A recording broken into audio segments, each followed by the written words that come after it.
you feeling technically challenged today? I feel technically challenged every time we live stream, dude. Like, I had never done this before.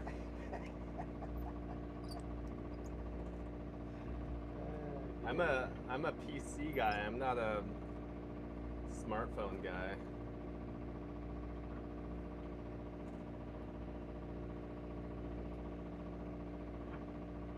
We'll get there eventually. Yeah. Struggle our way through it. Pretty much. Okay, I'm gonna do a mic check. Can you guys hear this? Mic check, 1, 2, 3. Mic check, 1, 2, 3. Yeah.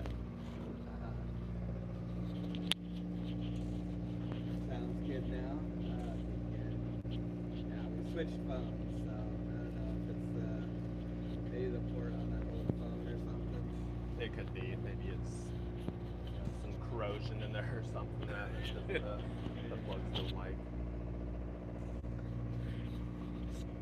465 sounds good. Sweet. Welcome in, Elwood. Oh, hey, Elwood. Yeah, it seems like we'd figure out this camera equipment and live streaming by now, but it seems like it's a struggle every time. Sometimes it goes smooth, sometimes it's just like, what's going on with everything here? Right. I need to turn the gain up just a hair here.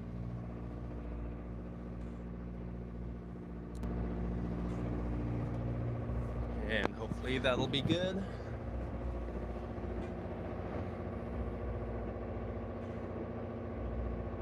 How's that sound?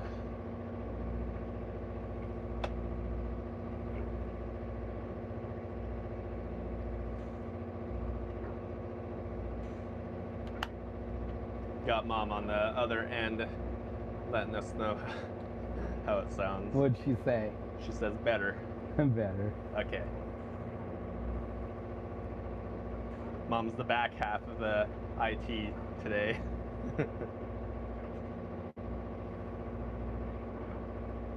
Open my comments section here.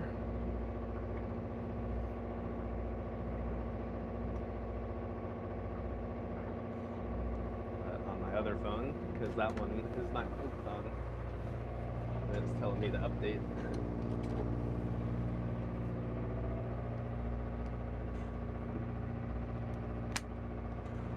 So yeah, we're just sitting on anchor, jigging up some cod. It's been pretty slow this morning. I think we're at about 60 fish, but it's been very windy out this morning, and we don't really feel like pulling the anchor and trying to get hooked on something again. It can be pretty challenging when it's windy like this. A lot of times you'll just end up dragging back and to pull the anchor and try again, and it can be frustrating. So we're just gonna sit here and just kind of trickle them in and get what we get. Maybe it'll come down this afternoon. I said it felt like it was coming down, but it didn't. I went outside and it just was blasting. It kind of seems up and down. Yeah. Get a couple of those good blasters and they bring some bigger waves and it's like, oh, it's coming up. Yeah. I mean, it's definitely not as white out there now as it was earlier. Yeah. But it's still breezy. But yeah, maybe it'll come down a little bit here. This tide should start getting going too. Hopefully it'll bring some nicer fish. Catch up on comments here. Welcome back to the broadcast, everyone who was already here. Ooh, we got a bite. Work through our technical difficulties. Welcome back, Gold VP. I watched your, is that your first pickings of the season there, or have you been out picking before now?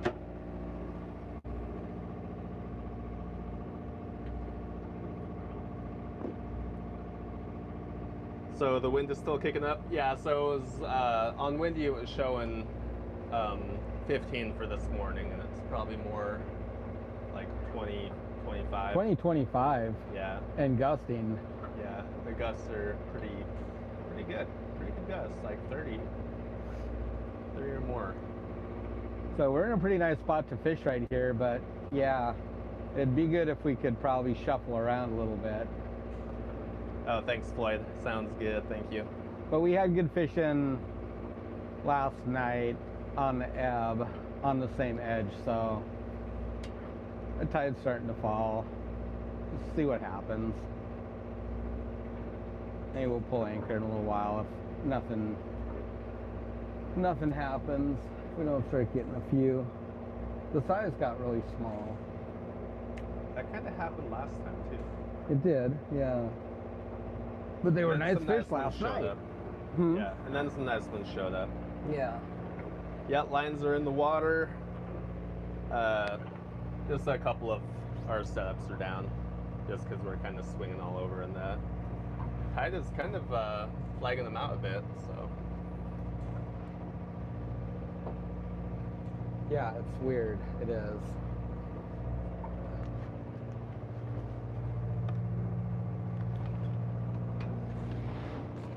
oh, okay, I gotcha. Gold, nice. Well, I hope you find some. It was funny what you said about those pine cones. Yeah, you've got a good eye. Yeah, I'll show you guys outside. Yeah, I just went out to check the lines. Ah, finger caught. Come on, guys. That was good timing. Actually feels like maybe there's more than one fish on these. It is laying down too. It's not as bad. It's actually getting pretty nice out here, it feels like. It kind of feels like it has laid down. Picked up some gear this morning on our setup. Surprisingly, it wrapped up on the weight somehow. Yeah, so Matt did a little ocean cleanup today. Not much stuff on here that's any good. These snaps are smaller than ours, but there is a couple sea links in here somewhere. So you can see that's been down there for a little while. Hooks are all gone, they're all rotted off it. Yep. Well, you're probably almost done. Nah, not even close yet. So yeah, couple sea links off that we can salvage, and then we'll tote it up to the dumpster and throw it away.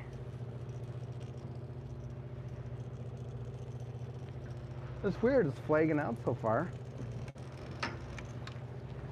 There we go. Oh, that's a nice one.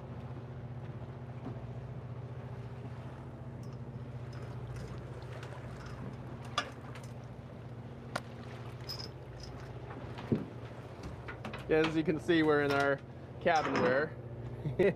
We did switch into our boots though. We were tennis shoe fishing for about the first hour this morning. Yeah, it's pretty casual today.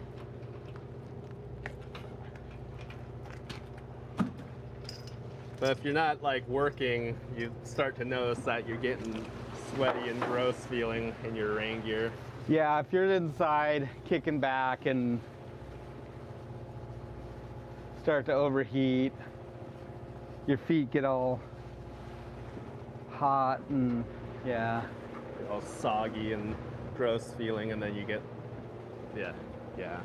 Well, that one there is pretty decent. It's actually gotten a lot nicer out. This is spinning super fast in person, but the frame rate just shows it kind of flopping around.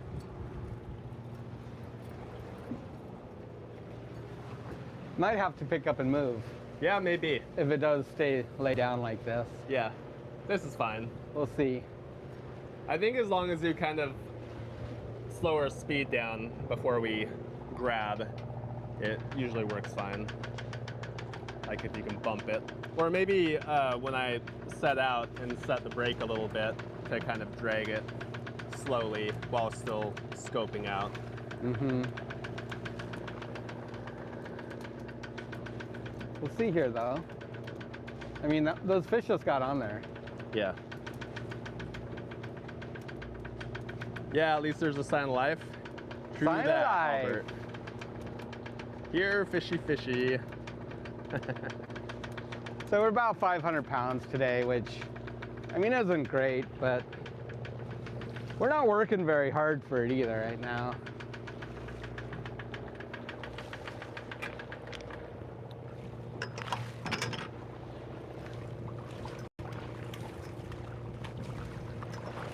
Couple of smalls, but we take them all. Well, not all. The really puny ones throw back. That one's about the bottom end right there. Yeah, he was pretty small. I think he was probably okay, but we'll just let him go grow up. We'll catch him again later. But that one's coming with us.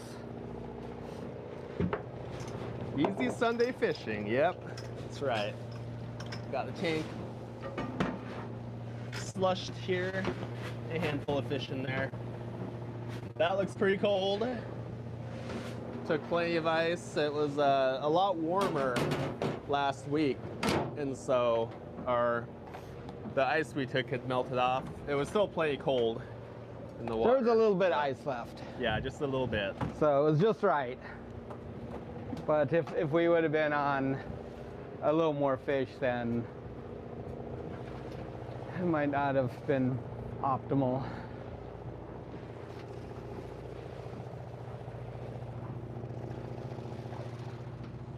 Anyway, it's a nice day. Yeah. There were a few boats out yonder, but I think they tucked in either around the corner there or just stayed anchored up. There was a guy right out in the middle. Yeah, he's been gone for some time now. Yeah. I think he lasted about 2 hours out there. Give him credit for that. I don't reckon it was very nice. There's about 6 guys down here yesterday. I don't know where they all went. So you notice we use squid for bait. Could that play a role in catching? Potentially. We actually have quite a smorgasbord going on currently. Yeah, we got a little bit of pollock from last year, halibut bait. Pick up a few pollock now and then too, so we use that. Got some salmon from last year, same thing, left over from halibut. Got some herring from last year, and we got some squid. So we have 2 freezers on board that we just keep bait in, and then we can use it as we need it. So yeah, a little bit of a smorgasbord going on. They seem to like it all. Which one works best? Hard to say. It's hard to say because you see something biting on a bait, and so you start using more of it, which fills more hooks with that bait. So it kind of gets skewed. But they bite all of it. I think it's all the same, really. Some of it holds better for sure. Pollock holds really good on the hook, doesn't get picked off. Squid does get picked off pretty easily. And washes out pretty quick too. Yeah, it does. The salmon holds well. They seem to love salmon. When do you guys plan on setting up our freezer unit? We hope to work on it this summer before salmon. Just depending on how this cod season goes. Kind of a lot to do still. Just gotta shut down the boat for a good while in order to really do that project right. Probably like at least a month of downtime. But just kind of cross that bridge when we get to it. It doesn't seem like a lot to do, but there is. There is, yeah. So when you start to get into things, we got to put some penetrations through the deck. That's probably the biggest part. So we'll have to pull up some deck boards. I'm going in. Oh yeah, let's go back in. My hands are frozen. Let me get that door for you.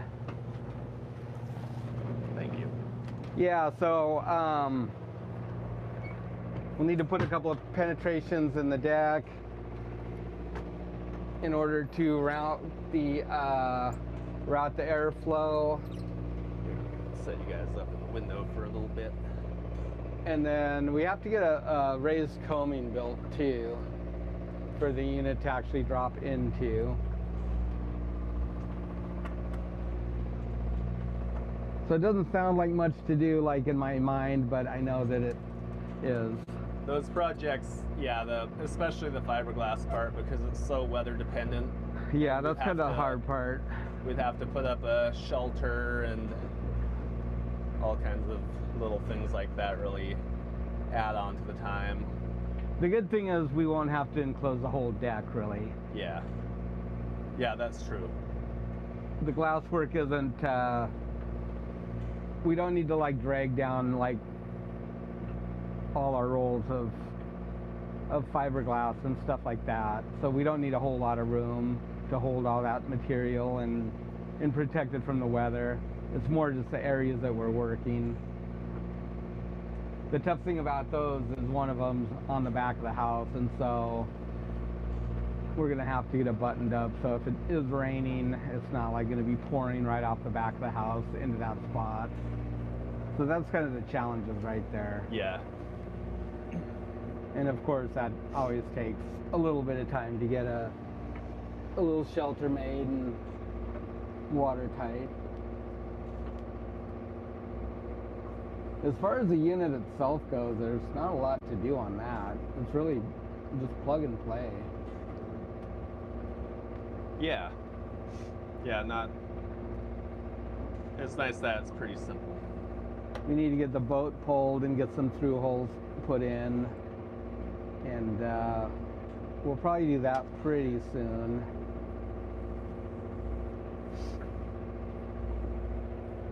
Let's do a little bottom maintenance at the same time. Yeah, maybe some anti-fouling renewal.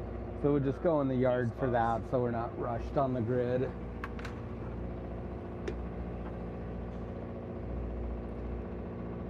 When is your halibut season? It is open now.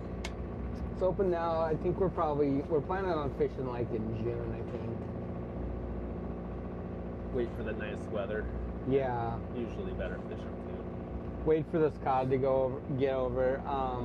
The season isn't going as fast as they did last year, which is good.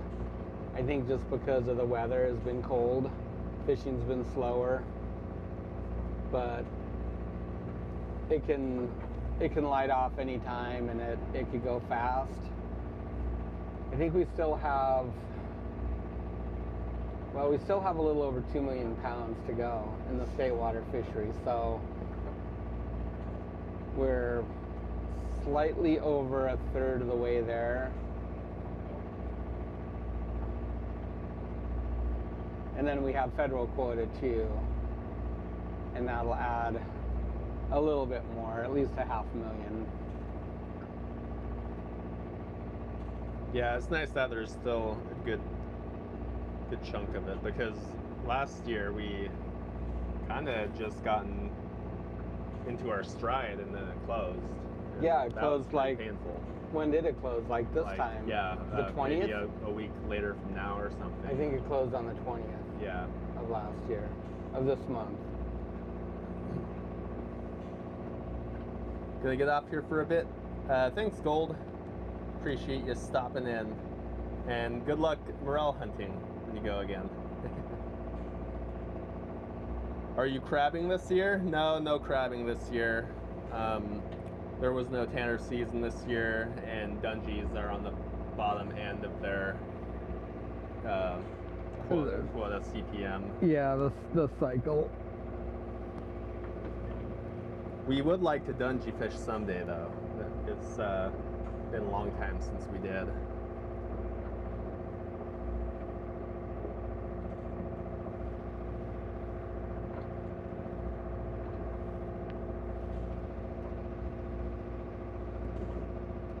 Hey, Stuart. Hey, Keith. Welcome in.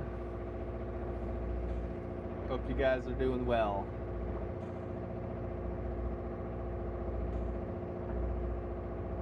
We love seeing the halibut come over the side of the boat. Yeah, us too, Brian. Looking hard to it.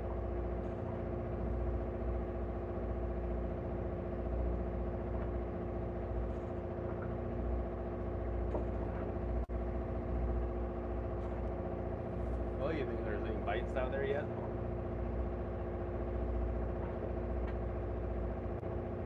I'm still fine out from last round. I'll go and check. Just set my mic in here. I don't know if it like cuts out if you go all the way back there or not. Oh, it might.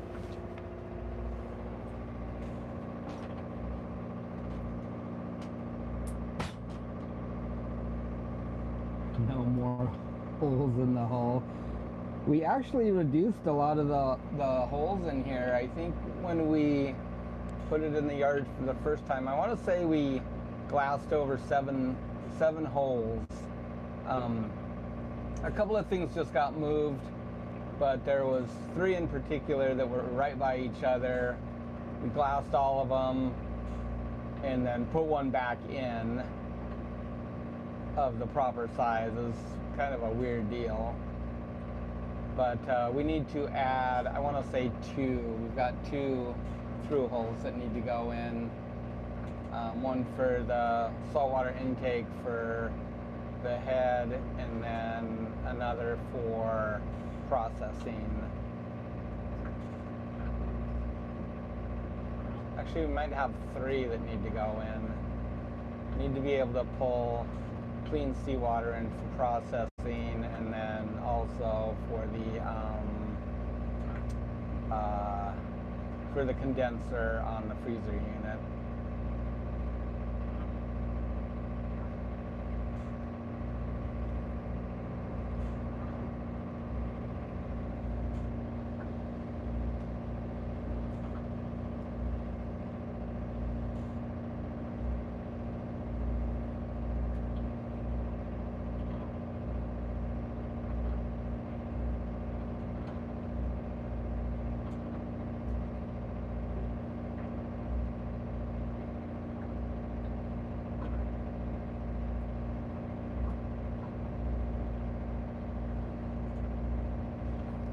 We are in Kodiak.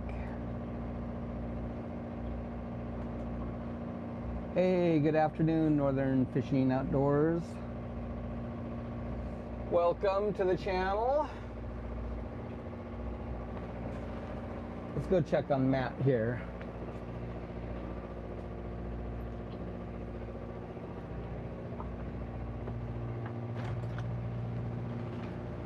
What'd you get, buddy? Ah, it's windy out here again. Oh, no, one nice one, one small one. Yep, one upward. Righty. One. So these here are pretty nice cod. That's like not quite an 8-pound fish, 7.5, something like that. Those are okay. We were over on the west side last week and had some really nice fish over there, but it kind of dried up, so we thought we'd come down the east side and see what's going on, check our spots down here, see if it's starting to liven up a little bit.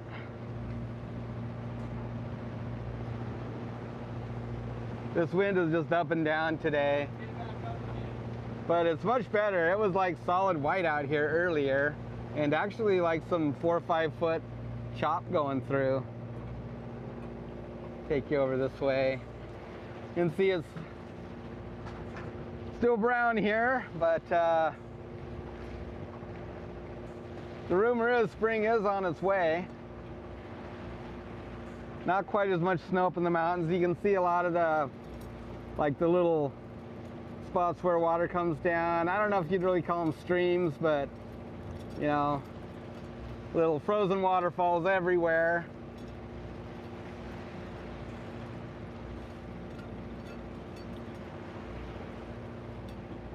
Yeah. All right, 4 fish, 4 more. What you got on there? You gonna pull that one or nah? Already frozen. Actually, we'll have to put my rain gear on if this keeps up. It's chilly, huh? Yeah.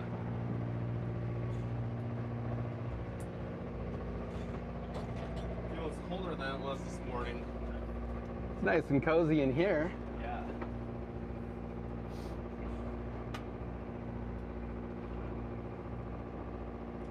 Cheers. Mugging up. You put that forward or back?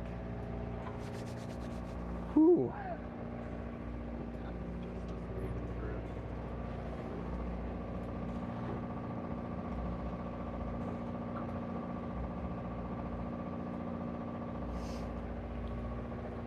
Yeah, the views are nice. We got some good footage from the west side. It'll be fun to share that with you guys. The humpback whales were over there chasing herring, and it was unreal. They were coming up to our boat and just like hanging out right next to us, right in front of the boat. Rolling around, diving around by us. Pretty amazing animals, very, very majestic. A little bit intimidating, not gonna lie about that. But yeah, they just kind of hung out. They spy hopped us a few times, and then they'd leave and come back again. So that was really cool. Now we haven't finished the inside of the cabin. Now it's warm enough, so we don't need to worry about it.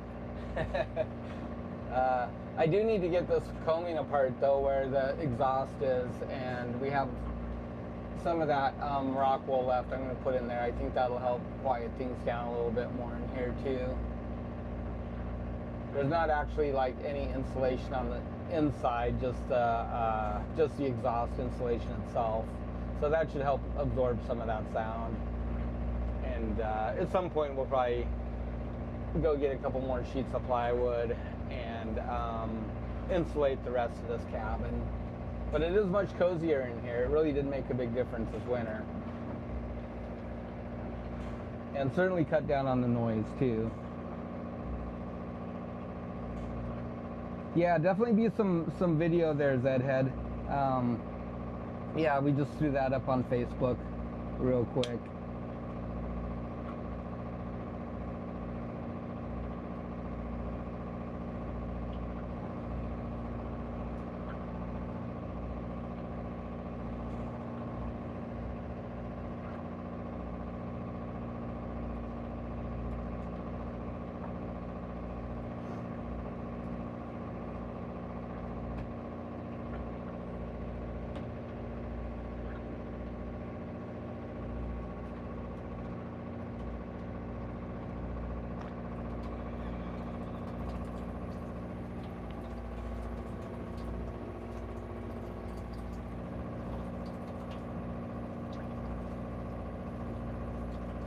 Good afternoon, Bruce. Thanks for joining us. Yeah, that would help to extend the stack too. Definitely would. At some point we'll get an order in for some metal and probably get that material sent up. It's really expensive to buy that stuff here. Like, you know, stainless pipe is extremely expensive. So at some point we're gonna get a order of aluminum together anyways, and we just have that shipped out of Washington, Seattle, have it shipped up here. So we'll probably include that when we do.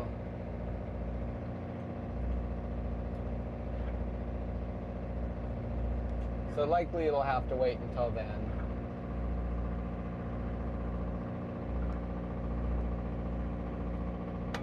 No crab season this year in Kodiak, at least not for Tanner crab. Dungeness crab will open up here in May, I think. I think it opens in May. I'm not sure on the date of that, but the stocks are really down on Dungeness crab. There's no like set quota for it. It's just kind of an effort-driven model, and it's pretty cyclical. And it's definitely like on the low end of things again. Tanner crab, same thing. It's really cyclical, that fishery. and that one is biomass and quota driven, but their surveys last year indicated that there wasn't enough legal size males to prosecute a fishery. So they've got some pretty strict thresholds that they got to meet to open that up here on the island. So maybe here next year, year after, we'll see a tanner fishery again.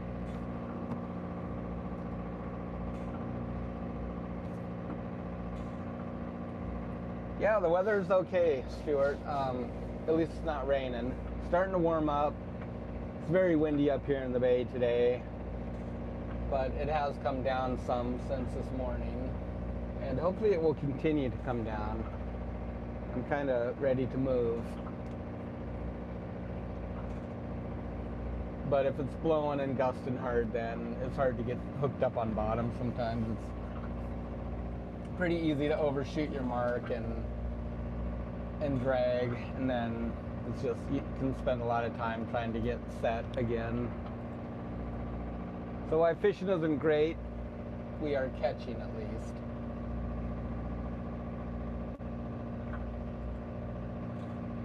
So we'll give it a little while here and see if anything happens.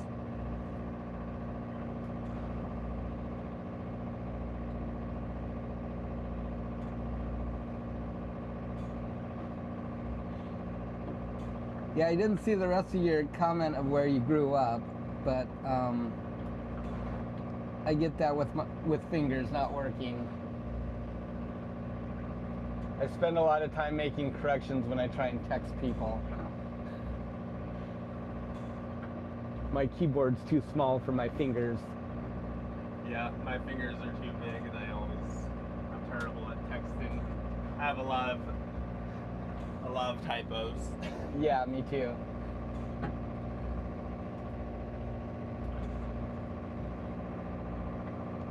Yeah, maybe snatch it there.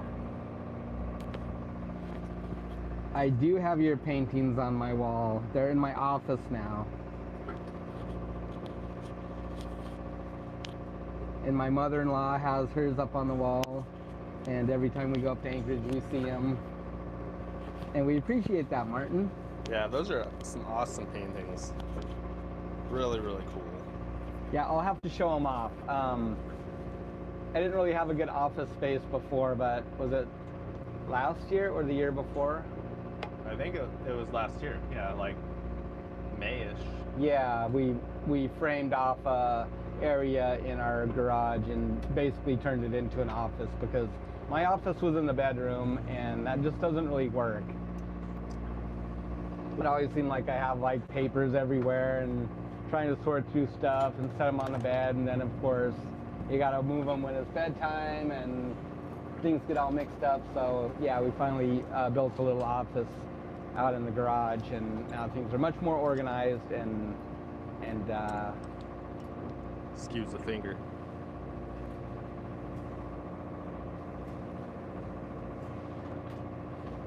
I was actually thinking about you guys the other day, and I was trying to remember what your Instagram channel is, Martin, so remind me. I thought that I had it saved, but I'm not sure that I do. And everybody should go check it out too, because you've got beautiful paintings.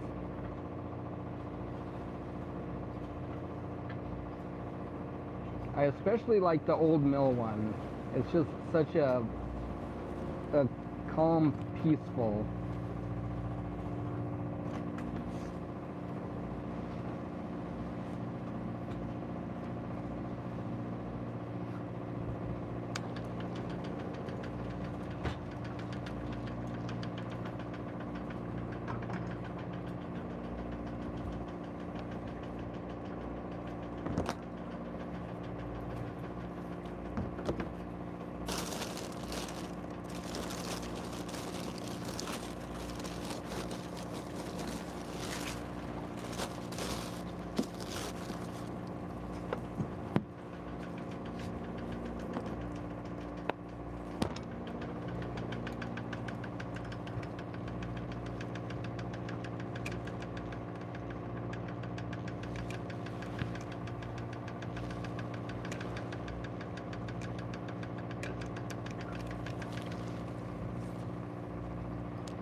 3-pack.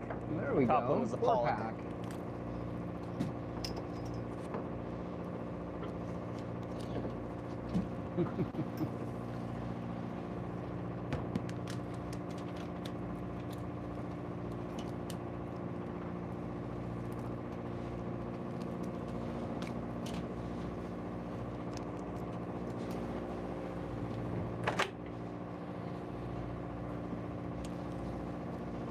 Well, that looks a little bit better.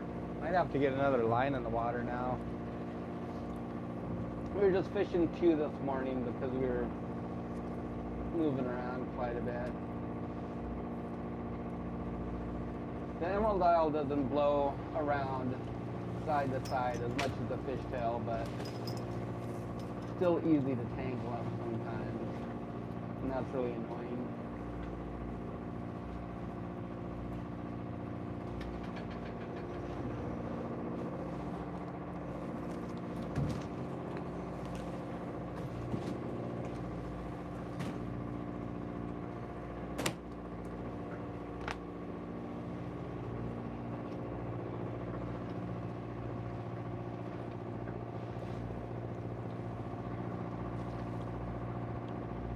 I'm hiding out inside where it's warm.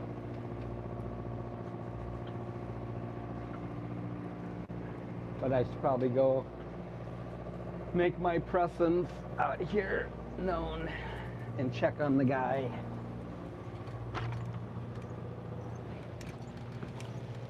What you got back there, Matt? The front one was a 3. Yeah, I saw And that. I don't think there's anything on this one, but I wanted to check the bait. Maybe just one. Nothing. I actually thought there was maybe one. But think there was we can nothing. Should get this other line in maybe now, huh? Yeah, maybe. You think? See if we can't scrounge up a little bit more. At See least if put we more can get scent some in the good water. tangles going on at least. Right.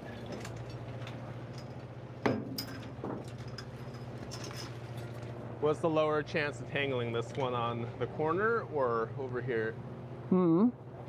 What's the lower chance of tangling?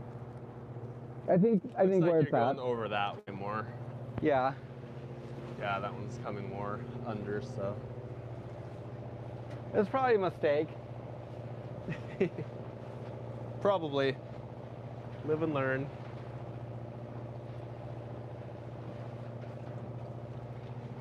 Well, those fish aren't a bad size.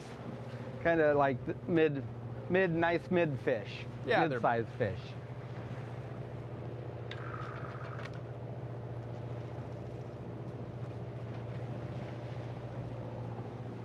I mean, you could just leave that one up too.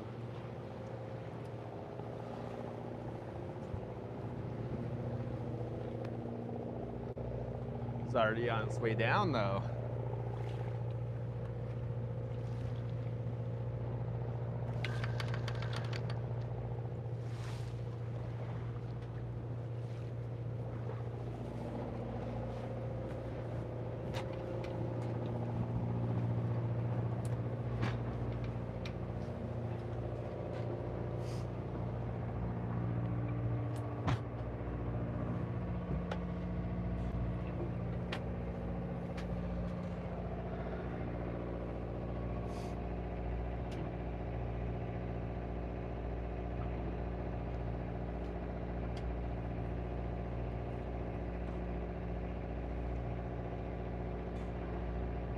Is it true that you can drink the raw cod blood for good luck, or is that just a TV show thing?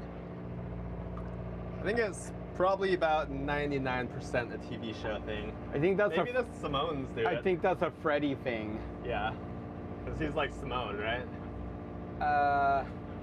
Well, Pacific Islander or something. I'm not sure exactly what. Yeah, I'm not sure. But yeah, I think that's It just a probably is. Freddy thing, and Yeah. I don't think anybody else has really done that.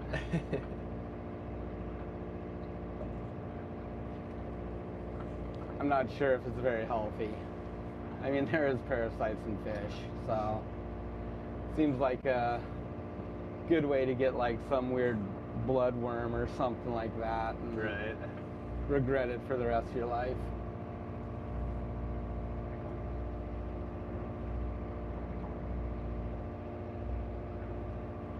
Yeah, more hooks in the water and hopefully more cod.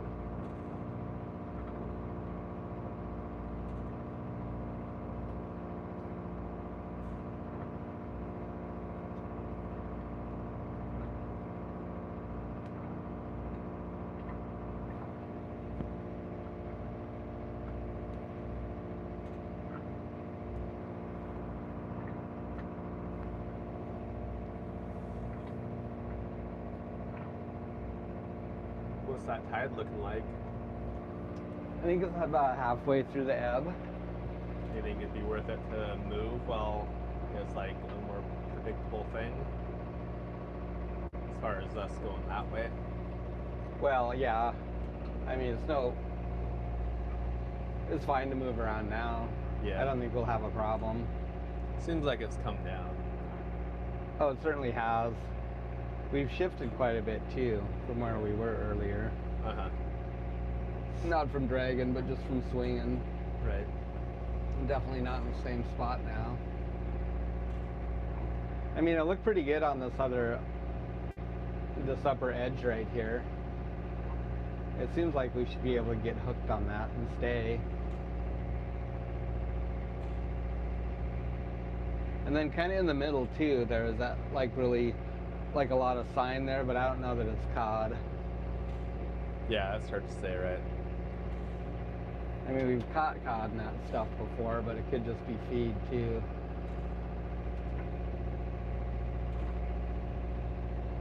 If it was solid cod, it'd be really good fishing, but I don't know that it is. Fresh live scallops are delicious. We've caught a few scallops. We got some scallops last year, halibut fishing. I think we're gonna rig up a little dredge for this fall or later this summer and go get some. We can harvest scallops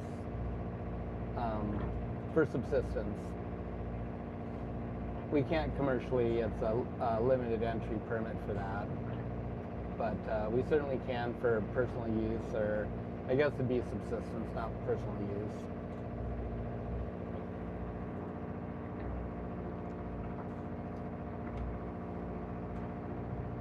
Hey, Rusty Travis has arrived. Hi, Rusty. Good to see you. Well, it was pretty windy this morning. It's certainly laid down now. It was solid white out here this morning into early afternoon, but it seems like it's come down quite a bit in the last hour, but probably 20 to 25 was blowing. Some pretty good gusts in there. You probably have to be upwind to cast your line for your rainbow trout in 30 knot wind, otherwise it'll just blow back at you. Yeah, I'm sure it's a challenge, right? Yeah. Thanks, Miguel. Appreciate you following along with us and hanging out.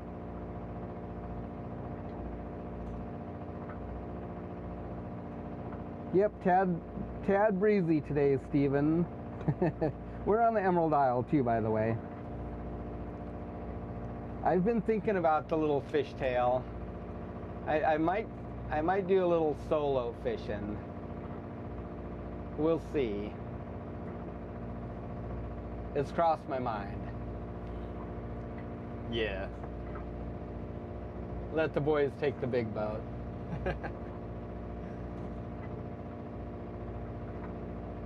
But then I think about how lonely I'll be out there too. Yeah. You guys will be having all the fun. I was thinking we'll have to get on like a Discord call or something. We'll just have like to an earbud in. just have to stream off both platforms so we can stay in touch, see what's going on. We have some fishing buddies that are solo that fish alone, and I kind of think about like, who do they talk to all day long?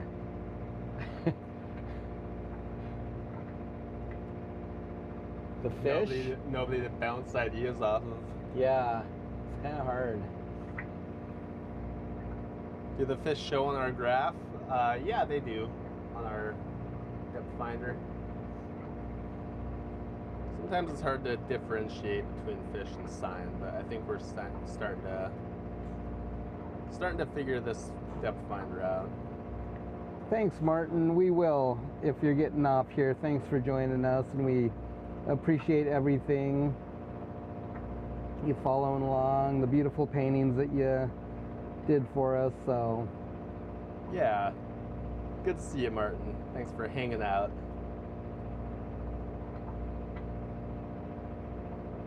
Talk to Poseidon. There you go.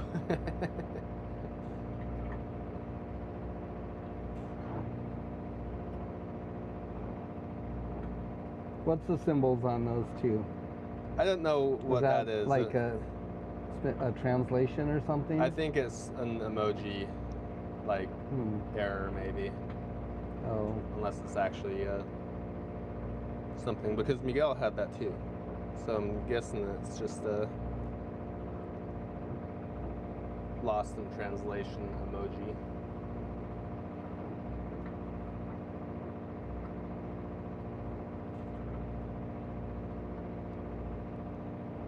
Okay, take care, Brian. Thanks for stopping in.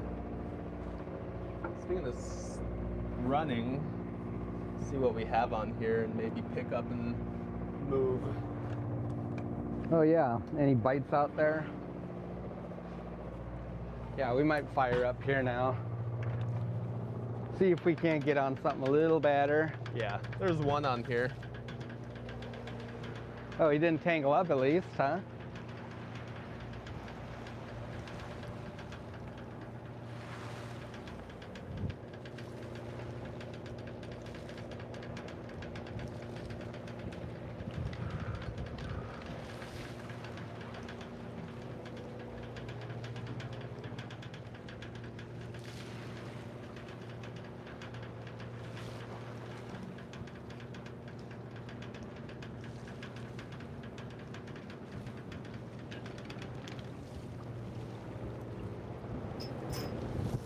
I lost whatever it was.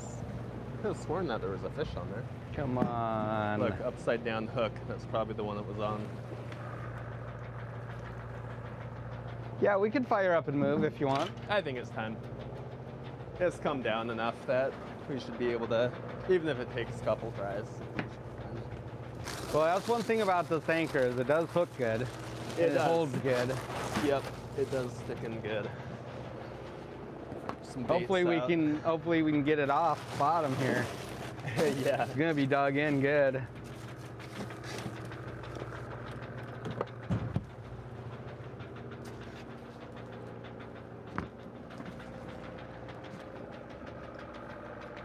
I think there's probably two on here. Swing the peeps over, Matt.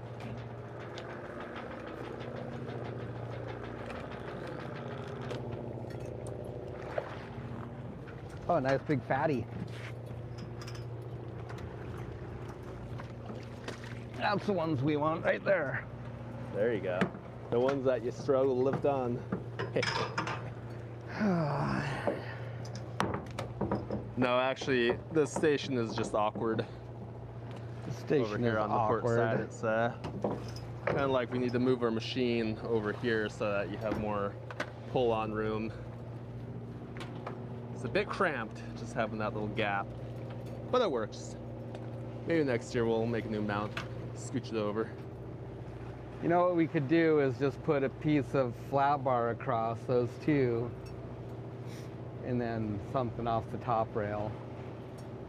Yeah, that'd be easy. So we don't have to punch another hole through the rail. Yeah. It's also clean right now. Right? I hate to mess with that. Hate to put a bunch of new holes. That's a nice fish. That's like, Yeah, nice. that's probably 12 pounds. Would take him. I should probably throw this one back, but So where are we approximately? Down the east side of Kodiak. Maybe the cod are chasing. Lost it. Maybe the cod are chasing herring. Yeah. Yeah, they do like to chase the herring. We've already picked up a couple of fairly fresh-looking ones from the deck. yeah, there's some herring around. They haven't spawned yet. You know, everything's like way behind right now this Yeah. year. This time last year we were fishing a lot shallower, and the herring were in thick. We are seeing some herring. They're not really piled up yet up shallow. There's nothing on here. I'll bring it in. Okay, I'll go get these guys mounted and then fired up. Yeah, not too much fish blood on the deck. It mostly gets contained in the Tanner taxi because we bleed them in there and just toss them in where it really runs everywhere. Yeah, and then when we dump the fish in here, we don't open up the hatch yet. We just dump them, and all the blood will basically flow out and, you know, in there and just come out the scuppers. So it's really nice. It keeps things from being really nasty and bloody and yeah, slippery.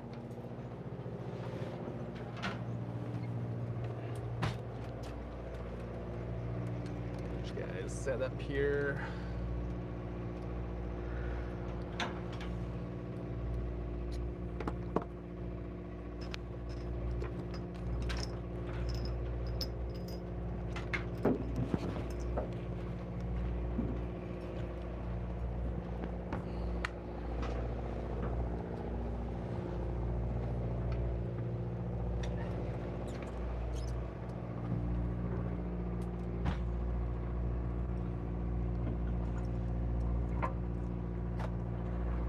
Stand by for the one-handed struggle.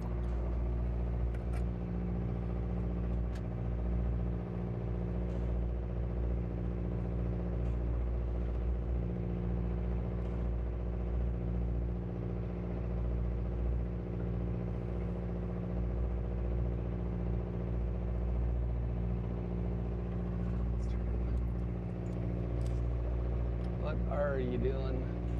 Struggling. More like this thing loosened on the clamp itself, which is annoying when it happens. Oh. Oh, am I blocking it? No.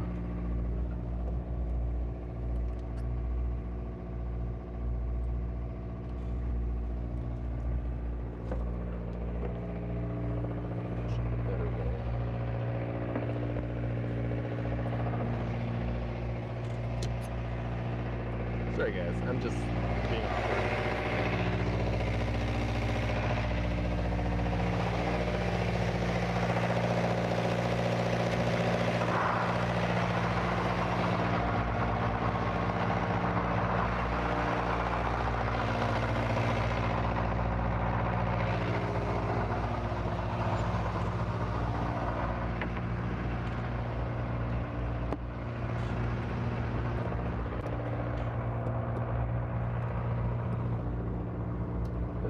Short arm.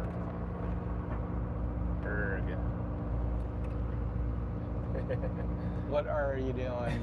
It's too high. You still fiddling with that? Oh my gosh. Here, just put it off the one right above your head. Oh, there we go. Why didn't you tell me that sooner? That's probably a good vantage point anyways. Except it sees your coordinates, dude. Just hide those. Don't look. That's right. Oh, I hit them anyways, so. Oh, there we I go. can close the tab. All right. I'm pull this anchor in. More technical difficulties, yes. Quiet.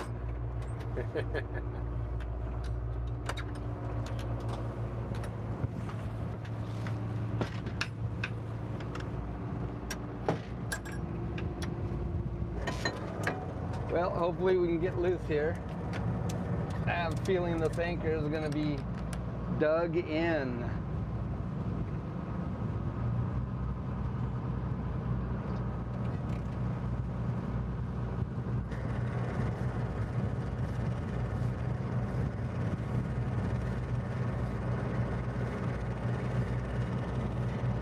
Hope I don't get splashed.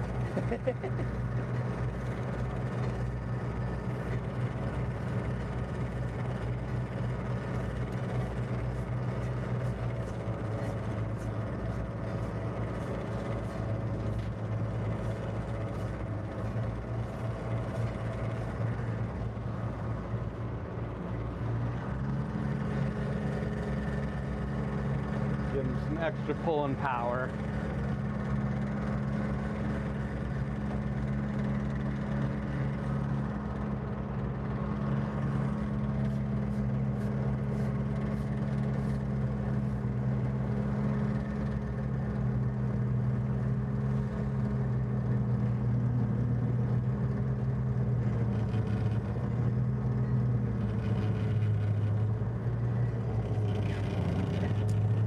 It's hooked good.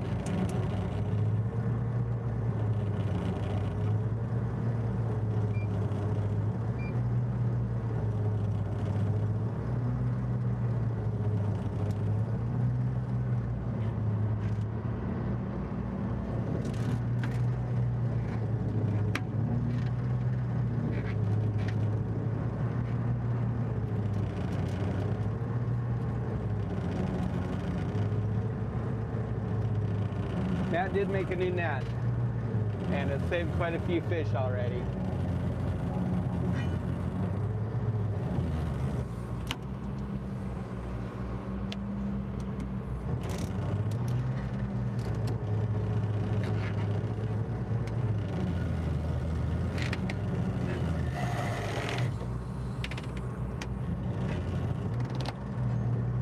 There she goes. Stuck good. Yeah.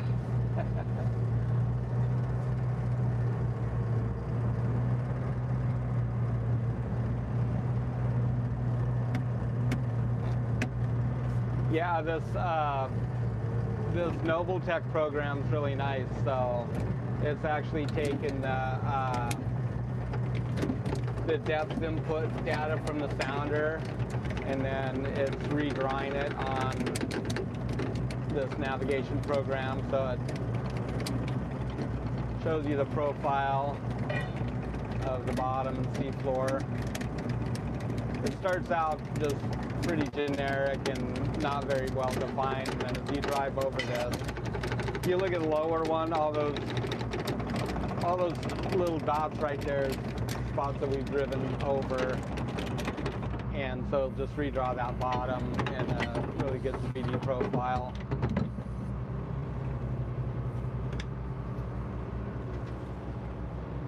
Oh yeah.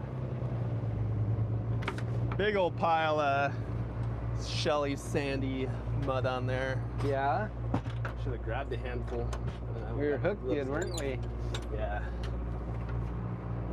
We were hooked good this morning too, weren't we? Yeah. No spots.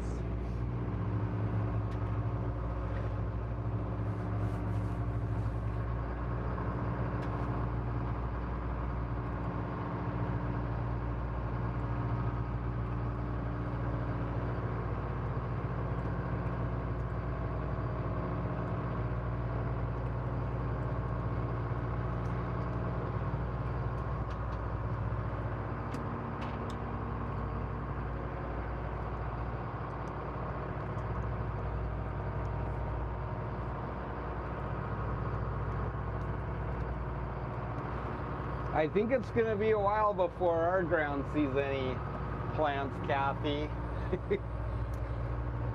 I'm pretty sure it's still quite frozen at home right now.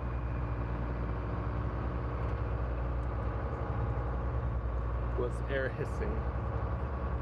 Was that air hissing sound?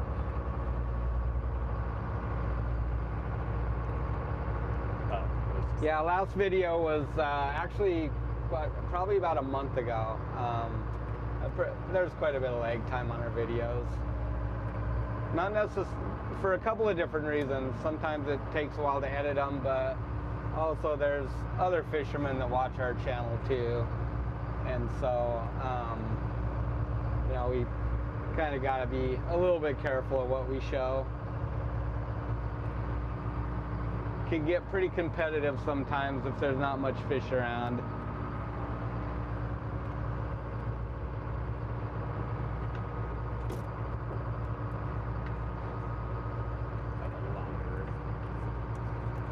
longer, more easy to manipulate clamp here.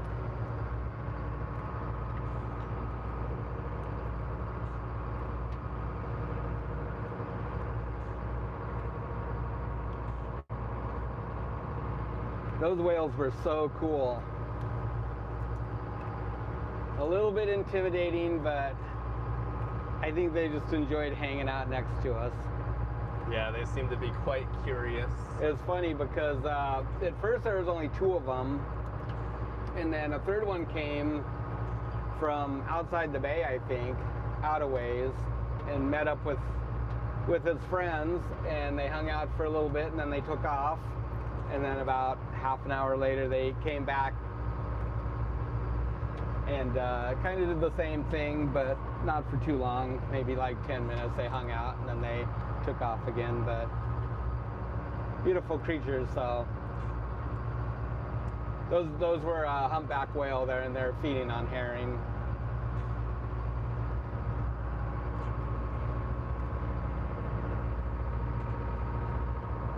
That's right, huh, Will?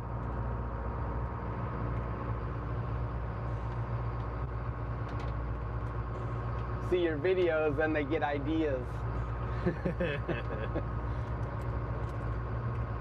And there's a lot better fishermen than us.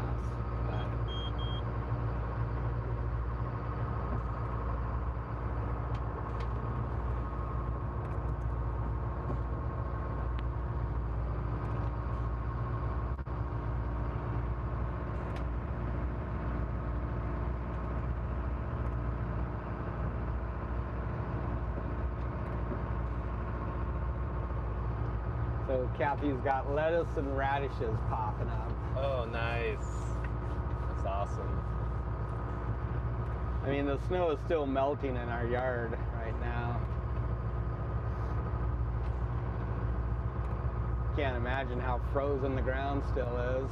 It's probably going to be another month before it warms up.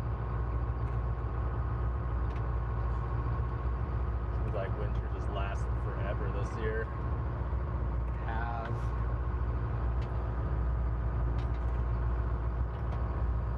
So we're probably not going to move very far here, just on this edge a little bit.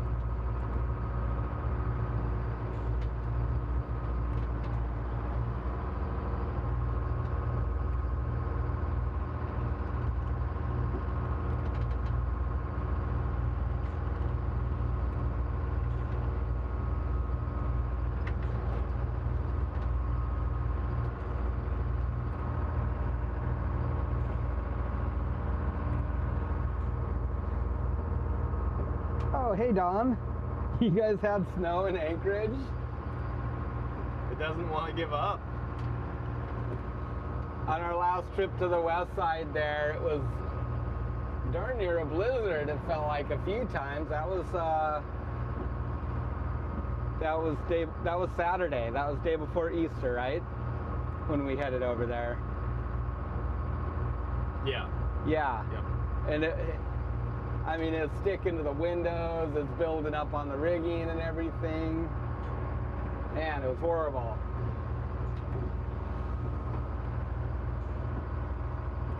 Are you coming over to halibut fish soon, Don?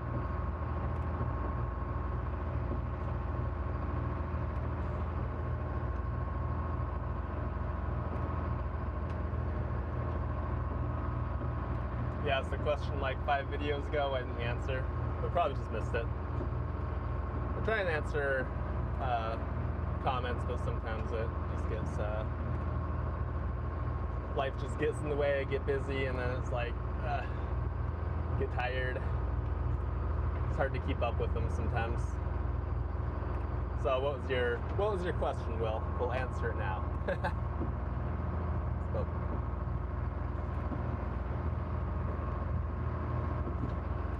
Yeah, once in a while they sneak through. yep. We do try and answer keep them up all. on them. Yeah. It's hard sometimes. Part Especially of when it is you're- there's so many videos out now that people comment on them, and so some days there's a lot of comments to answer. Yeah.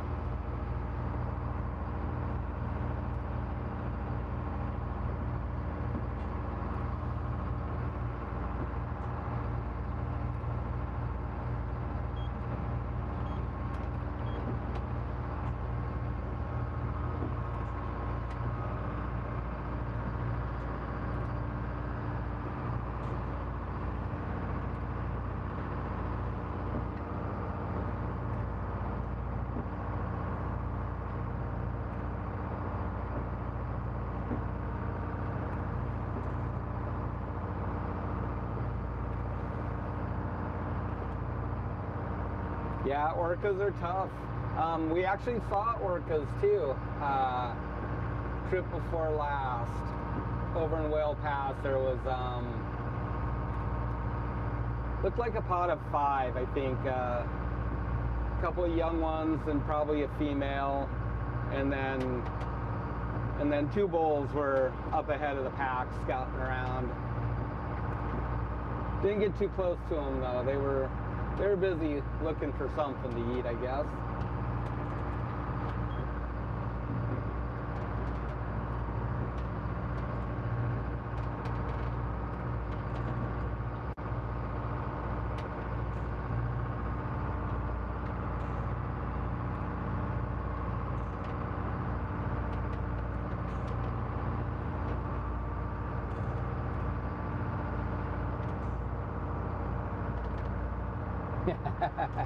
Well, that's probably why that comment didn't get answered. He asked why we're cod fishing while I always catch more than you. More experience. He smells like fish. Hey, that's not nice.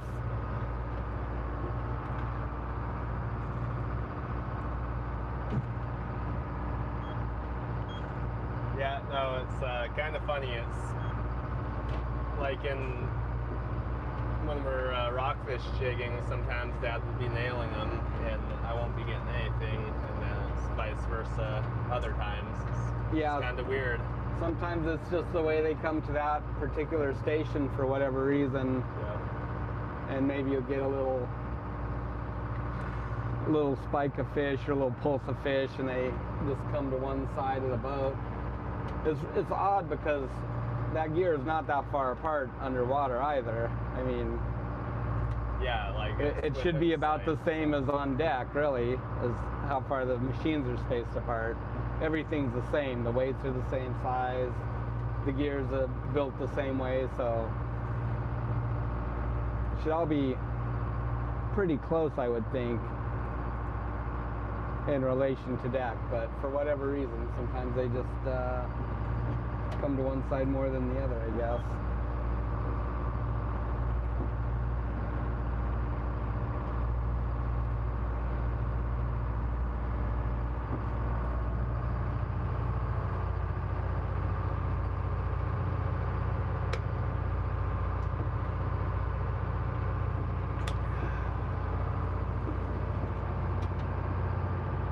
No, I appreciate that, Anthony.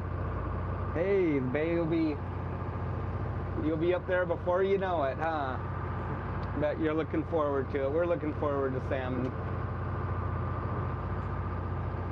Looking forward to summer. Spring even. Spring even. Yeah. Hopefully spring isn't during summer and then winter's during fall or summer. I think like my favorite season is transition from spring to summer. It's that nice in-between zone there. I love it when everything starts to green up. Yeah. And it's thick enough that you can't see all the bare branches anymore. Yeah, that's nice. And you just get that really vibrant green. The flowers on the salmonberry bushes pop out. I think that's my favorite time. There's a lot of flowers on the bushes last year this time, at least downtown. Oh yeah, there sure were. Darren asked, any updates on the freezer and marketing plans? We kind of touched on it briefly at the start of the stream, but basically we want to try and get some boat projects done this summer once we're done with halibut. Once cod is closed, of course, we'll be well past that, but it'll take some work just because we'll have to shut the boat down, and I guess right now fishing takes priority.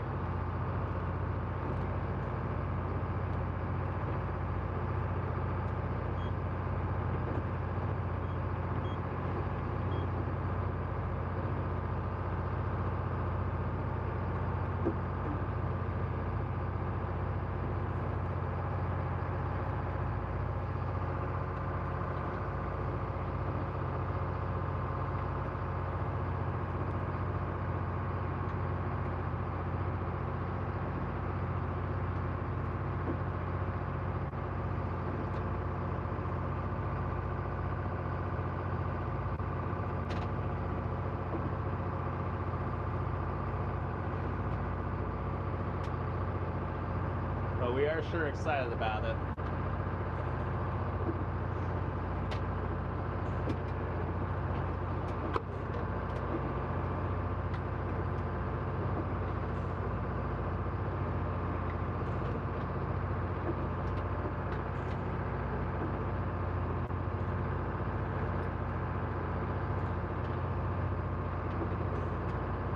Yeah, thanks, Dave Vaughn.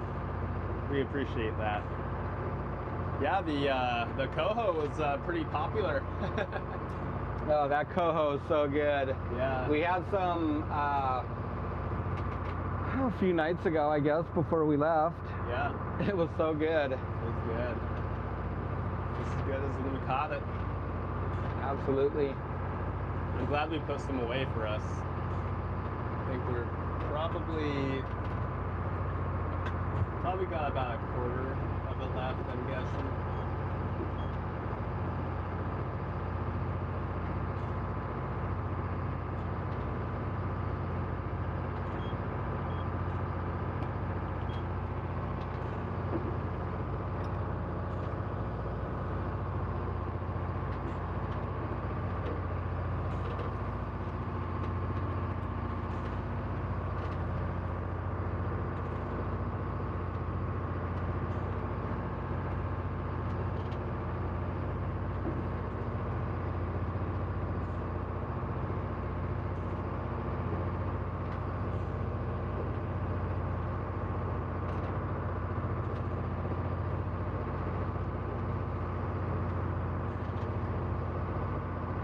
Did you ever consider moving away from Alaska and coming to the East Coast? There's a lot of cool stuff on the East Coast. Yeah, there is. I've never really seriously considered it. I'd love to visit. I'd love to try some of the fisheries there for sure.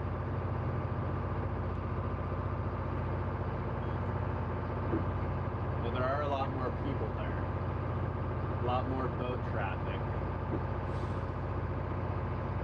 Yeah.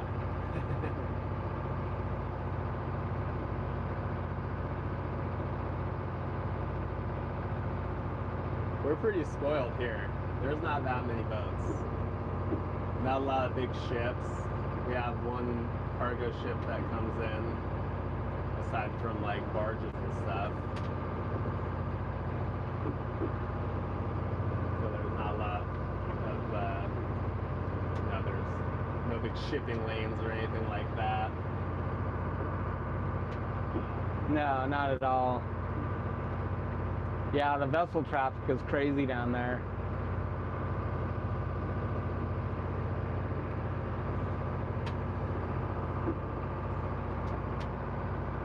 Yeah, that whole Bristol Bay scene is crazy now. The boats that they have, it's nothing like a decade ago.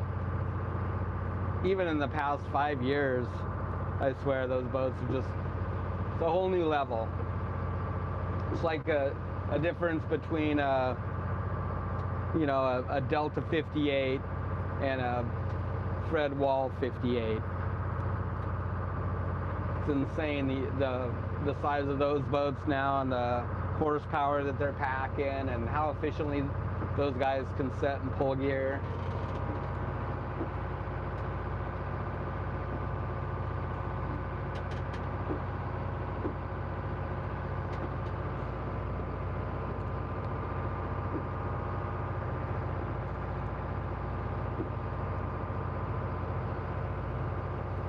Yeah, the Emerald Isle ride's pretty nice. We're tanked down now, so that helps.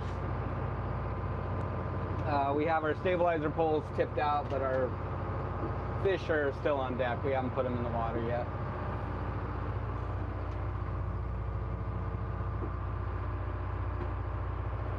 Oh, that was a reverse splash right there. It's weird.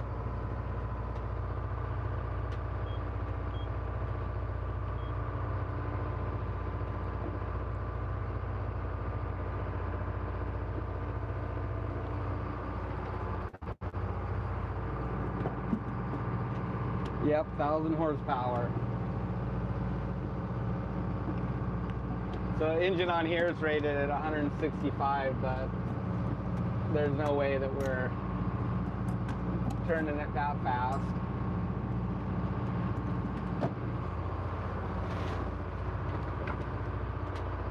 Still windy.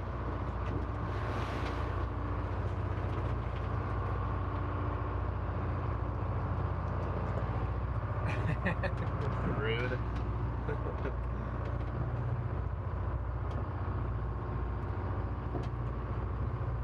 It got windy again. It did, huh? Up and down. It was supposed to come down to like, well, from 16 to 13 it claims.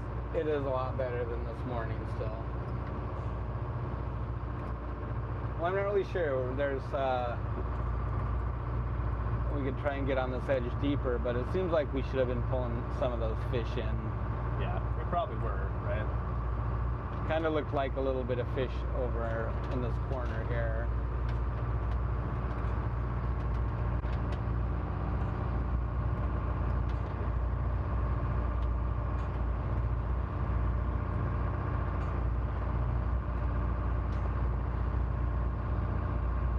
Yeah, the English Channel is very busy.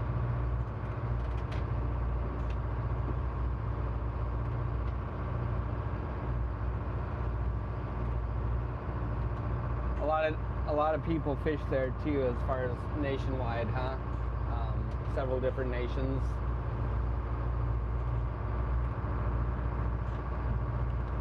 I've seen a few documentaries on it and read some stuff on it, and it seems pretty complicated and a lot of fighting over fish.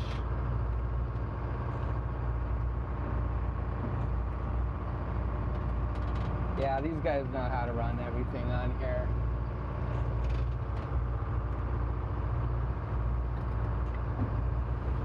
Pretty simple boat, really, as far as the operation. Yeah, not a whole lot to it, really. Which is nice. Nice that we, well, completely went through her and know everything now. Yeah. It'd be another thing if we had just bought it and it's like things were a mess. Things were a mess on here. It took a lot of work to get everything whipped into shape.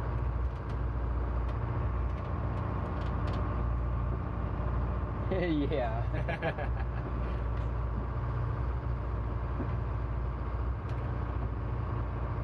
One of these days I'll retire.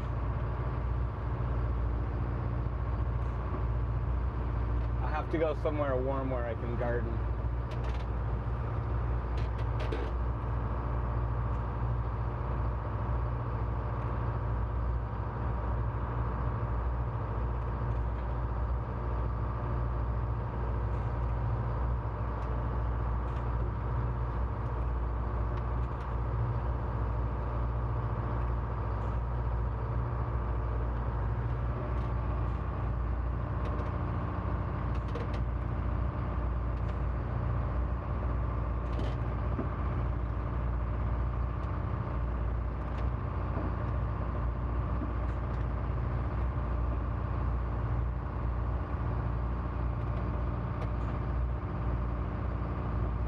Yeah, I think that the prior owner did pretty good with it, I think. Trolling and freezing.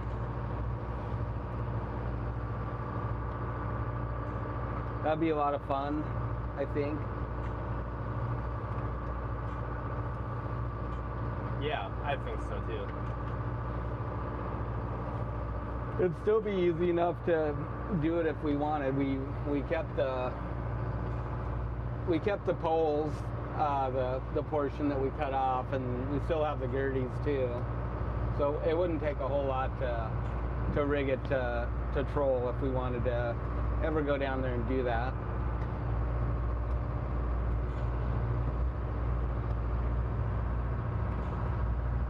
Hey, welcome in, Not a Quitter. It's going good. Just pulled anchor, looking around a little bit, finding a new batch to drop on, and Mom and T are good. Mom's in the chat somewhere, I think.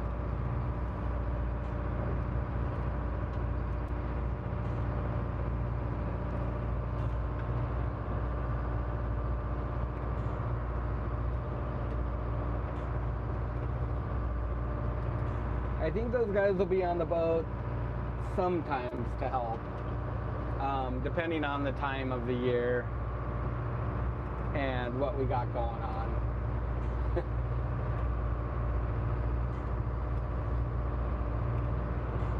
Anita still likes fishing, but maybe not as much as she did when she was younger.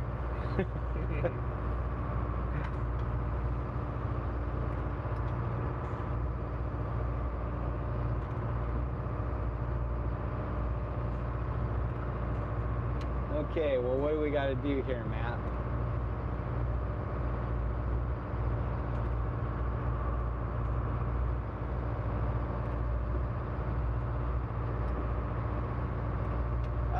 Well, just throw the hook in over on the edge more or something, or do you see much over here? A little bit in here.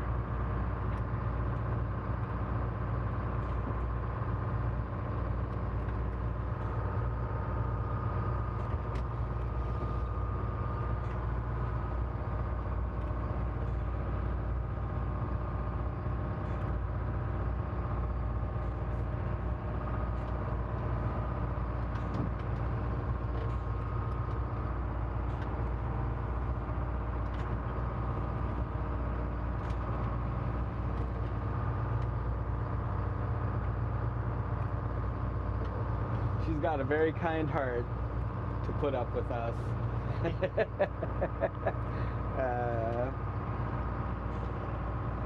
Yeah, so our P.O. box is 1970. Not a quitter. 1970, Kodiak, Alaska, 99615. I don't remember. I think it's in our profile on here. It probably is. If not, at least on our website. Yeah.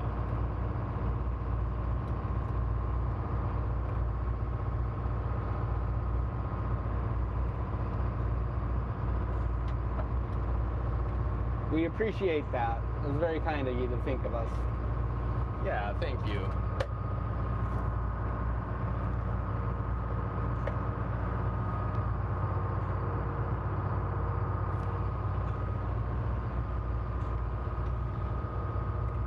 Yeah, up and down, Albert. For sure.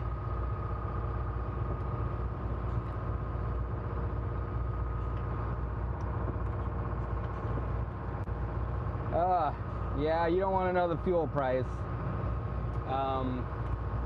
We got fuel yesterday, and let me see.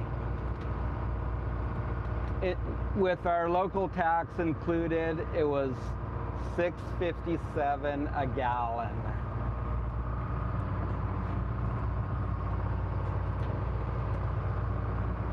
A month and a half ago, it was just a hair over $4 a gallon. Probably $4.25 with the local tax.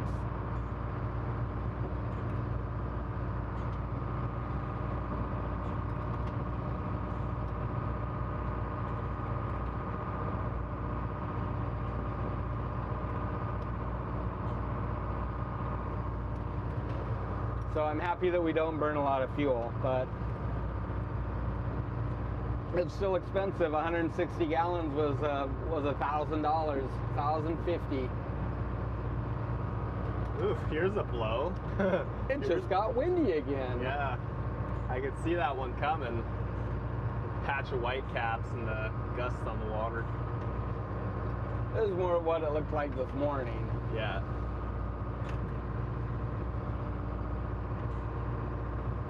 But thankfully it's just coming off the beach right here. Otherwise it would be pretty choppy and rough.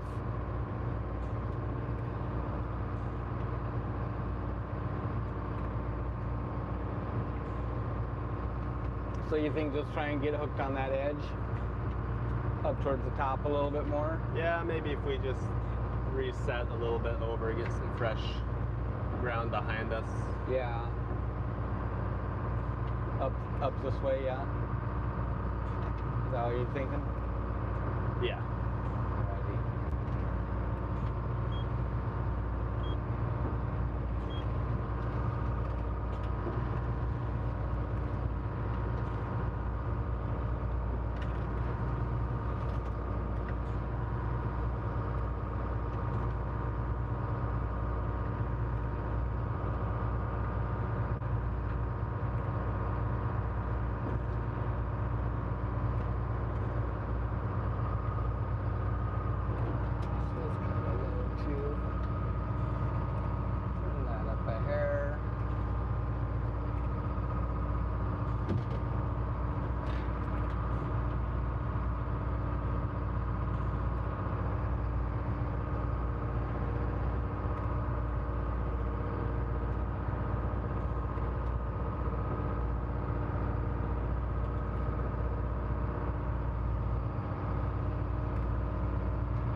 Other guys are fishing out around the corner. I think so. They must be, right? It should be okay on that edge. Yeah. I mean, silly to be anchored up. Yeah, probably pretty similar to this. Maybe even a little nicer.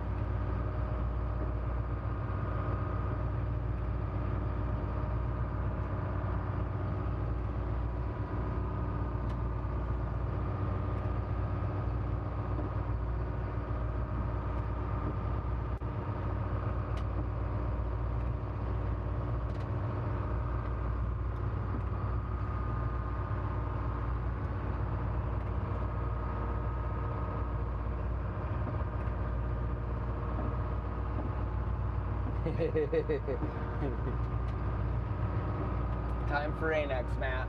Yeah. That stuff works pretty good.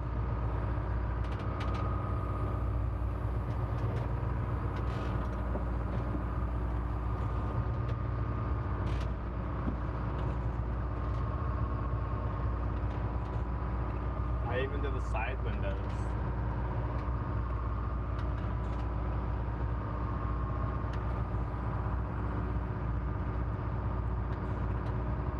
Ready to brave it?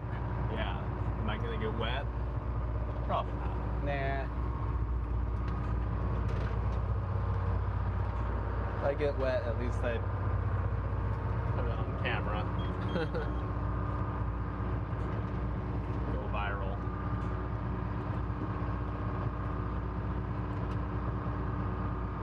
I don't think you'll get too wet. Yeah. That's the nice thing about the bow on this boat. Yeah, that's true. Bow.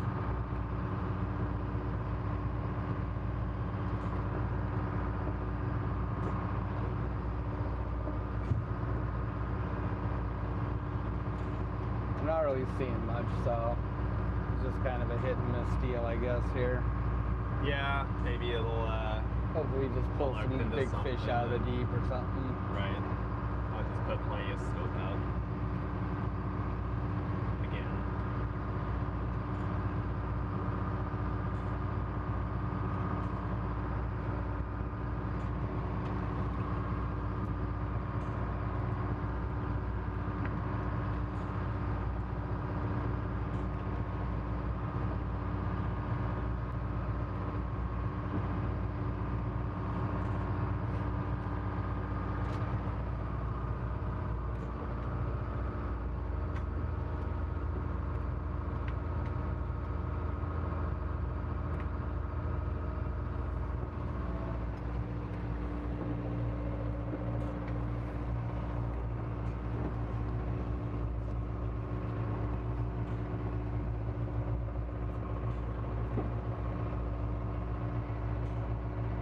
say, be brave, Matt. Brave the water and brave the cold. That's right. The wind is a lot warmer than it was a few weeks ago. Oh, it was so cold this winter. I wouldn't dare going out there in my sweatshirt today if it was still cold out.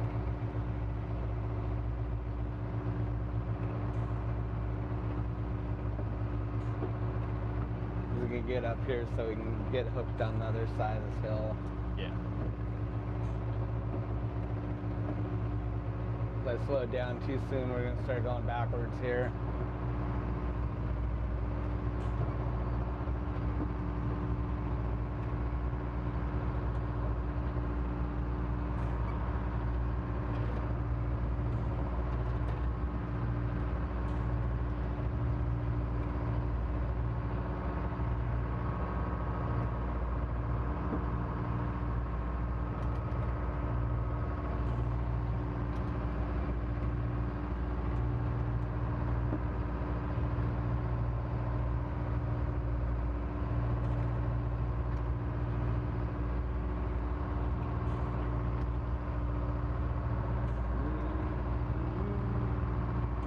Almost there, buddy.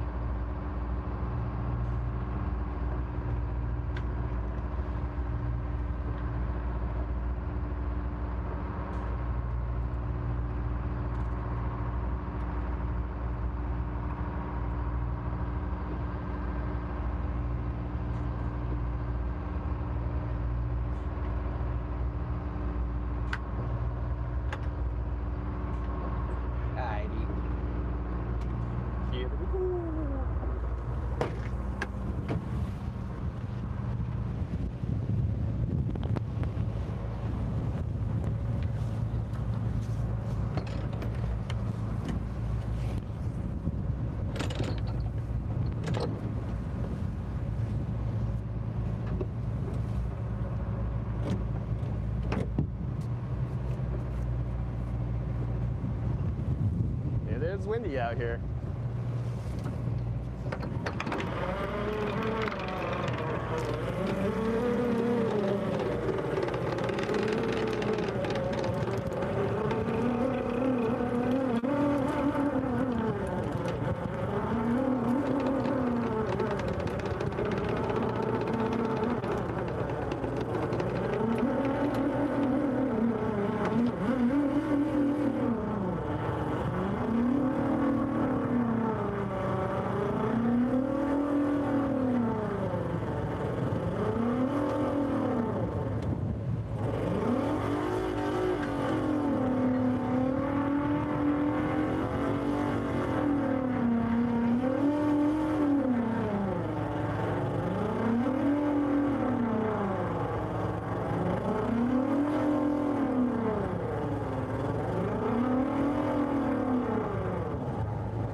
Sorry, that screen got so fuzzy, guys. It must be focusing on a raindrop or something.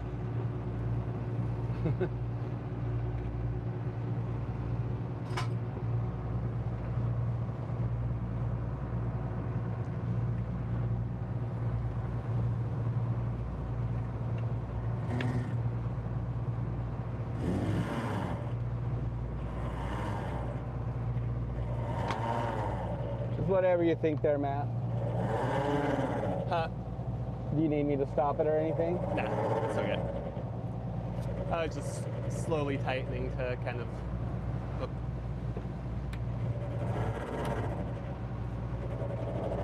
Well, hopefully we hook here. About to find out, I guess.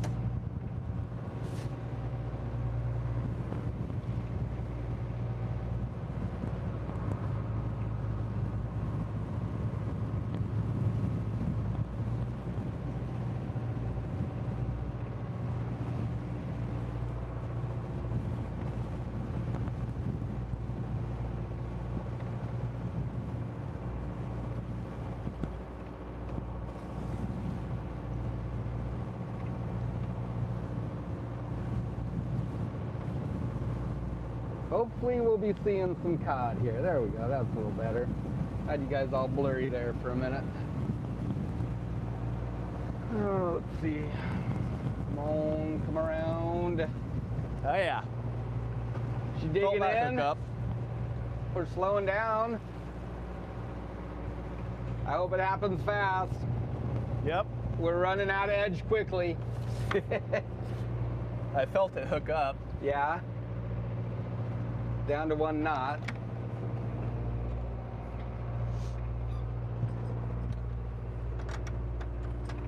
Uh-oh.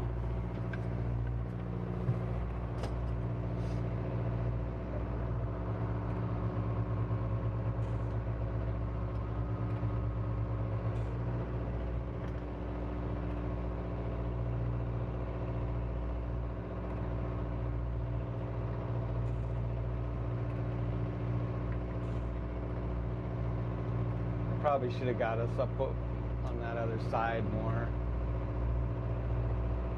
If we got to reset, it's fine.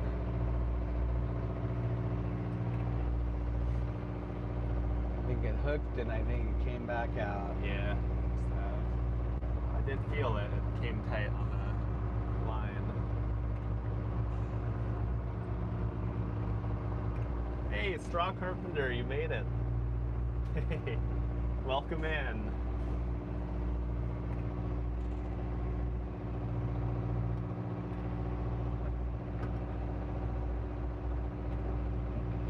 Might not happen, I don't think it's gonna happen. I don't think so. Alrighty. Try again. This is when we need that 20 extra fathoms of cable, huh? It is.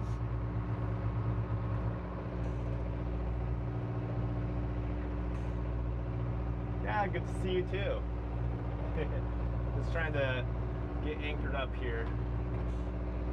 Sorry, buddy. All good, bud.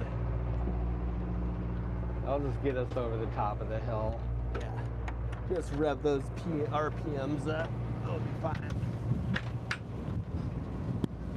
Didn't hook. Dang it.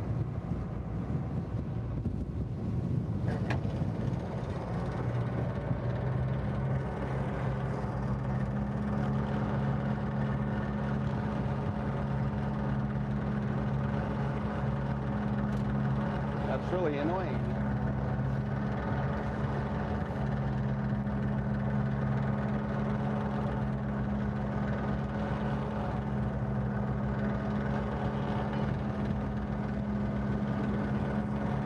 I think it's blowing like 30 out here. I know, right? You know that? Yeah. Mom said we should go further up in the bay.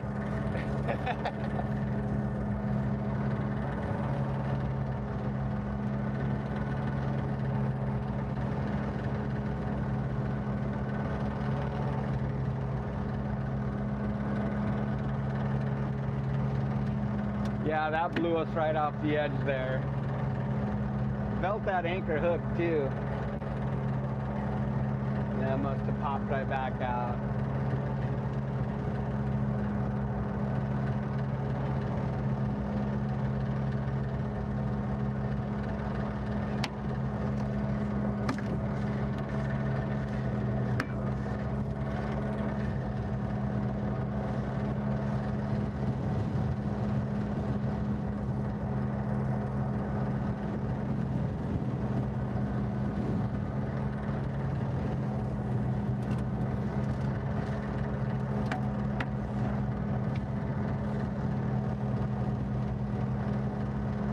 Wind is giving me a brain freeze.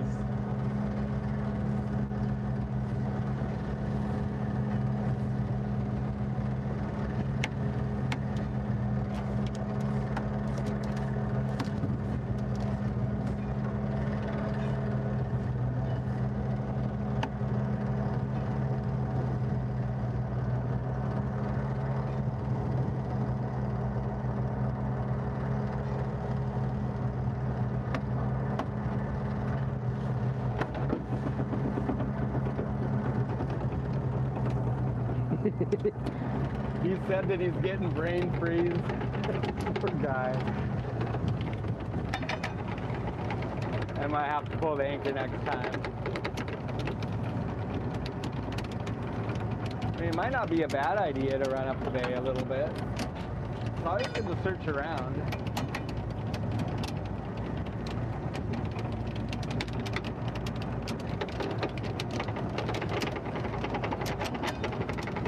It's not like we're killing them right here or anything.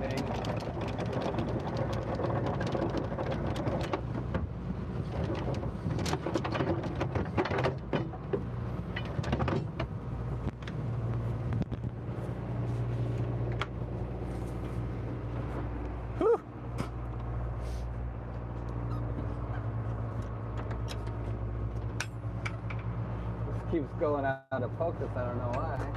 I must be picking up a droplet. Right. There you go. I'll do it. I think you gotta move it closer to the window. Oh. Gotcha. I was actually gonna Mom said go further up in the bay. go further up in the bay, go up the Brown Dog. I said we could. We can go up the Brown Dog. I'm curious about it. I mean, like, it's not like we're slaying them here or anything. A few fish, but nothing to get excited about. Yeah. I don't really feel like we're running away from much. Maybe now's the time to go and check. Yeah, you want to cruise up there a ways? Sure. And maybe find something up on this edge or something. This clamp redone. I mean, it will be a little bit nicer up there. Yeah. It's blowing pretty good now, again. It is. I think it came back up. It certainly did.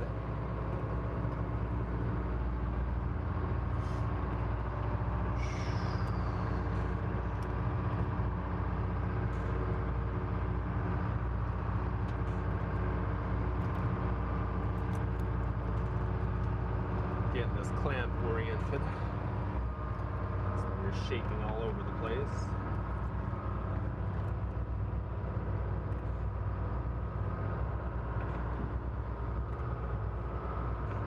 Get you guys focused and stay in focus.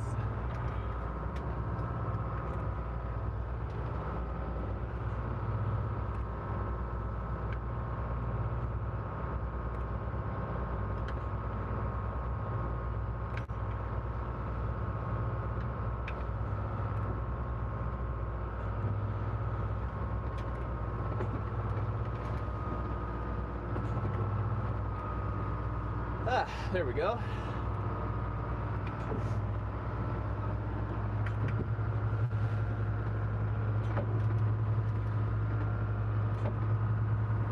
Rinse the windows for you.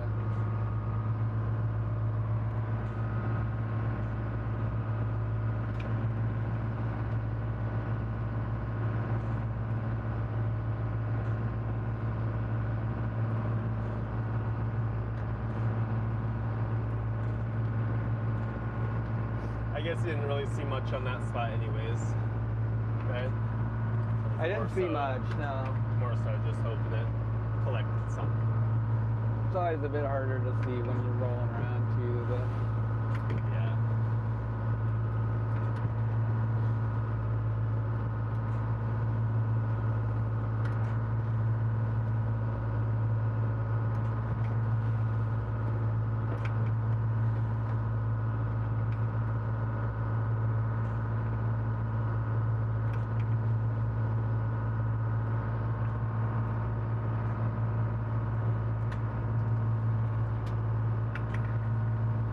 Yeah. Big improvement on Quitter.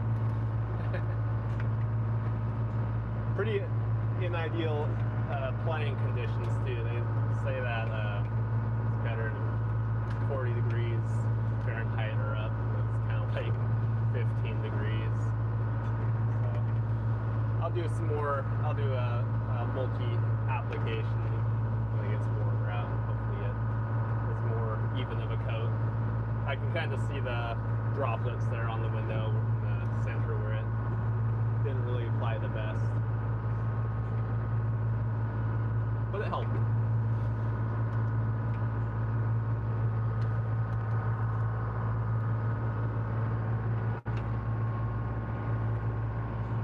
Yeah, we put some Rain-X on it like a month ago, and then did another coat. Straw. It is pretty nice, to be honest. Like when it does get splashed on, the wind pretty much blows off little droplets, and you don't have much dry on once it stops splashing. So it's pretty clear.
Get us over to the edge again.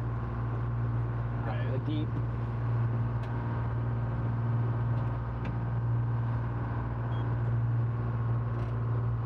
That's a little better.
$7.70 a gallon for diesel in Cali. $7.70. How much has that gone up, I wonder? Couple bucks, I reckon. It's pretty spendy down there anyways. Yeah, Cali is pretty spendy on fuels. I would think that it's, you know, fairly proportionate. Yeah. They have a lot of taxes down there on theirs. Yep, right. I don't know what the road diesel is here. We get a break because ours marine. So it does add. Road diesel was $6 on their last fuel up. So I guess 80 cents more. That would stand to reason.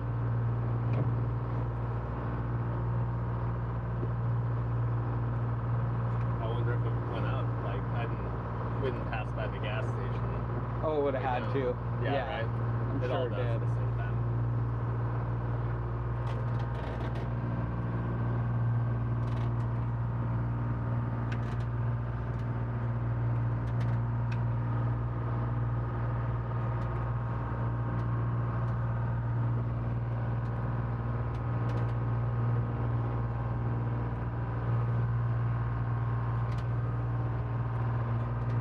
How the battery's doing here.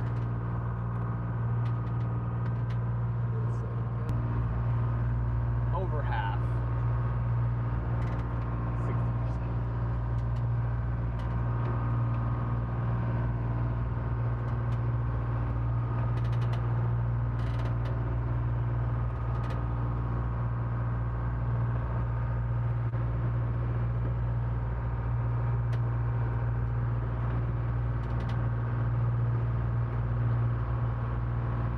Hey, King Chaser, how's it going?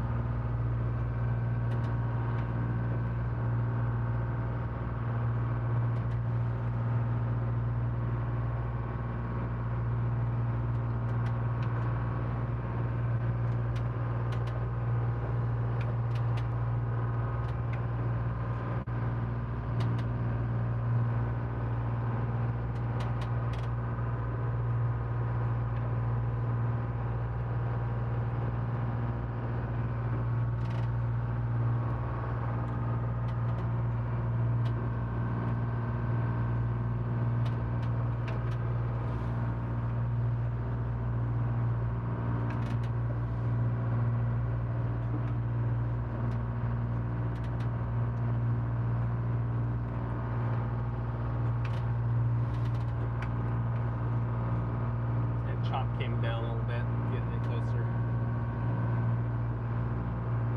Yeah, big difference, huh? Now we just have to find a little ball of fish.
Yeah, that would be tough, Kathy, for sure.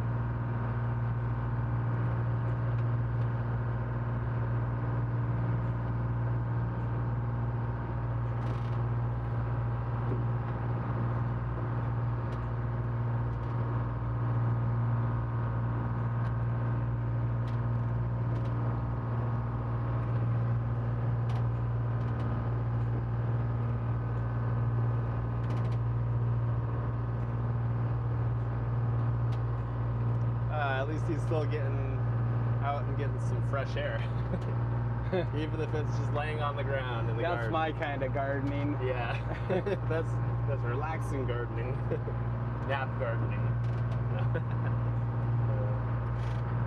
Yeah.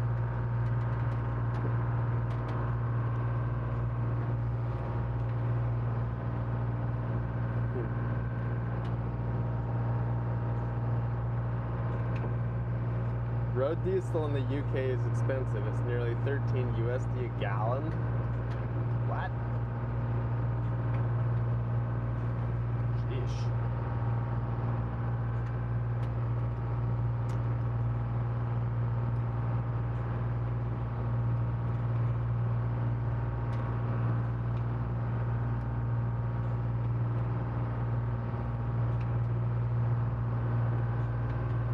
Yeah, nada. The soil is really good. That deep stuff that we dug up was so thick, like chocolate. Oh boy, it was rich. Yeah. Great soil, but it's taken a few years to really get loosened up. Yeah. The sand that we put in there and the organic stuff has really, you know, made a huge difference. Yeah, because that deeper stuff, it was like really like muddy when it got wet. Yeah. Oh yeah. Like just no looseness to it at all. Just super compact. It's really compact soil like that is not good for growing. So it's taken a while to get it built. I shouldn't say built up because it's really good soil, but loosened up, I guess.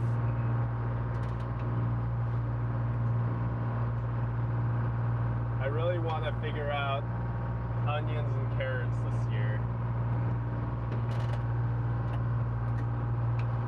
A lot of it is to do with time, but yeah. I think we got to just get some more raised beds too.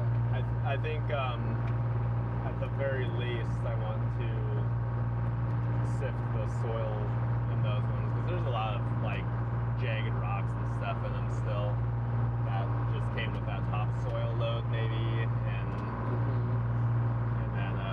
also came up with that deep dirt. Well, I think that deep dirt was probably pretty organic, but it was just other stuff getting mixed into it. Yeah. Likely.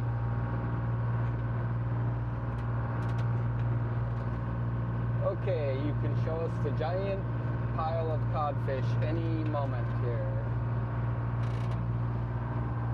I'm ready to fish. Yes.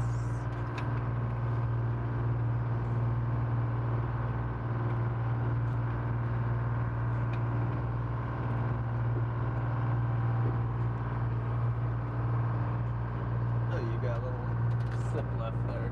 Oh, goody. Me too.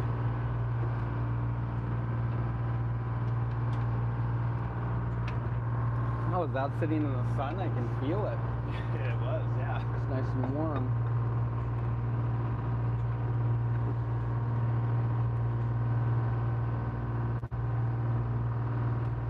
Yeah, we need a pit stop in some kelp beds one of these days. Once it gets a little warmer, ground becomes workable.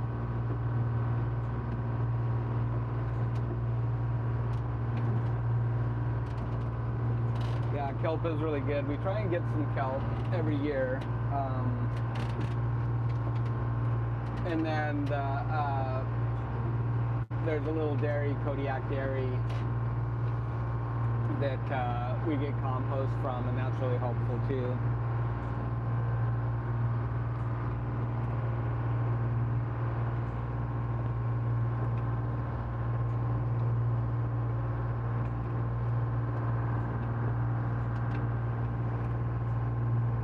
You just got a little handheld battery operated rototiller. Nice. I think one of those would be pretty handy. Be great for weeds. Yeah.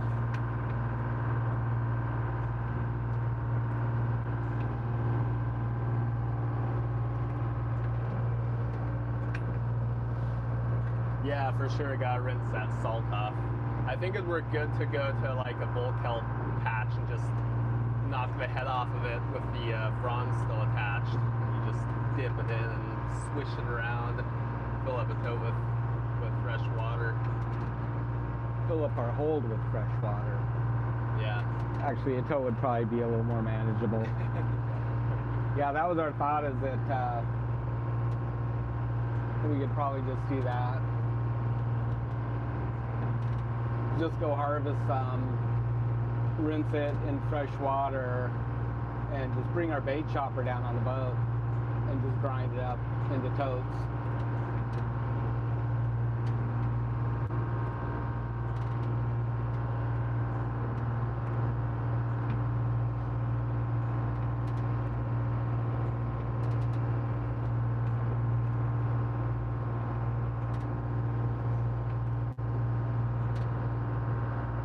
Your friend laughed at you when you strained your soil.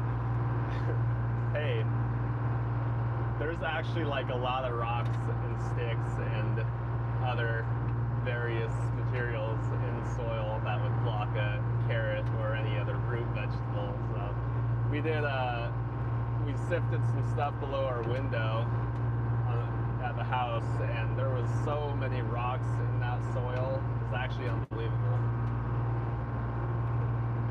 So those beds are ready. I was going to use them to plant like tomatoes and stuff, but I think I'll just relinquish that area back to Mom and let her use it for a flower bed or whatever she wants.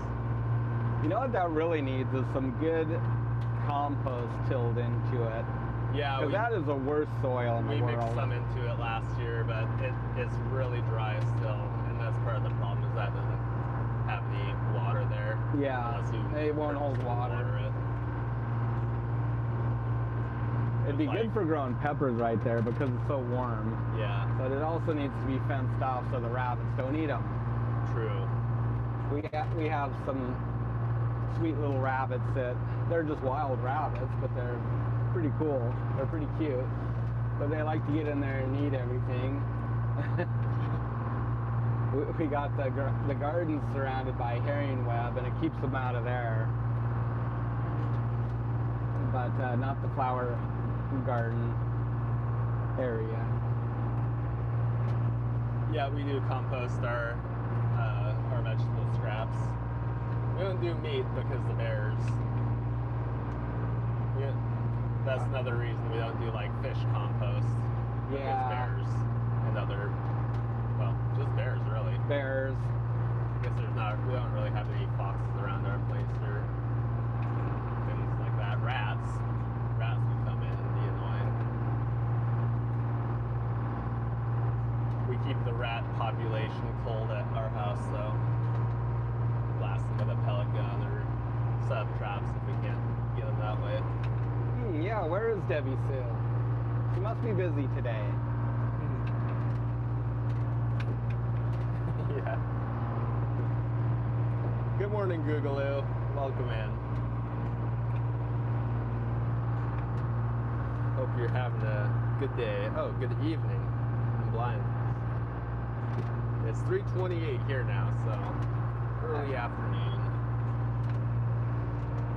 It's been slow this morning, but it was also really windy this morning, so we just we dropped the hook and just stayed there and just scratched away. Now we're looking around a little bit. We'll run up the bay a bit here and see if we can find anything.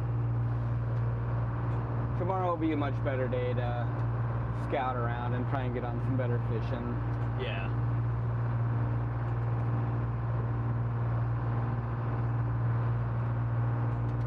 I guess we got about 500 pounds this morning, which is okay. Better than nothing. 10 times more would be fabulous, but sometimes beggars can't be choosers. Right.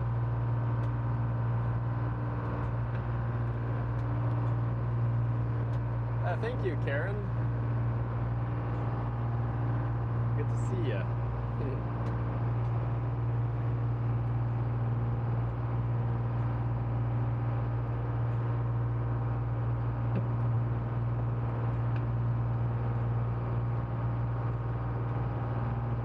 Well, that's a good idea about cardboard, huh? I like that. That's exactly what that needs, is something to retain the moisture. It gets really warm right there below those windows on the outside of the house, and so it dries it out fast. Okay, Albert, thanks for hanging out with us, and have a good sleep.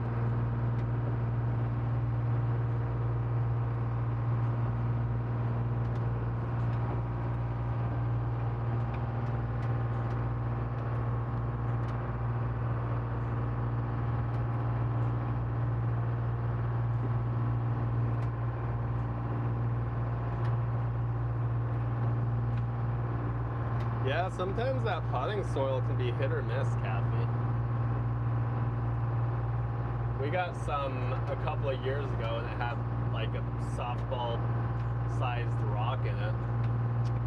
It's like, how does that get through the screen? It's not very good quality, honestly. No, it's terrible. Most of it.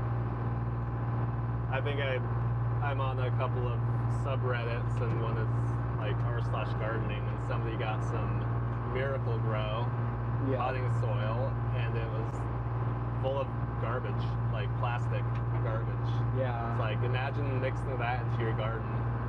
Infuriating. Yeah.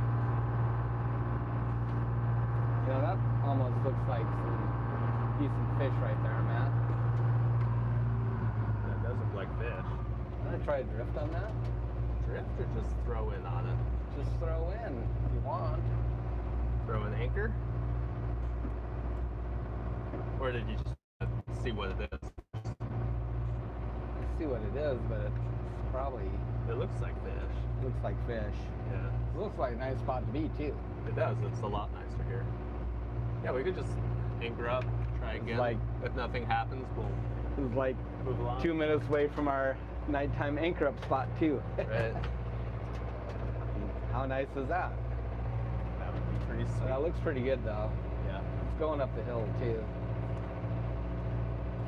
Alrighty, well, we're going to put the hook out here, I guess.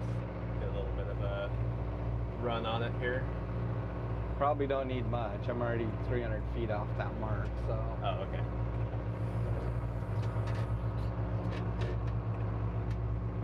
I think we're good. It's not windy here. Like blast off the beach. wind.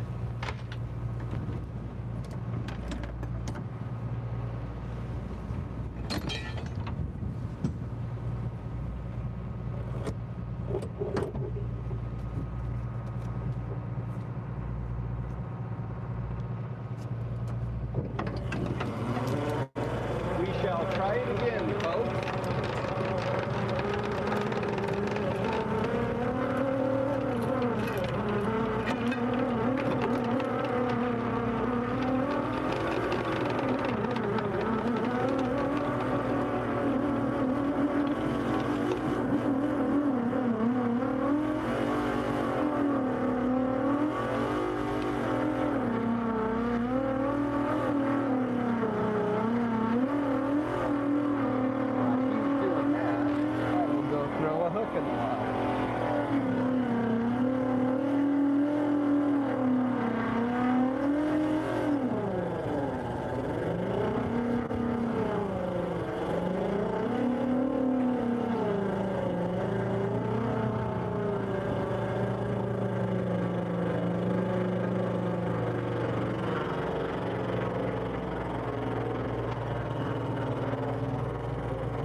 Fingers crossed, fingers crossed. Come on, codfish.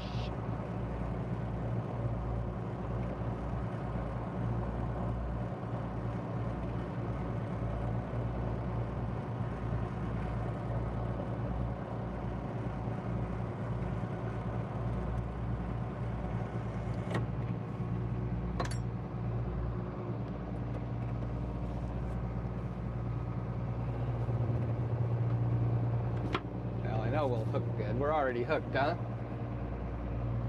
I think. Slowing down? Oh yeah, 0.8 already. Yes.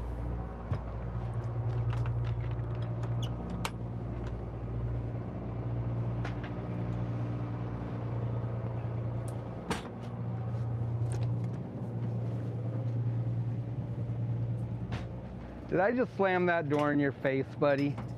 Nah. Good.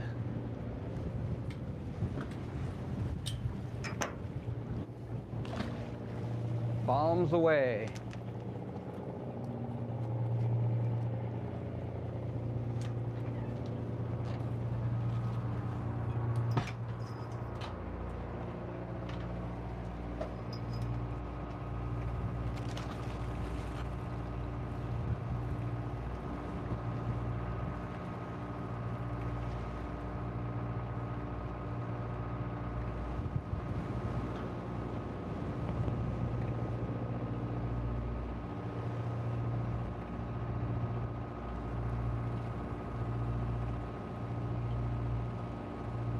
Come on, baby, swing around.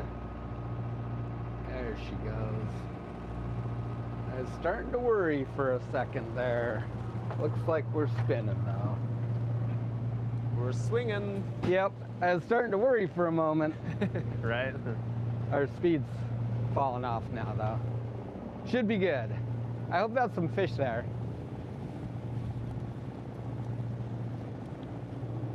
Oh, it's still whipping out here, though. Yeah, it's still pretty windy. All right, all right. Yeah, give us No a break. gusts. Let our anchor get hooked first, please. Yeah. And then you can blow if you want. Ah, We're good. There we go. We're good.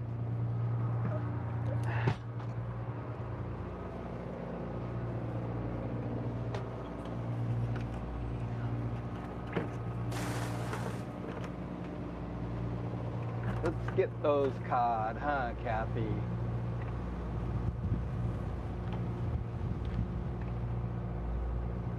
This is a very nice spot right here. To anchor up. Enough. Kind of got you guys crooked, but there's some nice spires right there. It's pretty cool.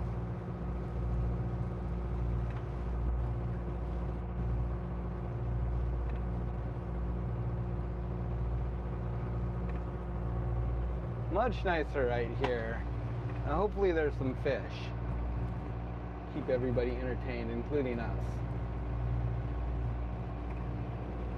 I get kind of bored and then I get sleepy.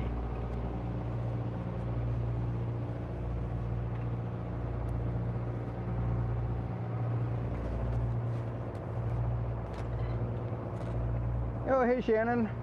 I think we're gonna do halibut in June. Sometime in June is kind of our tentative plan right now. This cod quota is going a little slower than we thought, which is good. Thinking it closed like around April 20th of last year. It went fast. About the time fishing started getting really good, it was over. So kind of hoping it doesn't go quite as quickly. So we're thinking that we'll be fishing cod probably into May, and then we have some federal quota that we can work on. A season, once that's caught, everything will be closed until June 11th, and then cod will reopen again for federal, and that's about, I want to say 700,000 pounds, 750,000, something like that on that quota. So we kind of want to get as much cod fishing in as we can this year, and so that probably means halibut in sometime in June, maybe mid to late June. It's hard to say. We always make these plans and I don't know how often they work out. Is it gonna happen? Perfect landing, huh? Right on, yeah. Look at that, 80 feet away. 80 feet away, a little bit of fuzz showing. Yeah. Anything biting yet? Are they biting? Tell me they're biting.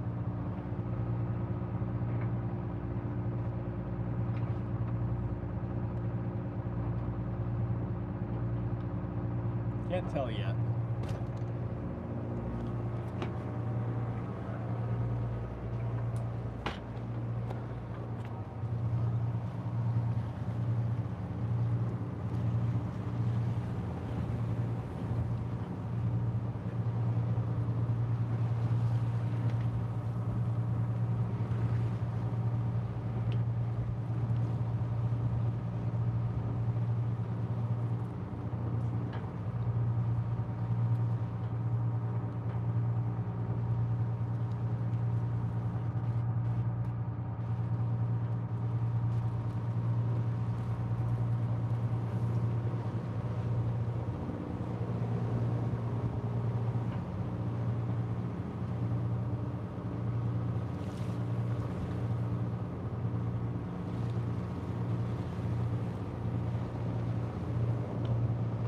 Not yet.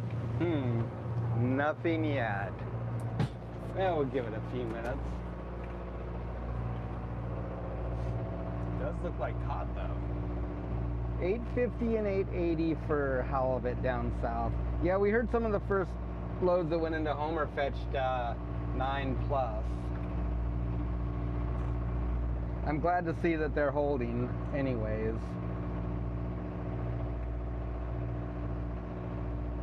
Yeah, we're fishing. We just have the camera up for it. We'll move it here in a few. Just got the hook down, so we'll give it a few minutes here.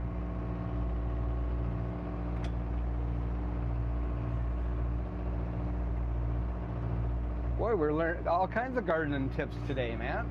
Oh, yeah. Not a Quitter says wood ash helps keep down smelly foods, helps balance pH level. We have added, well, we do burn stuff, and we'll mix that ash in, just like alders, and nothing, like no old pallets or old furniture or anything, but just natural stuff. Yeah, salmonberry bushes. Salmonberry alders, bushes and alders primarily. Spruce sometimes, and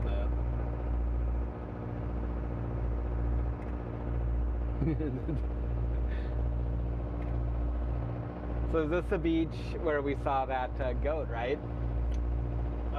no, that was Kaluta. Oh, that was Kaluta. Yeah. Well, that's a nice gust. We're sticking good anyways. I think. No, we're not. We're dragging. Oh no! Pulling us free. It's alright. It's just not cool. We're not going to go too far.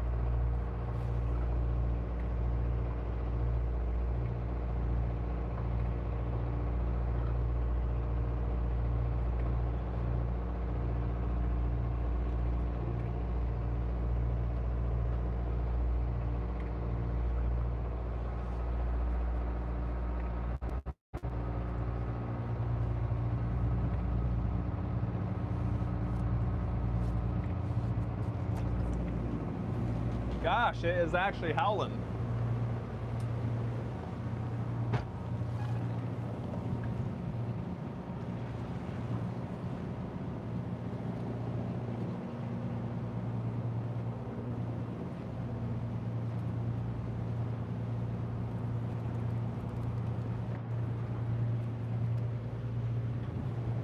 Well, I guess we'll at least find out whether it was fish or not.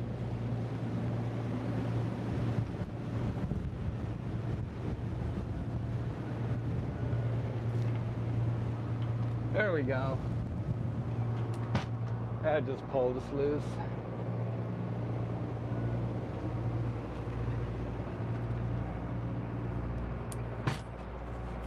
That's annoying. Yeah.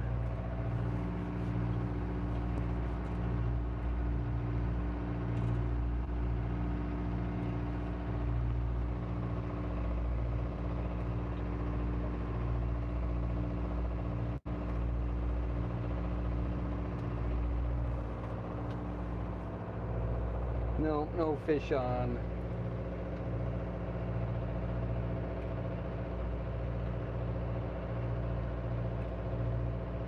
Dang, we landed nice too on that mark.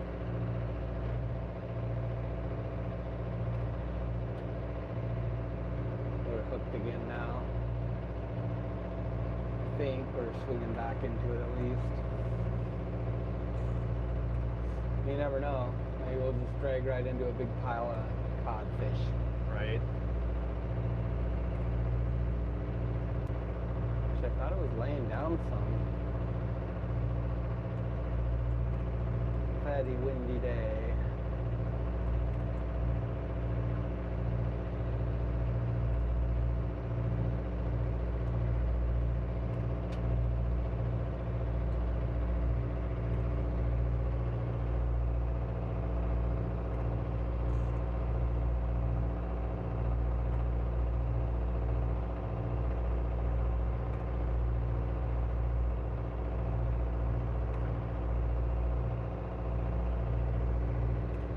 Get hooked again.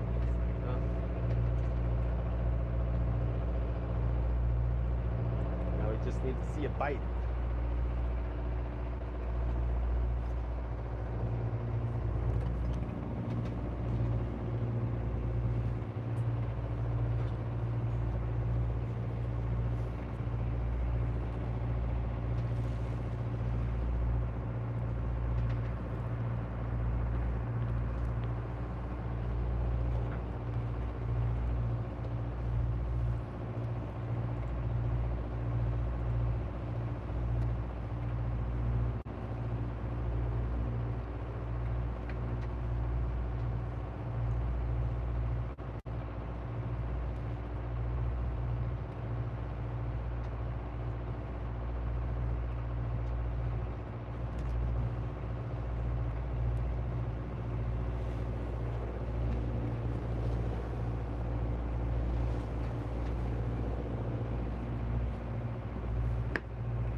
Got something.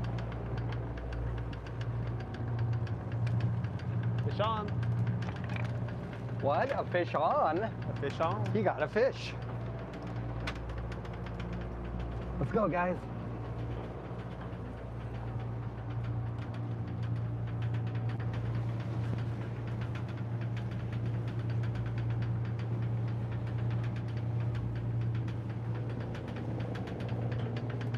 What do you got? It's very big, but Sun Life perhaps. Might be a throwback. Maybe it grows into something bigger. What do we got here? Take it off. I think it got off. You lost it. Throw a couple fresh baits on here. Now, how does that make you feel? Robbed. Feel robbed.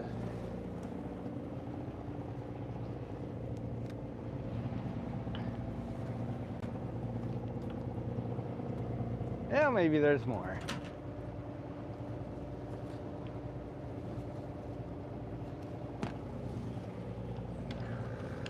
I wish we hadn't drug off that edge. That looked pretty, I think, are we dragging again? Or are we just swinging now?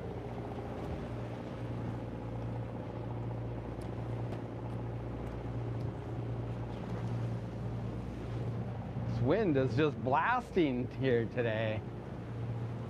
It's just up and down, buddy.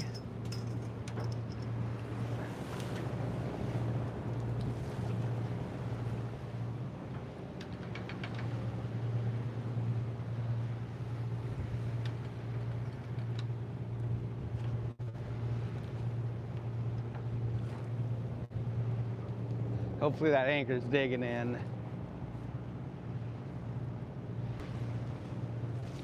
All right, sorry to get you guys all excited. I was excited too. There was something there, believe me. I could see it. I saw the rod bent, the arm bent.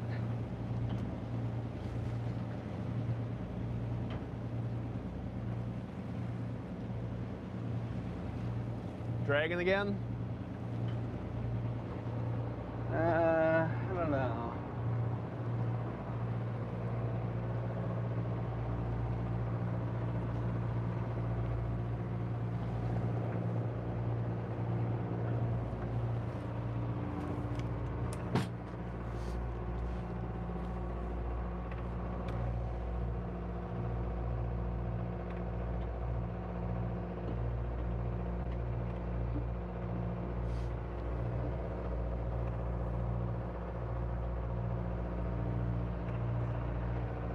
It looks like we probably are slowly dragging. Every time the wind gusts.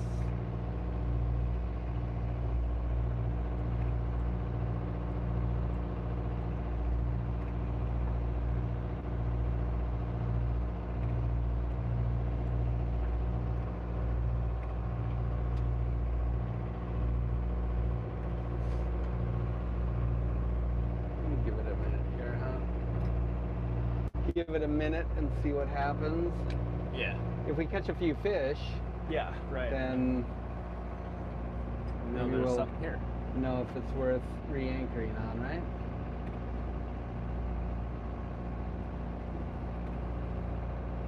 I thought we were tucked in behind that corner just enough, but I guess not.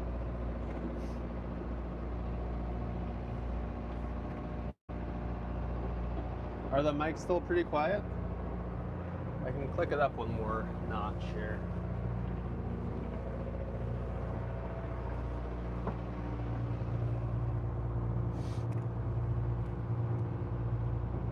Turn it up a notch. That's all I got now.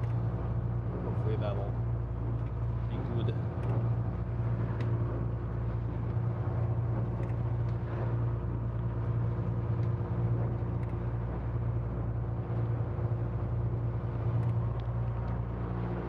We're still we're dragging fast now.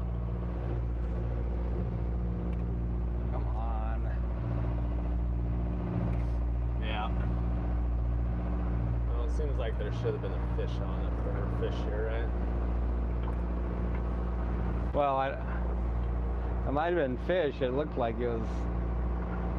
We didn't get a chance though. Blown sideways.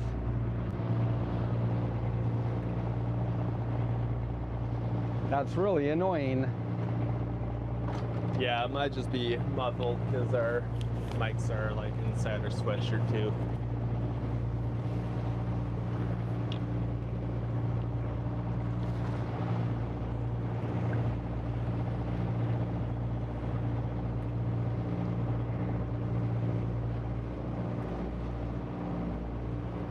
A lawnmower in your neighbor's yard. It's time to watch TV, not do chores. Get out of here.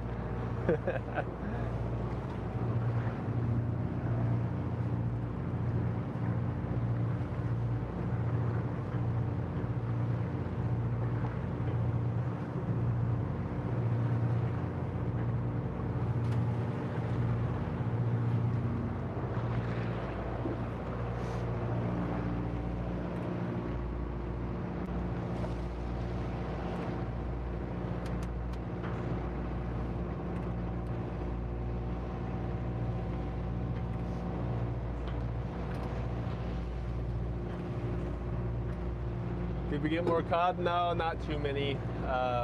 Just another handful from where we were, and it pretty much dropped off. And came a little bit more up the bay, up the edge, and dropped in a spot here. But we hooked again, stopped dragging, but I'm not sure if there's any cod here. It looked like it's time. Yeah, just gotta keep trying, right? We're not quitters either.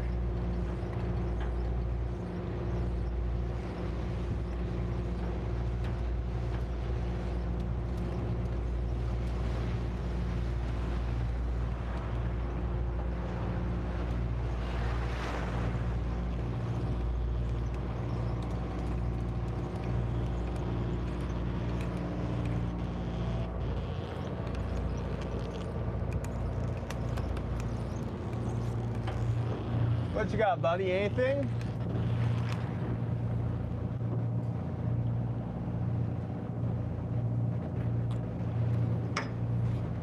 Oh, I got something all right. Oh, he's grabbing his gaff. He's gonna deprive you guys of the fish.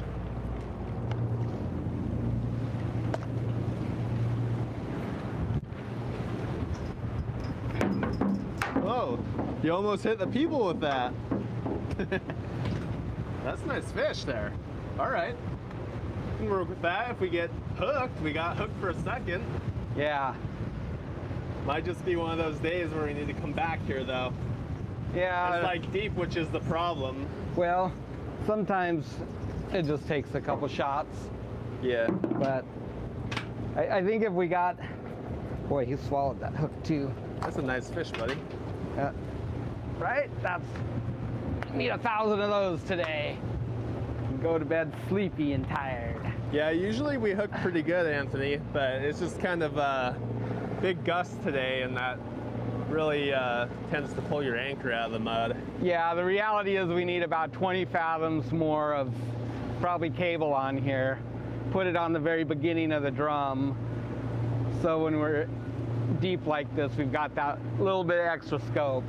Yeah, because right now, like when you lay your anchor out and you're blowing hard, it's pulling the chain up, so it's not getting all that drag on the bottom. Yeah, and it didn't help that we were going downhill and we dropped up here and we drug down, but there's no way to do anything about that in this spot.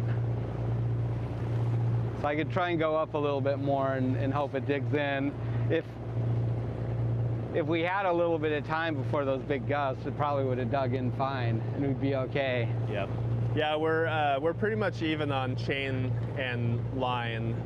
Well, a little bit more line than we have chain, but we are just a little bit light on length for this depth. Yeah, or at least windy fishing. There's not much scope there. Yep. At this depth, we're in 45 fathoms. Yeah, what do we have? 20 fathoms chain. 22 a chain. 22 a chain, and I want to say 30 a line. Oh, 30. Okay. I couldn't recall how much. So there's not very much scope. The mower moved, thank God. Gold VP's neighbor was mowing next door, ruining the program. Well, that's very rude. He said, mower moved, thank God. Yeah, it's still a bit windy. It's well, we're annoyed too because of the wind. Pass there. And yeah, really just up and down. These gusts are. I mean, eventually we'll hit an edge over here and we will stop. That's true. Whether there's any fish there or not, that's another story. I guess we're at least covering some bottom. We might be headed out into the middle of the bay too. Kind of looks like that might be the story here. Down in 46 now, so.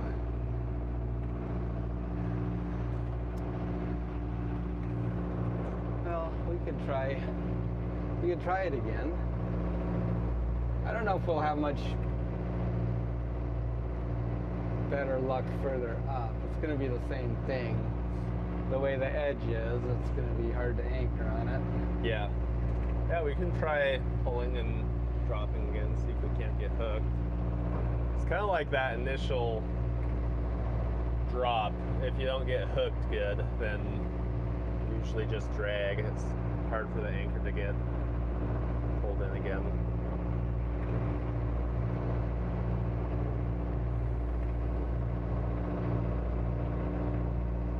Those birds are busy on that corner right there.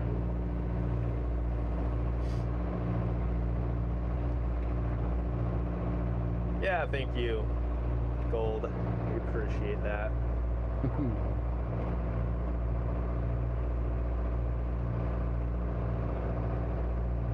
And yeah, the Ray, coming back to you there, it's the iPhone 16. This one? Yeah. The new one, whatever that is 17, isn't it? Is that what it is? Yeah. So it's yeah, whatever our Starlink limits us to on bandwidth is the resolution does. I think it usually does 1080 for stable streaming. So, but no, we're pretty happy with the picture on it for sure. Takes killer photos, like the actual just stock lens on it really zooms in. It's pretty cool. See, we're 300 yards from where we wanted to be. That looks like we just spun around. 450 yards from where we dropped the anchor. So no signs of slowing. I don't know. The rowers keep on rowing. Gotta reel this in before I we guess get we'll pull up our gear and try again before we get everything all tangled up.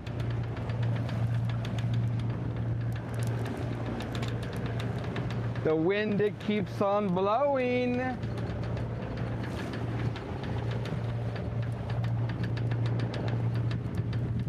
Right, Matt? That's right. Yes, I'm hiding behind you. You make a good windbreak.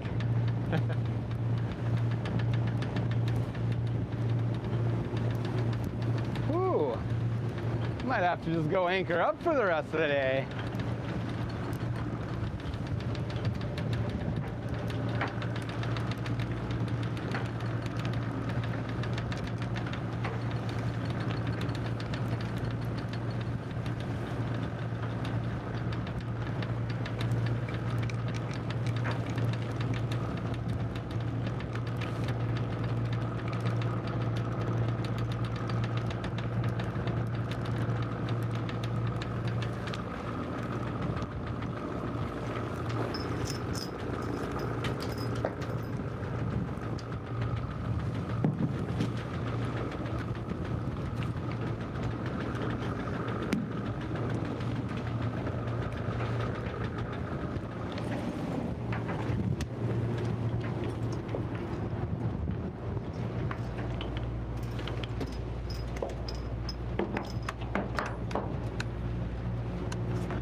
Poor Matt. He's gonna be frozen when he comes in.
polished up our chain.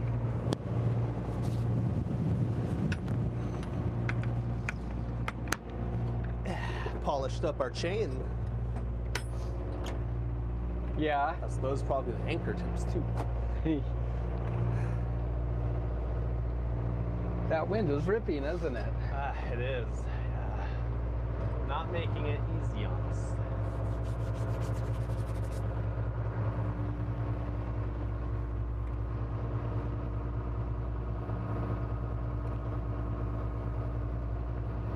That's true. At least there's no ice. Yeah. And we are thankful for that. Right. I couldn't handle it. I'd at least be bundled up in my actual rain gear. You'd be frozen like a popsicle after 2 minutes in this, with it blowing this hard.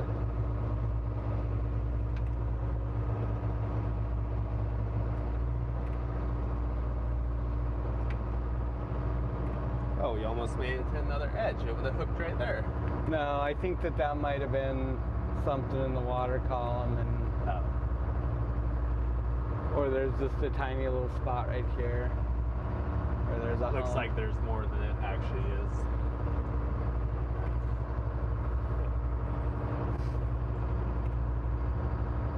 How far did we travel? a long ways.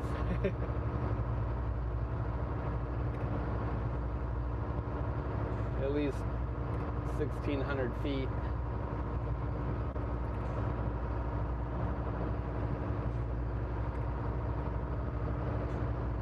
Ooh, look at that. Look at that smoker up there. Ooh. Well, water, not water spout, but water devil. Coming for us. That's a good gust right there. Yeah, that is. Here it comes, hold on.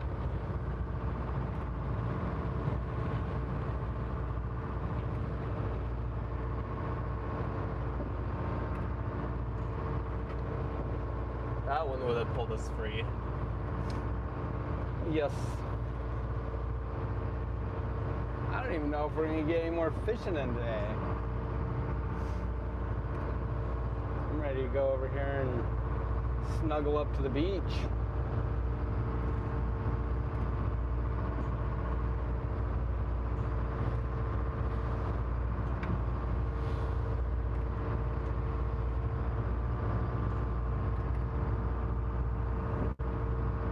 Mom says go anchor up. And admit defeat? Never. Come on, dear. We're not quitters. Gotta at least find a spot to farm for the rest of the evening. I mean, especially after catching that nice cod right there. Yeah. That makes me want it even more.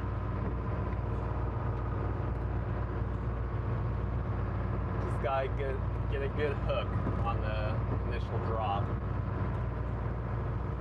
What's best? Just spool that scope out really fast, or set the brake on it and let it slowly pull tighter. Probably spool it as quick as we can, and then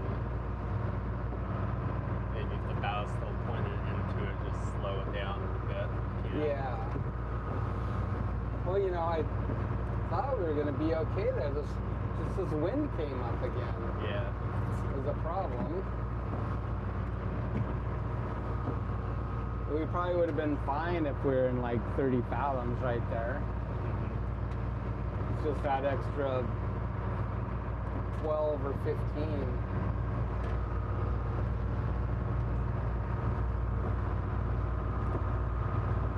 Oh, you don't like my tilt right there? It keeps tilting down slowly. No way. Oh, did you do that? Huh? Well, I moved it because it was.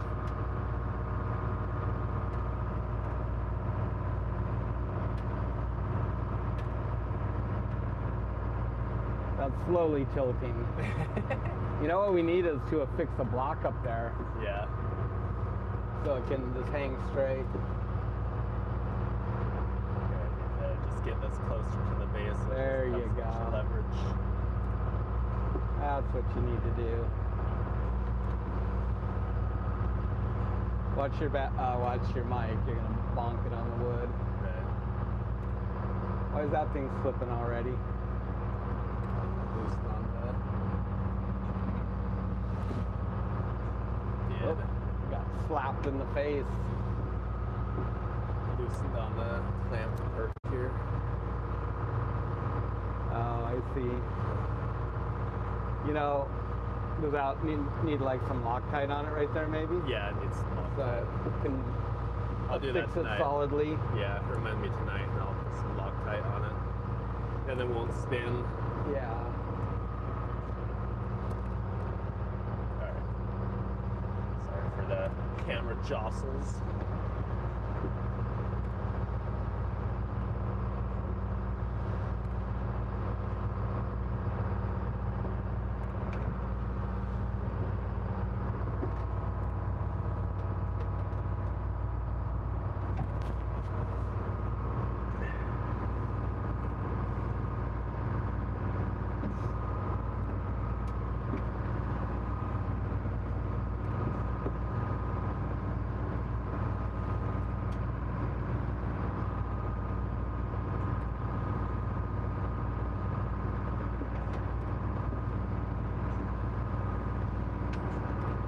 If that doesn't work, I'll just put it on the other side so then it'll be in the tightening direction instead of loosening.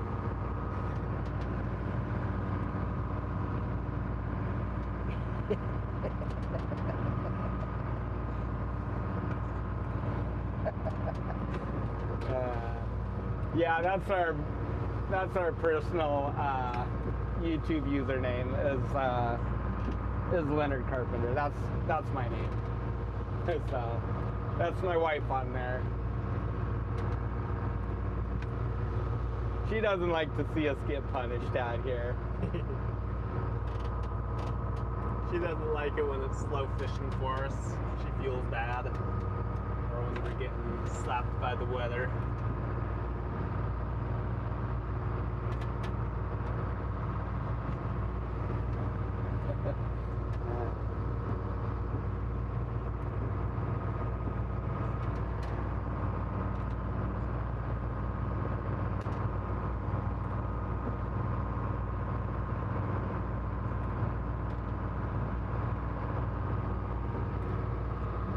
We're gonna get them. Heck, just go over to that rock and just drop the anchor on it. All right. Those beautiful spires. Yeah.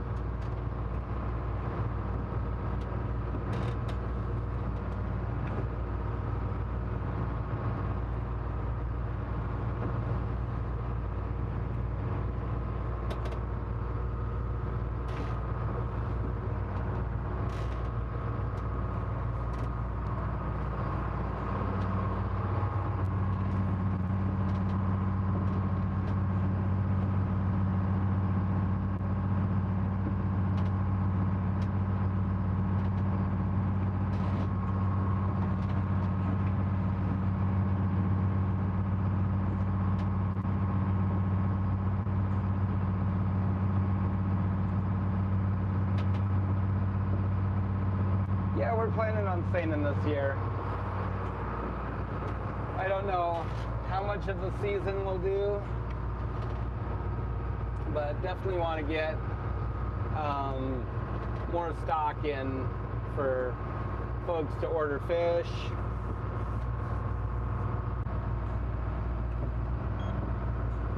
We were pretty happy to get some coho out last year, but it did go fast. Yeah, so the edge is just so steep right here that it hardly does much to try and drop it up high.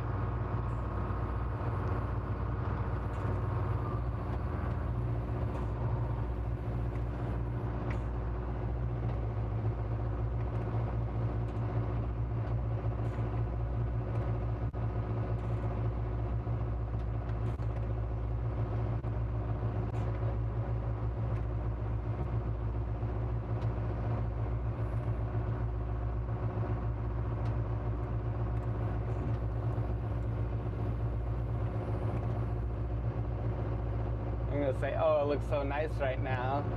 And the second that anchor goes down, we're going to get blasted again by a gust. Yeah, and that's going to be that. Hey, Gary, welcome in, buddy.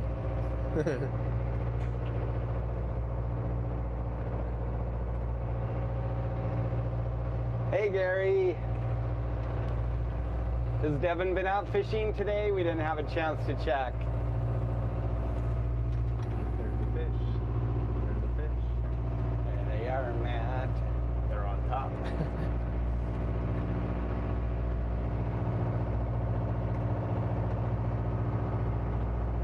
Well, I'd have to agree with you there, Floyd. We even made some money today.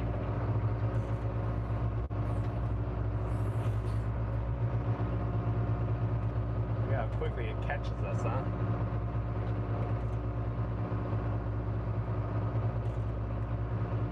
Just keep us over the top of the spot until the anchor hits bottom.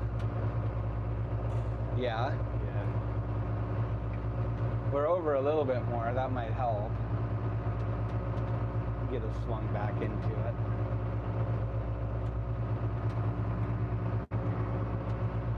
Thinking maybe if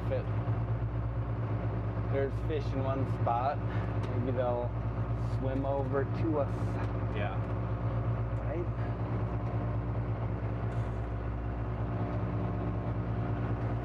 Gary says, good to see you. Matthew?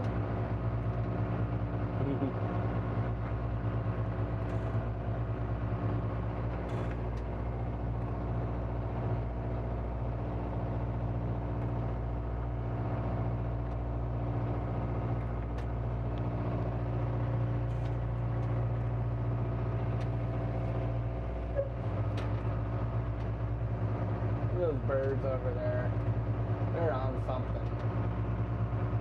Where at? Oh, yeah. Yeah. I want to go investigate, but Tornado. yeah, Where would that be? Like, probably like right Yeah. about here on this corner. let's say about there, huh? I think that they were a little shallower at first. I bet there's some herring on this edge right here. That's probably why that big fat cod was laying there. You want to try it again? Yeah, let's try it again. Let me edge up like right to where this edge really starts to drop and see if that will help. Just give us a little bit more. Yep. A little more time.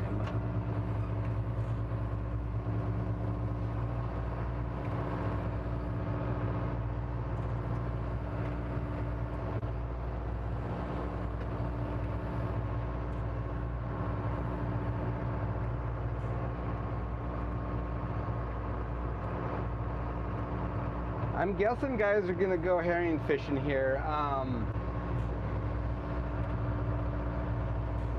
Most of them are just got back from Sitka, Villain Shack, and oh, who else was down there? Some of the big heavy hitters. They just got back. I see they're in town now. So I'm guessing they'll be looking around here before too long. We are seeing herring up in the bays, but they're not up shallow yet. Most of them are kind of out in the middle still, out in 45 to 60 fathoms, just out in the middle of the bays. But it's massive schools, it seems like.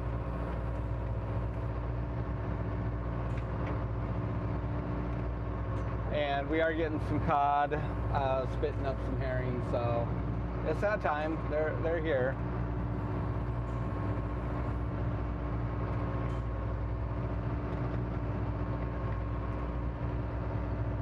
Sheesh. This wind's ridiculous, dude. I'm sick of it. I just wanted to fish today. I guess It's not supposed to be blowing this or to lying to us. Not like this, right? Yeah. It's not too often that windy is wrong, but it's wrong today. When they are though. When they get it wrong, they really get it wrong. Maybe it's getting channeled around this mountain or something. Blowing hard here. It looks windy all the way through the bay though. Yeah, the whole bay is windy.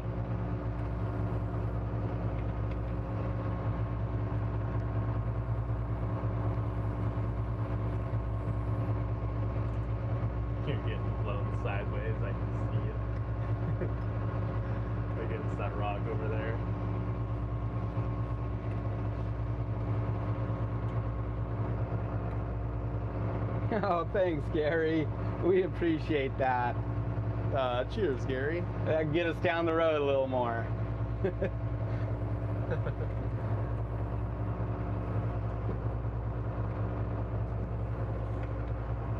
We're going to try and drop the hook right here again. We're not too far from shore, but we're still in, 200 foot of water right here. It's a pretty sharp edge right here. I'm just kind of trying to creep up on this a little bit more, and maybe we'll have a chance to hold. If not, I don't know. Maybe we'll just go over shallow and drop the hook and relax for the day, watch a movie.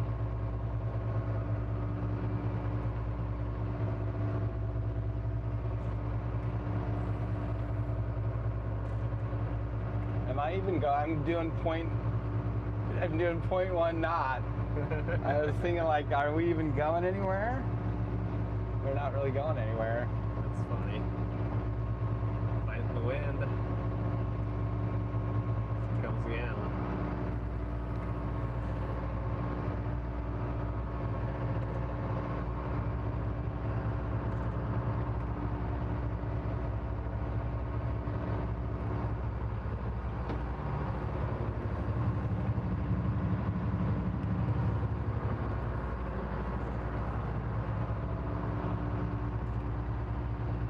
I think those fish are hungry.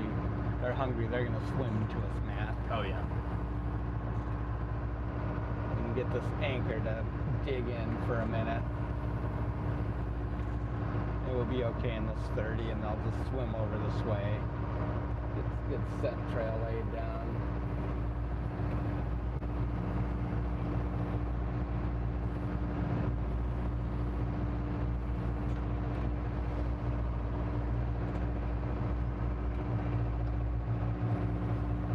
We'll try it again.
Want to get us pointed that way?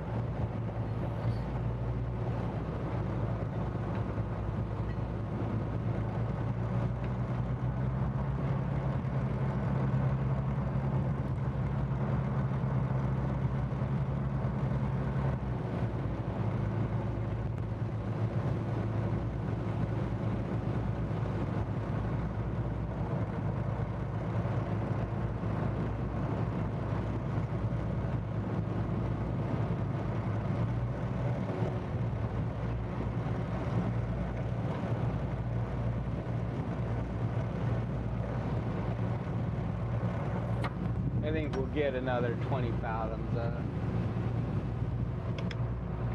cable for this thing when we get back to town. If we put the cable on the drum first, then we'll always have this Samson here as shock line, basically. So by the time we put cable out, we're still going to have some good shock line.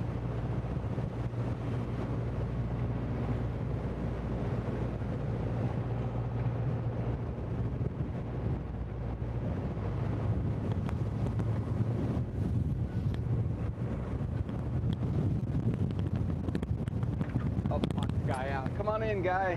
Whew. Is it cold out there? Not, you know, it's not like piercing cold, but it is friggin' howling. Sheesh. Are we gonna stick? Keep feathering her a little bit. Yeah. Yeah, let that anchor pull in good without getting yanked.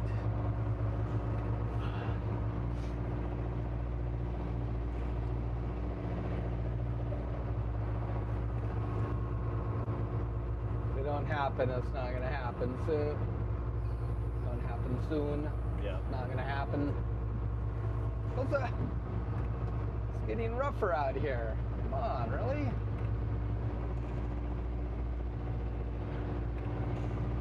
Digging, baby. Come on, anchor.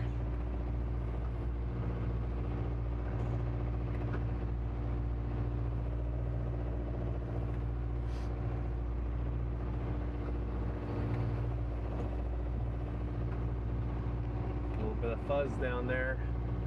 Get hooked, baby. Matt the Iceman. Yep. That's me.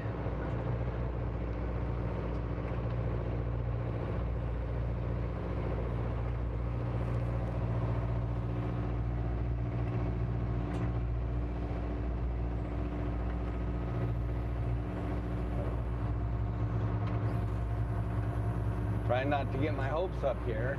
Yeah, right. We're stuck right now, but all it takes is one good gust. We're up shallower. We're not that far from the mark.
Hasn't pushed us back yet, but I'm cheating too. Cheating. Those are tactics, we call them in the biz.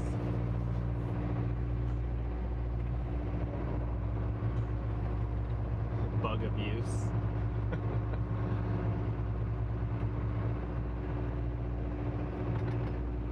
That looks like good sign. I guess I go through a hook in. Yeah. Maybe hold. Yeah. If we don't, we don't. And then we go from there. That just feathering the throttle over here. Trying to hopefully make our anchor sticking good. Look at that freaking wave coming in. Oh. Let's go throw some hook in the water.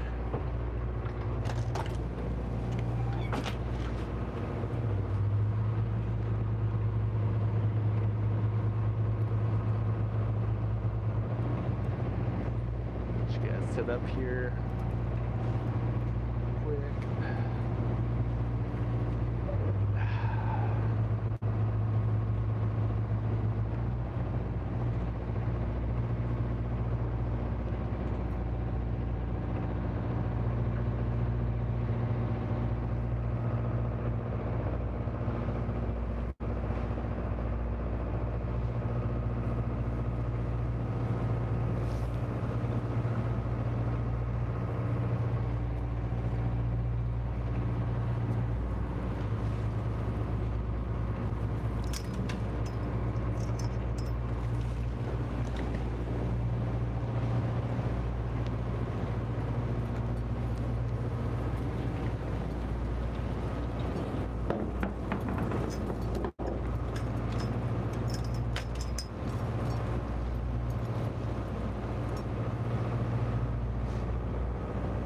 We control the audio here on the live. It's just on our mics. They're turned up all the way,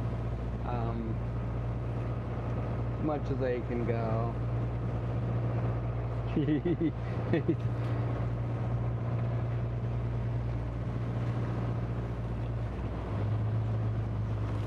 That was pretty funny, Gary. Like those Seattle schooners, old school.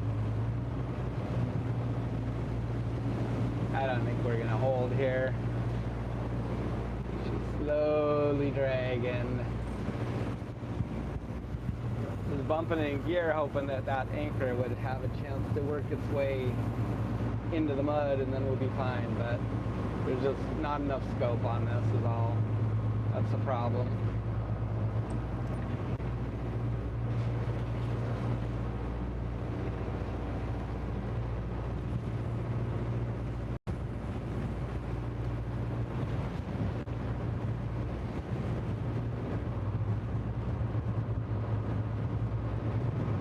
That wind would just lay down for a little while.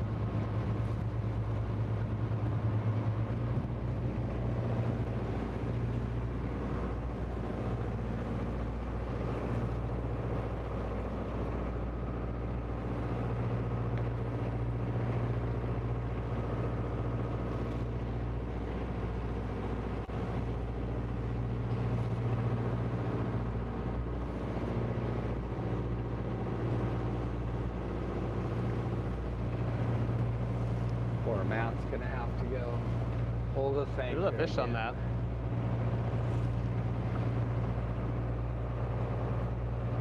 We don't have Not any fish. fishing rods on board.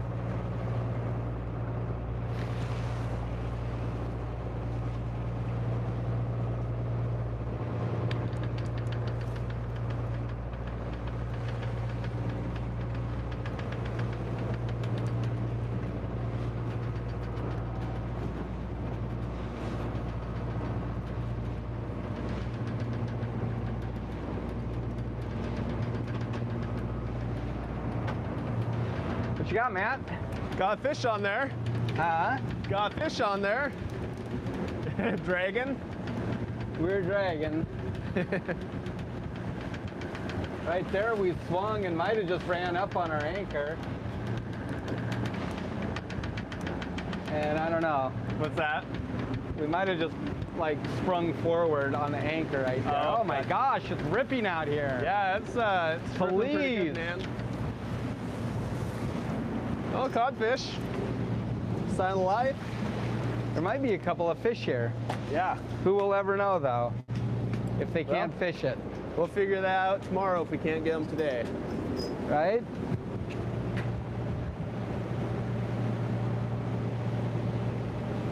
But no, I think we might have, fingers crossed here, Yeah. we might have stuck.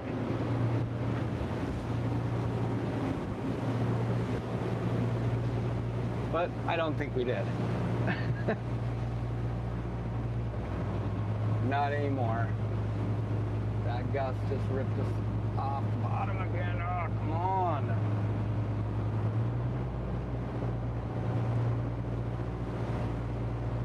Yep, max scope weather. Oh, I was my saying we got to goodness. get another 20 fathoms on here, Gary, and we'd be all right. We're in 41 fathoms, and I think we got about 52 fathoms of line and chain. Not a very ideal scope, for sure. Sorry, Matt, but we're gone again. I figured. I think we're gonna just have to go drop the hook for the day. I think so. This ain't working, buddy. Probably right here is fine, huh? I think so. Just Yep. over, tuck in there. Yeah, tuck in, get up shallow. Get all that chain laid out there and darn Maybe it. it'll come down this evening. Yeah, maybe it'll come down in a while. I guess it's already like 4 o'clock though. That's frustrating. But this is not gonna happen. Yeah, we'll get some cable and see how much we can get on here, and then keep the rest of this tackle on there, and that'll be good. Just not enough scope on here.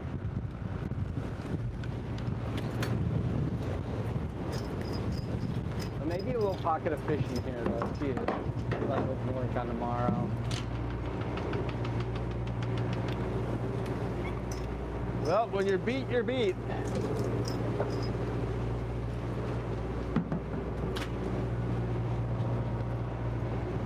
It's only supposed to be 14 today. Well, it does say gusting 33. All night too. Yeah. I'll just leave you guys here for the moment.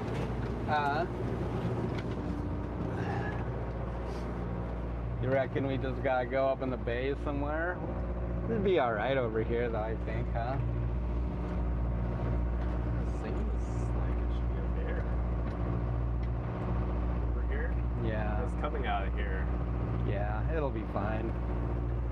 We go up into 8 fathoms or whatever, and that's gonna. Yeah, should be That's alright. 3-to-1 scope just with the anchor right there. Right. Sorry, buddy. You want me to get it? No, it's alright. I'll get it. I'm fine.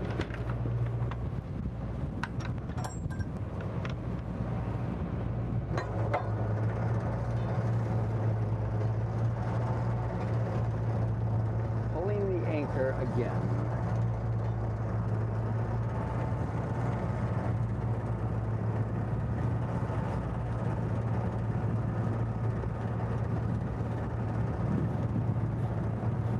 We'll be fine up shallow.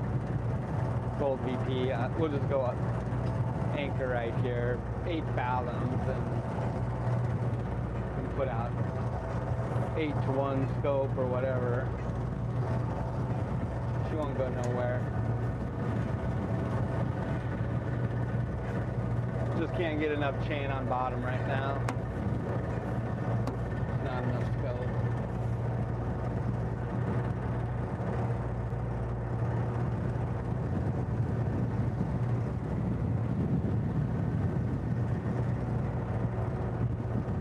I think it is about 33 plus or minus 20 today.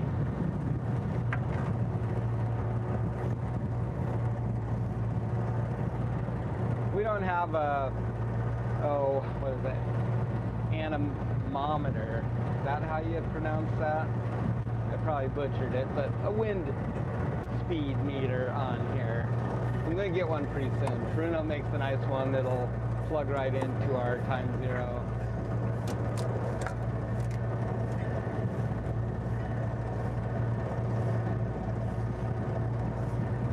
Then we'll know.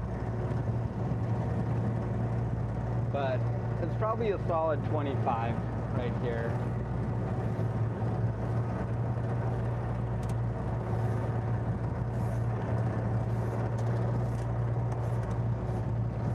It always looks a lot nicer on camera, but it's ripping pretty good out there.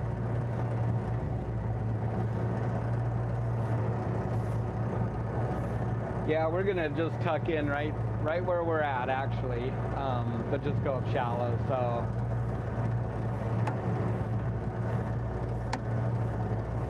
we'll be in the lee enough that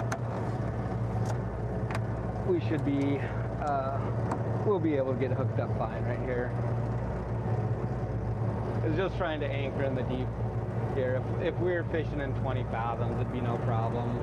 Even back there where we were fishing, that was in 33 and we were okay, but it's kind of just the difference of how the bottom is.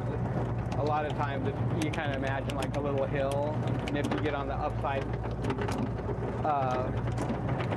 the upwind side of that hill and you get your anchor down, you know, then you're dragging that anchor up the hill and you can almost hook in anything like that. But here we're practically doing the opposite. We're on the back side of the slope, and so we don't really have any way to hook into it good. And once the wind catches you, it's just You're just dragging deeper is the problem. So if we had more scope, we'd be okay. But that's it. We're maxed out there. Whew.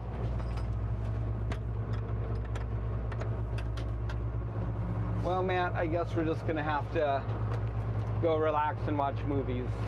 Yeah. For a little while at least. Unless you want to go back to the other spot. I don't know if we'll be able to hook up out there any. Well, like I was saying, we'd have to get on the upwind side of the hill and we'd be fine. But that means we're going to be fishing in 20 also. And it kind of looks like there's maybe fish there, but it actually looks like it's just a bunch of feed.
What am I making for supper? Well, might have to make something warm like a soup after that. Mom and Tristan had some salmon soup last night. I was jealous.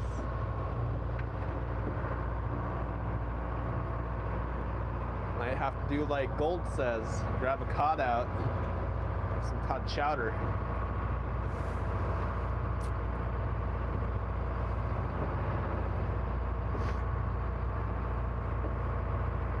That's right, Steve. That's exactly what we're gonna do. I mean, you never know with cod. One year I watched the fleet drive over some of the best cod fishing ever. I sat there and just slammed them. Guys kept driving by me. Yeah. I'd pull my gear up off bottom and stand there and look bored. I'd be like, oh wow, looks like a lot of slime underneath you. Yeah, I think it's just feed.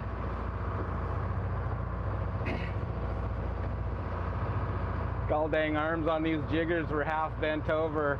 They didn't even like realize it, what was going on. They couldn't leave fast enough for me. This is like, get lost now. Yeah, sitting there wanting to yak.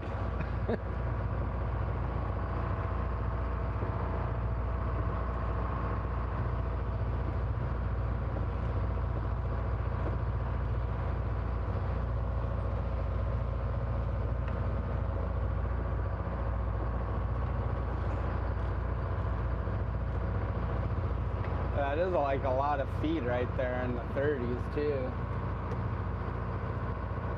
And it kind of looks like fish on bottom. Kind of scratchy looking because of these waves, but... Yeah, it makes it a bit hard to tell. It does look kind of... That looks like fish right there. Yeah. In those 30s. You know, and that's the same depth back there that we were catching those nice ones of 32, 33. Yeah. Right. I don't think we'll be able to get them here today, or at least not right now, but... It's the same thing, wrong direction for the edge, huh? Yeah, if that edge was the other way around, we'd be golden, but... Or if there's a nice little pinnacle to hook right here. Such as it is.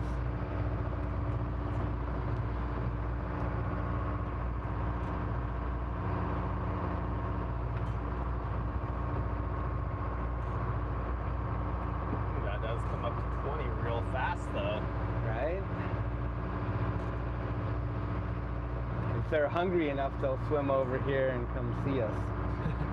Maybe we'll get lucky.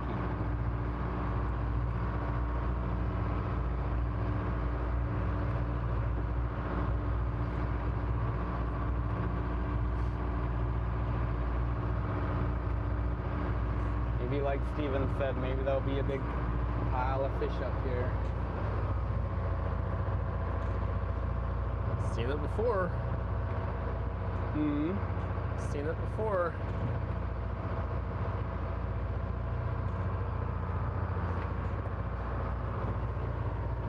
At the island. All the time ago.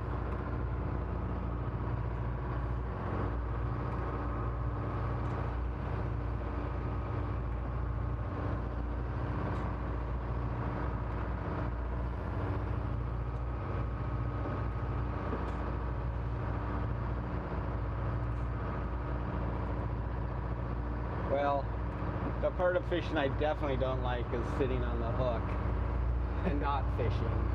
Yeah. Grass fishing. If it wasn't a 6-hour run, I'd just go home.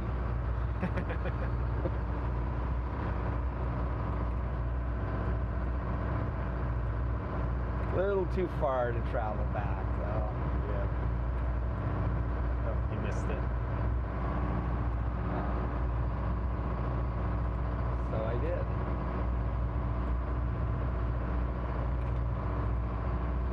Erroneous data.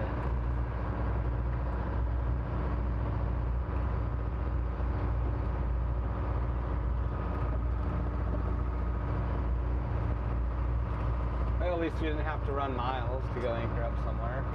Yeah, right. Well, anyway, I'm excited about that. Tomorrow. I know, right? Fresh ground. Hopefully nobody's stream sniping us and shows up here tonight while we sleep. I don't think it's that good to worry about. Yeah. If they're that desperate to follow us around, then I don't know. I hope you don't burn much fuel is all I can say.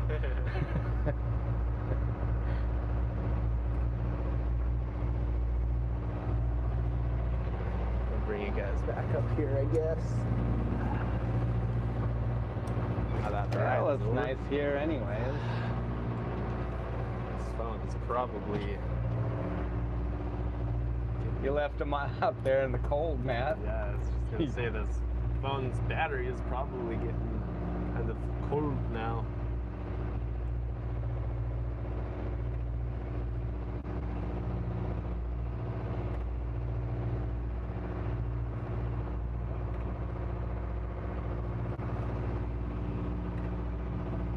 Yeah, it should be better tomorrow, Gold.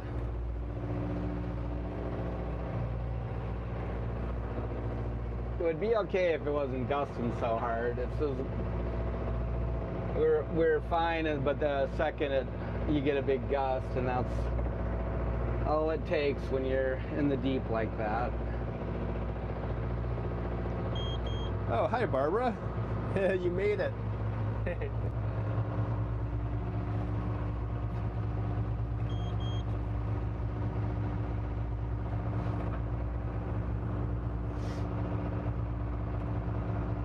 I think we're gonna have a sleepy Sunday now too. We tried fishing today, and this morning we got a few.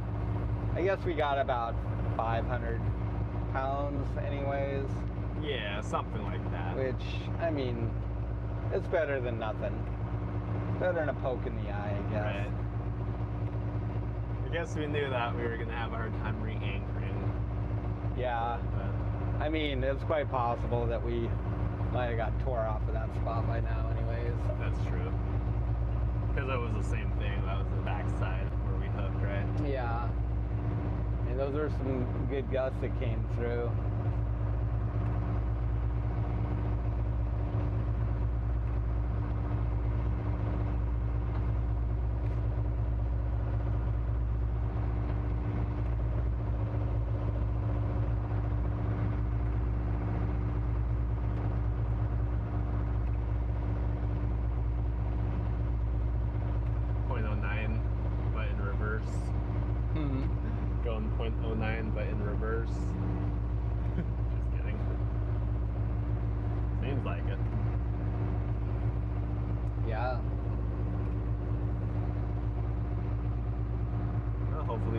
it good here. Oh, we'll be fine here. If not, we'll go drop the anchor on that boulder up there. Right. Have to be sure to haul in at high tide. And we're pretty much at low now. We are at low. We can just go nice and shallow here, really. I don't think we'll be swinging around much, at least not in circles. That's herring there, huh? I'm guessing that's herring. I don't know, See man. some over here. We'll just Throw the net in. yeah, dip our net in. And we should be able to see them, like, in the water. All right, what do you think of that? Yeah, should be good. Uh-huh. I'll at least let you get into your position. Well, sorry that not much fishing today, guys. But that's fishing, I guess.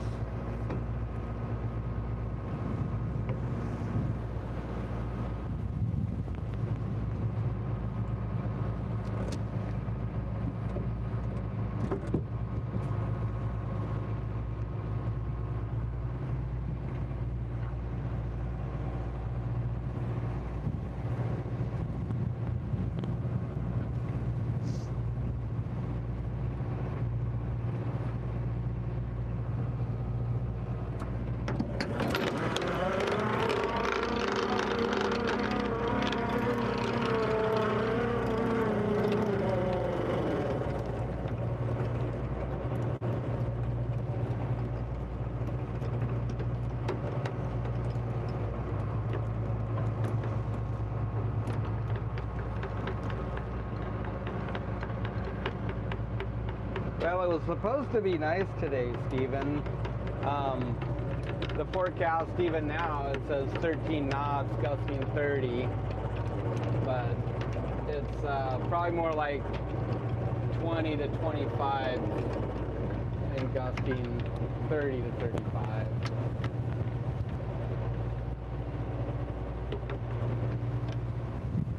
It was supposed to be just like that all day, not really come up. It was a little calmer this morning, and then it came up more towards noon, I guess, 11.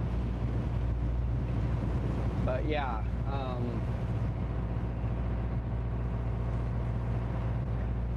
it's windy today. I guess they're off, getting channeled through the mountains or something from the other side of the island, or from the northwest or west.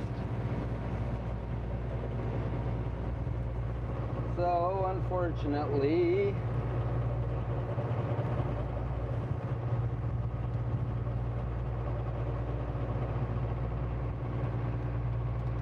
not going to give us much of a break.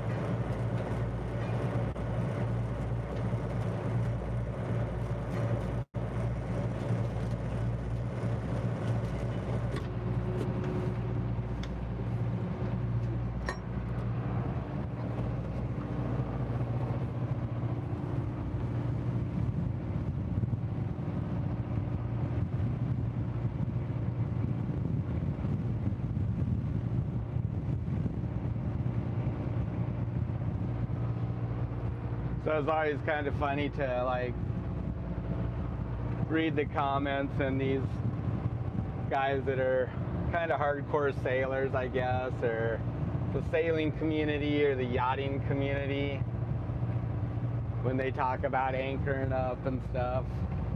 These guys have like this kind of like huge science behind it, and the comments, they get so inflammatory sometimes with people. like the right way to anchor up, the wrong way to anchor up, how much scope you need. Plenty of scope. Yeah. That should lay a lot of our chain on the bottom, hopefully. If they saw us fishing it, how much scope we put out, even how much scope we put out sometimes when we spend the night on the grounds overnight. You know, they're like, it's gotta be 5 to 1. And we're like 1.45 to 1. Looks pretty good and stretched out. Yeah. We'll do their 5 to 1 today. Or thereabouts, I don't know. We don't have marks on our line, so who knows. Right. See you, Gold. You have a good evening if you don't make it back. At least we have 3 to 1 with just the chain right now. And then that line's probably another 2 to 1, so. Right. Are we gonna dip our herring net in, try and get some fresh bait? Can you see him down there? I can't see him, but You think like that's what they're that is? probably. Throw a hook in, Don't see have if there's any small wayward ones. cod. No, for codfish. Oh, for cod. Throw it in. Well, a nice enough never spot know. to hang out anyways. Nice view.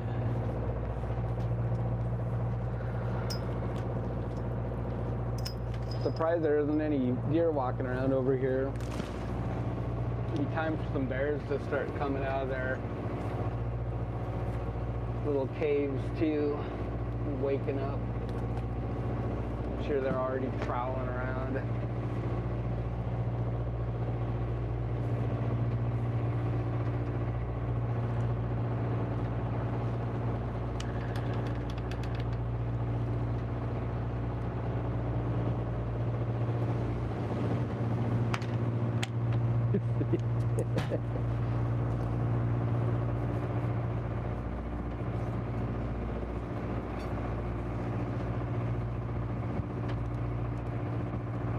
Yeah, those yachties are hilarious. So we got 22 fathoms of half-inch chain on here. Jesus. What's our anchor? I think our anchor's 100. And 30 fathoms of line. I'll ask Matt what the anchor is. It's gotta be more than 100. So I think the chain alone is somewhere north of 500 pounds.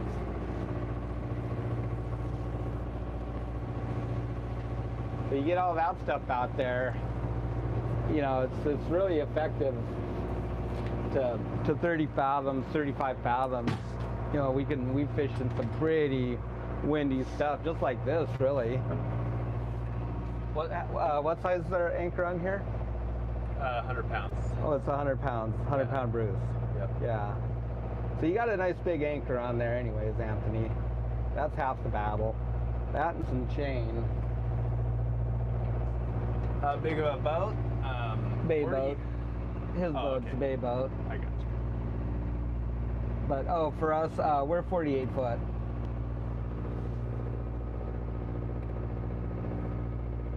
I don't know. We gonna be live again tomorrow? Maybe. Yeah, maybe. It Yeah. should be a nicer day.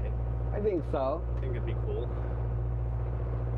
Usually the biggest thing is if we're not on a super duper good bite, because we don't want everybody in the world to know, and it's not raining. When it's really wet and rainy out, yeah, it's not very much fun. It's not much fun. The Gets your gear camera, wet. yeah, it's kind of tough on the gear. Dad got some water in his USB port last year when we streamed some halibut, and it wasn't very happy about that. It was rejecting the charger. On this new one. Yeah. Yeah, on a brand new iPhone. Yeah, I gotta be careful about that. Yep. But yeah, no, I think that'd be fun. Right? What do you see down there? Oh, you taking your boots off? I took my boots off. Man, that's probably a good idea. My feet feel like they're in a sauna right now. Right? It's fine when you're outside, but it's when you come inside the cabin and sit around, it's your feet get all sweaty and nasty. Yeah, they get all icky.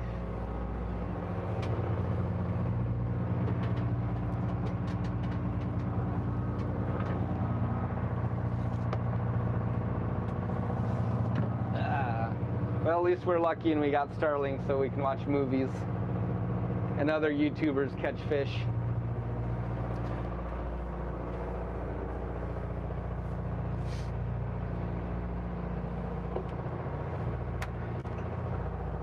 Well, we'll be leaving our generator on tonight.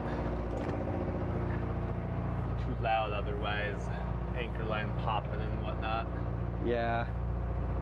Clanking and Wind blowing. popping and is there to snack on around here? That's a good question. Skipped lunch.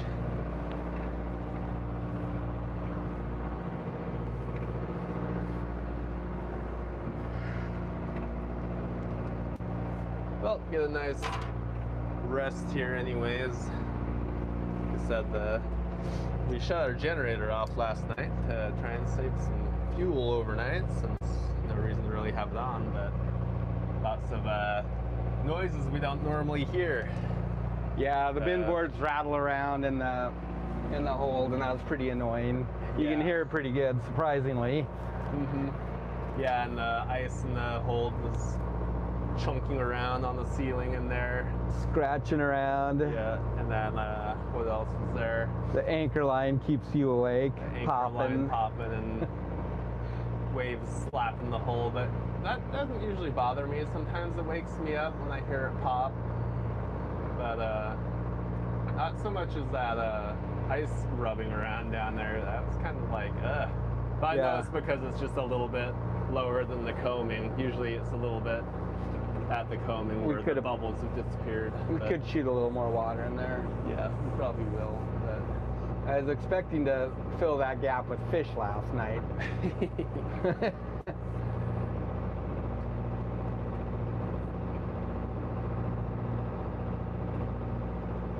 Oh, I guess I can go shut the main down, huh? Right. Can you run black diesel in the boat? Black diesel? I don't think so. Well, you probably could with this Jimmy, actually. It'll drink about anything in the world and be happy. But yeah, I haven't really thought about it. That's like black diesel. That's just when you like strain used motor oil, right? And then cut it with diesel, like diluted or cut it 50-50 or something. I think that's what you're referring to, I'm guessing. But kind of nasty though. Kind of makes a nasty mess in the tanks and stuff. Yep. That's what it is. That's probably what we should do with this Jimmy. But you know, this is such a nice motor.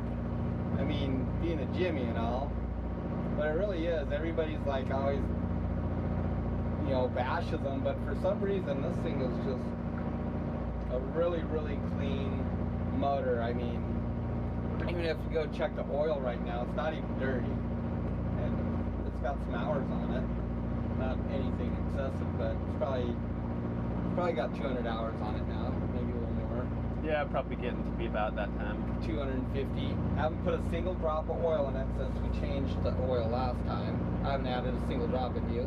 Nope. I haven't added any yet. Nope, it's right on full every single time. Yeah. I mean, it's something weird about this one Jimmy. It's just tight. And it's got some hours on it too. Although we don't really know how many hours. Right. The former owner wasn't quite sure if it was over 30,000 or under 30,000. A lot of hours.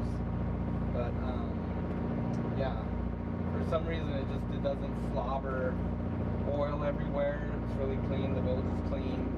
Got a couple of little spots that could use tightened up. But It's 671.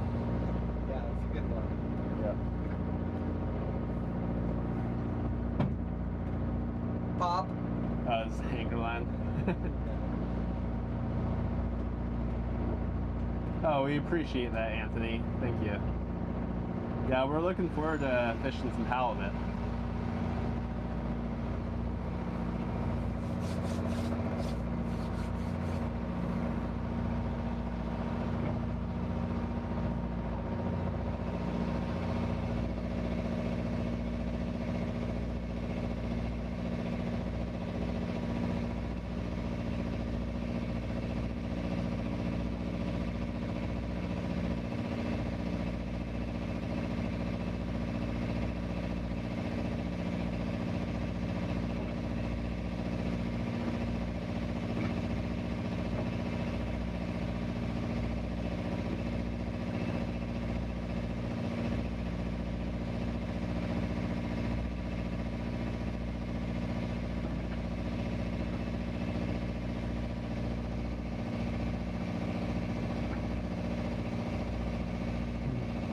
Okay, Jess Ray, you have a good night, or day, or evening, or wherever you may be. Thanks for tuning in.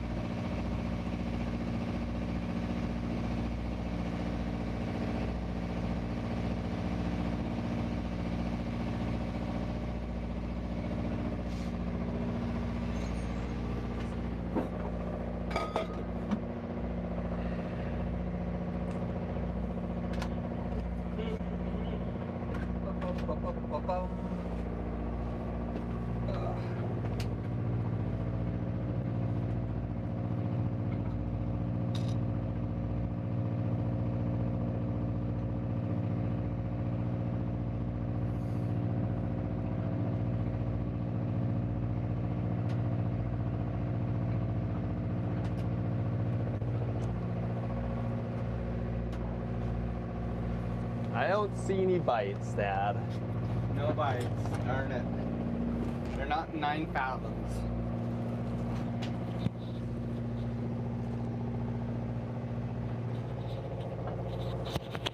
That would be fun if they were.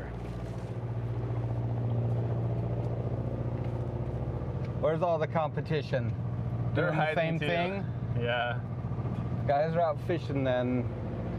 Kudos to them. Right? Maybe around the corner. It's hard to say though. Might be pretty windy down there too.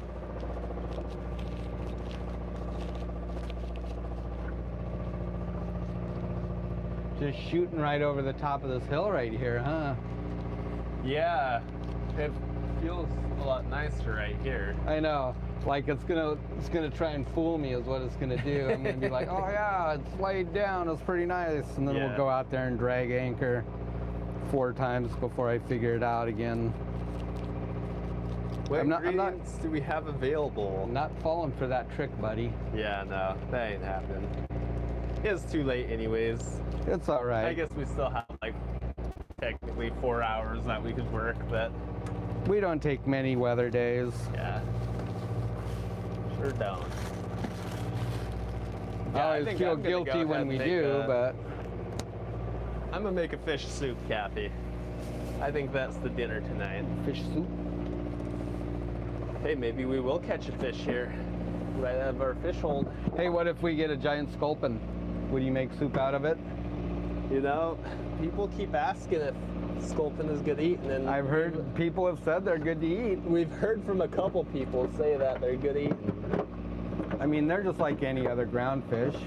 They're just ugly is all. Yeah. Everybody says they look like monkfish, or they are monkfish. Why are you throwing over the monkfish? Oh yeah. Don't Maybe throw they away the taste like monkfish.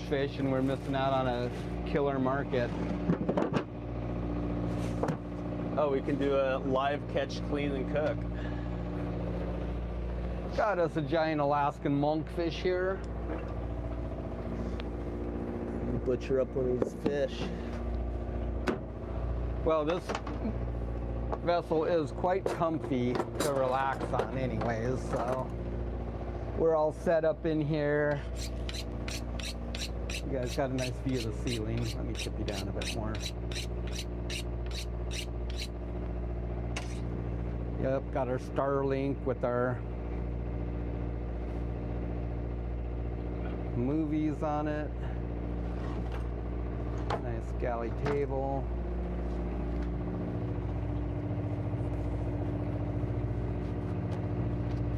Fishtail's comfy too, but unfortunately the generator's right underneath the galley bench. So it's kind of noisy to hang out and have the generator on. This one's a lot more comfortable in that regard.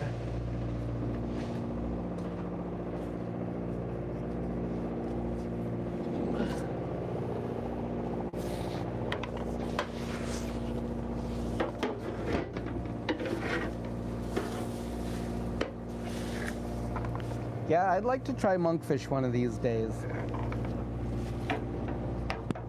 I know that everyone gets awfully excited about them.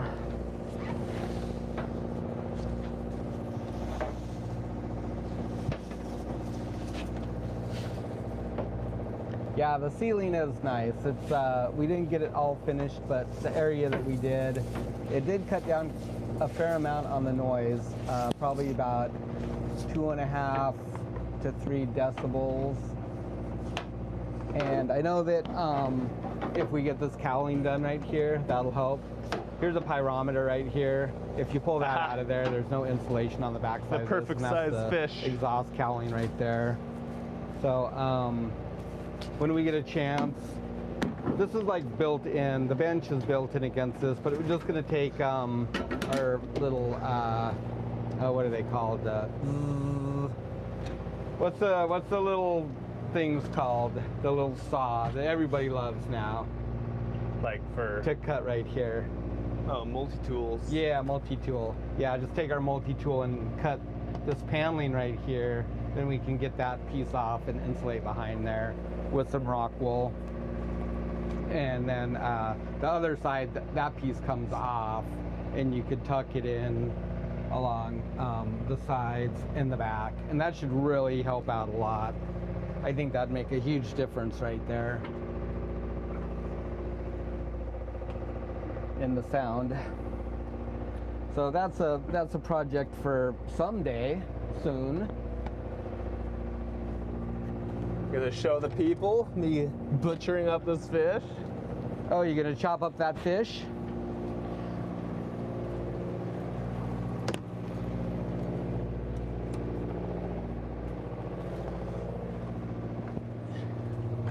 You got to go fishing for a fish? I fished up a perfect meal for 2 out of the hold just now. Oh man, is that thing frozen?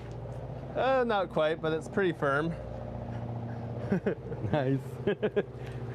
Perfect size for us.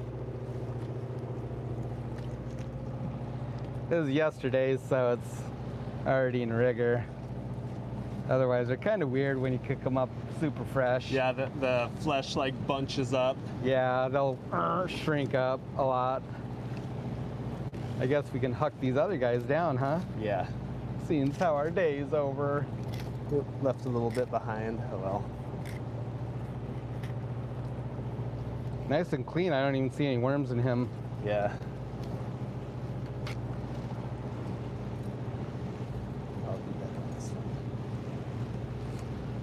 Don't worry, you'll get better. Yep. We'll get lots of practice filleting soon.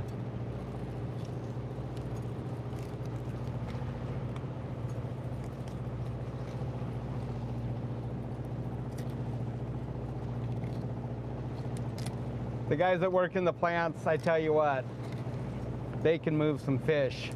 They're masters. They are.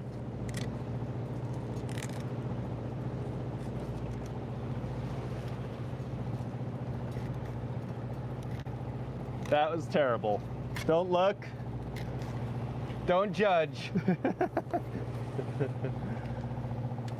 Ramsey might not approve, but we watch and we don't judge. we watch and we don't judge. That's right. Ramsey, come on. When he filleted that salmon, that was a travesty. You know, out there trying to whip that thing out in like 30 seconds, and he butchered that salmon. He should have been embarrassed to even put that on his show.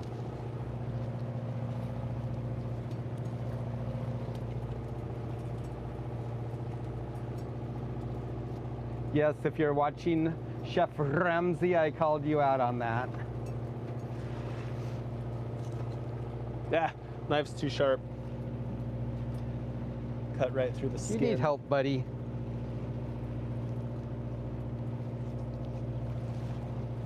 Here, I think I can recover this. Am I pressuring you too much with this camera? Yep. Here, got the performance anxiety going on here. Let me pan over here to this beautiful mountainous scene. Mountain vista. And then we'll check back in on them. This knife is too sharp, buddy. Here, use one of our dirty bait knives. I would. But it's too dirty. I think that fillet is a little stiff too. That ain't helping nothing. Yeah, that's actually part of it. Just gotta do it the hard way. Just go set those inside for a few and let them warm up. Yeah, maybe that's the play. Cook the other stuff. Yeah, do that. Yeah.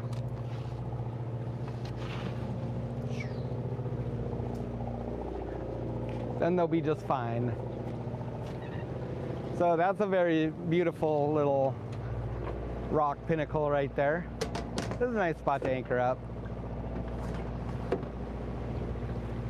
We've got a nice picture of that in the background, one of our Facebook posts with a deck load of halibut. Well, not a deck load, but that was a nice set. It was like a 1,000-pound set, which was pretty sweet, because at the time we were struggling pretty hard to catch halibut for some reason. And it was getting late in the year, and that's exactly what we needed to get back on track.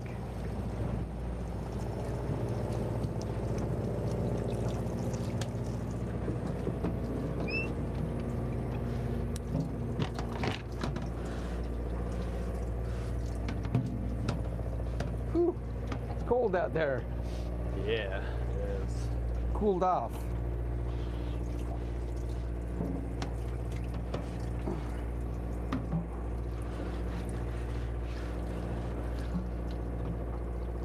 I wish they made these handles a little bit bigger to tighten this down. Yeah, me too. Like it should have been like this other arm, I feel like. That's a good size right there. One's a little bit small. They're pretty nice aside from that. It is, I like it.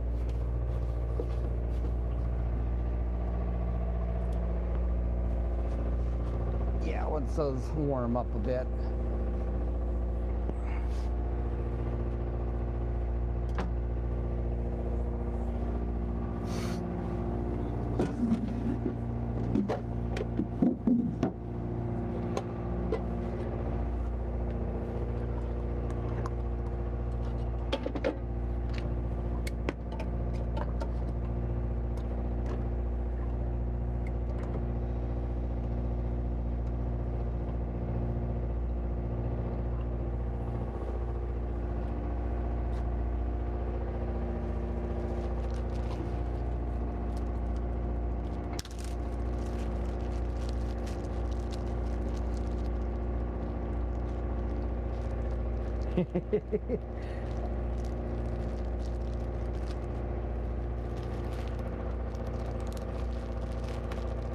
In today's basket, we have fresh cod fillet, bacon,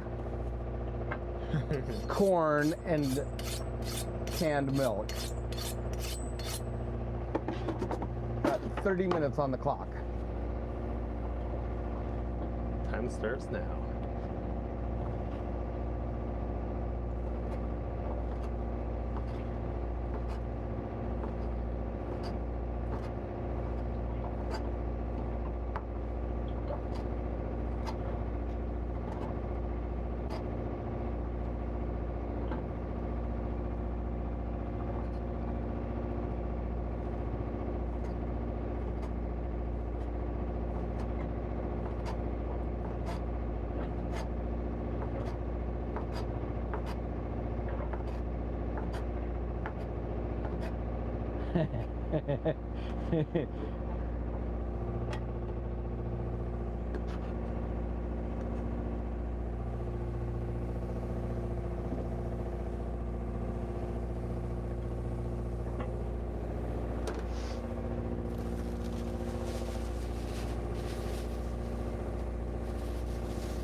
so I know of an island girl here that I think is a Wegley, but it's not a bow picker, it's a stern picker.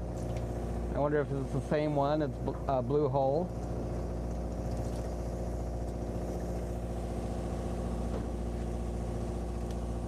I can't think of a bow picker. Matt, can you? There's not very many bow pickers here. Yeah, and I don't really know the name of many either.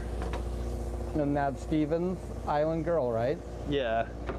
And that's a Wegley, I think. White Hole, huh? Well, it's quite possible there's one here. It could be in Dog Bay, and we don't go over there very often. We kind of know like all the boats in the Smallwood Harbor, but not so much Dog Bay like other friends.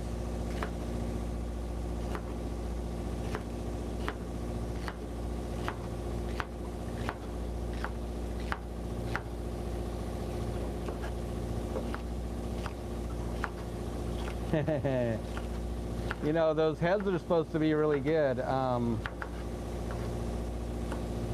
Like our buddy that we should probably bring him a codfish. He's always like, that's the first thing that goes in the pot for his cod chowders.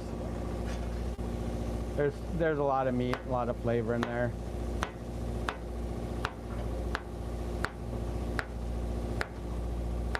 I'll have to look around and see if that boat's around. Yeah, so that would be Dog Bay then. That's the bigger harbor. And like I say, we don't usually walk the docks over there unless we're going to see somebody, which is pretty rare. But I'm guessing that that's where it's at. There's a few bow pickers, just not very many.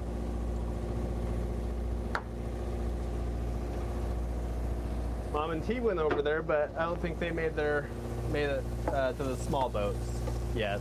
They were on the big boat side. Yeah. Yeah. The kind of the one between the big boats and the medium boats. So like not the big boats where the new area is, but the yeah. So old. just the second ramp. Yeah. And down that. Yep. Yeah, 34 foot. Gotcha. Yeah, so it's probably over there in Dog Bay. That harbor is in rough shape. Boy. It's too bad that they didn't get it worked on before, like, funding everywhere dried up. It's gonna be tough to deal with that. Yeah. It's a bummer.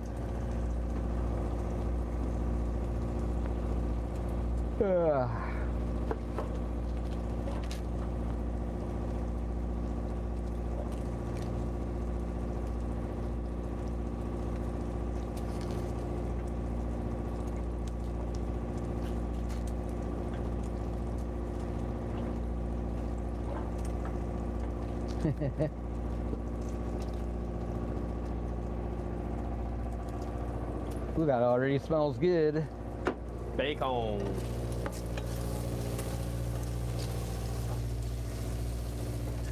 No, we don't seem to be moving anywhere, huh?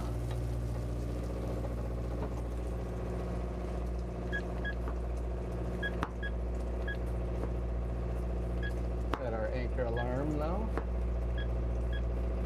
Because I'm guessing we probably won't be going anywhere tonight. Not after this hits the tank. Right? Dunzo.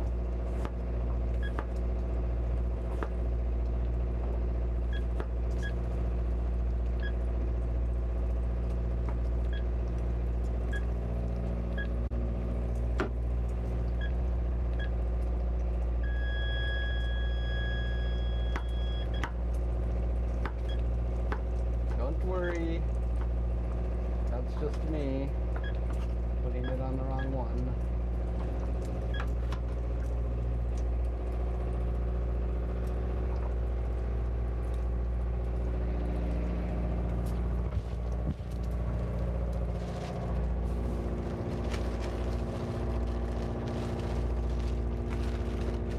trying to remember, just cook for two here. Yeah, easy to make too much, huh? Yeah. That's okay though. It won't go to waste.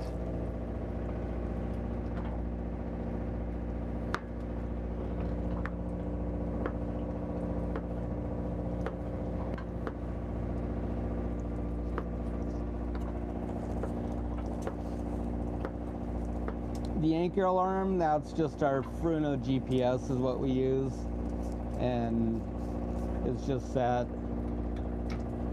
to, if it drags off the mark by like 250 foot, it goes off. Usually it's long enough distance that if we swing on anchor it won't go off, but if you drag it will, and that works good. That Fruno is really loud, so just put it on continuous. It'll just keep beeping until you get up and do something about it.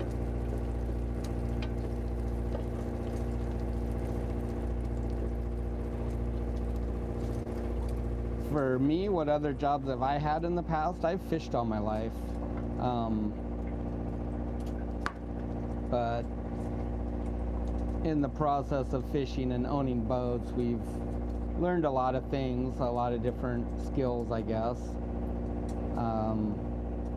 Fiberglassing, welding, fabricating, everything that we couldn't afford somebody else to do, we've learned how to do it ourselves.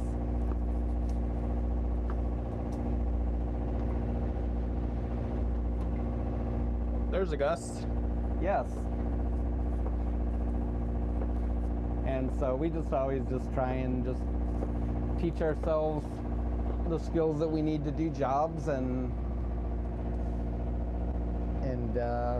keep learning. I like to learn new things. Expand your cranium.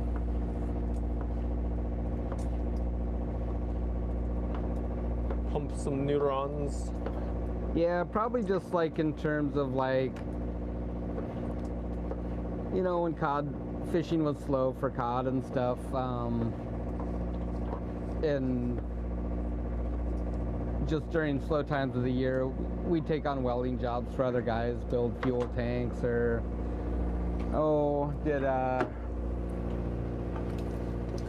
I guess Stern extension on skiff. Yeah, we did some stern extensions on skiffs.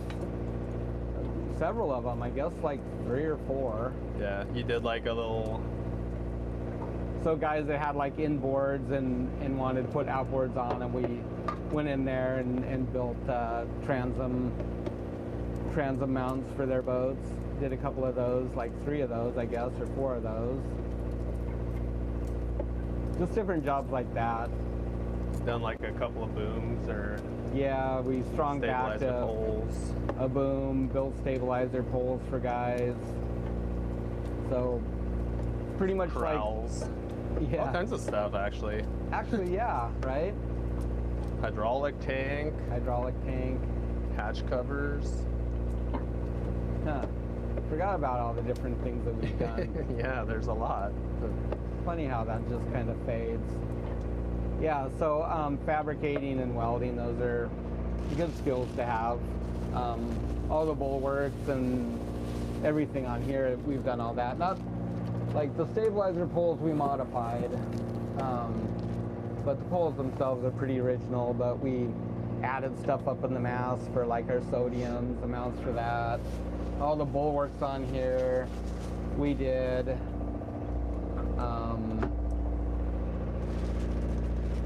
Our boom for our seine, we extended that. That's the one that we built for the fishtail like back in 2015. Yep. Yeah, so we rigged our little boat up to seine back in 2015, and then when we decided to just like put this one together really quickly so we could try and make some money seining last year, we took that boom off the fishtail and we cut it in half and added 10 feet to it. So we've done quite a bit of fabricating and welding over the years. And they turned out good. Yeah, just I guess I was probably just talking about in terms of having a kind of a plan B. It's good to have plan Bs. Some of it's not very glorious or fun work, but it does pay the bills when fishing's slow. Just like fiberglassing, it's a horrible job, but there's good money in it. And if you have good gear, it's not too bad. That's kind of the key to everything, I think, is to have decent tools that allows you to do the work efficiently and without making it too tough on yourself.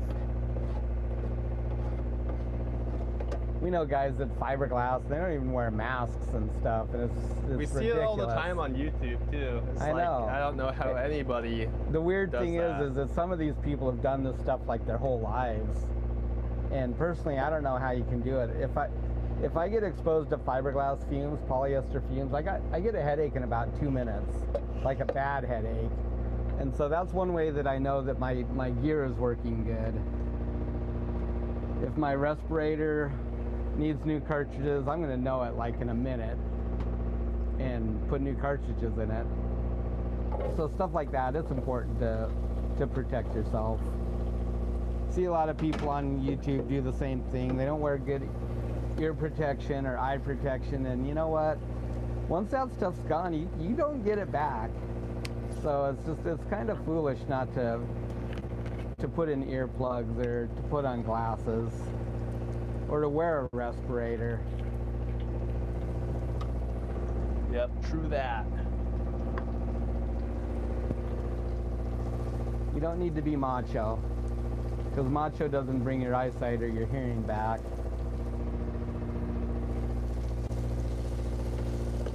They are crazy.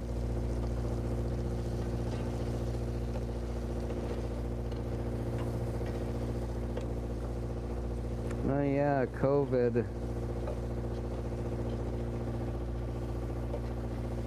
Yeah, so buying some decent welding gear and just learning those skills. And paid some mortgages with it. Kept us in the food during slow times. Those are the kind of jobs that we just take on and be like, okay, we don't have any timeline for it, so as long as you're good with that, like you're good waiting for 3 or 4 months to get it back, then we're good. Yeah. If you need it right away, then we're probably not the guys for that job. That's always been a pretty good way to do it too. Yeah. We can go fishing. Yeah, because we just tell whatever. people that, you know, it's just stuff that we can do when we're not fishing. Yeah. And they're like, yeah, no problem, I don't need it till springtime. It's like, good to go then, take it on. Now we've got too much of our own junk to worry about trying to take on other jobs. Too many projects. Yep. Too much stuff that still needs doing. But if fishing never takes a dive, then it's something we can always fall back on. Yeah.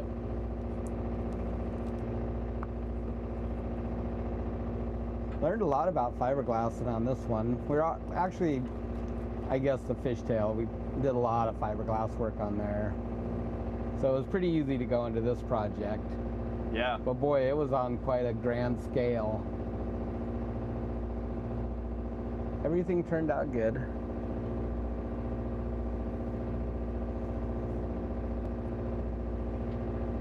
Yeah, it was a lot bigger of a project, that's for sure. Mm-hmm. Like 2 drums and I think close to probably 5 or 140. yeah, 5 or 6 5-gallons. At They were least. closer to 8. I think they were probably somewhere in 140 Yeah. gallons of resin by the time we were done. We probably should have bought another drum, but then at that Yeah. point we weren't really sure We weren't. I think where we were going to end. I forget at what point we ran out on the second one. And then what else we did after that. Yeah, we probably just thought we'd have a lot of extra left over, so we just Yeah. ended up going 5 gallons. And they add up, I guess. Little They do add jobs. up.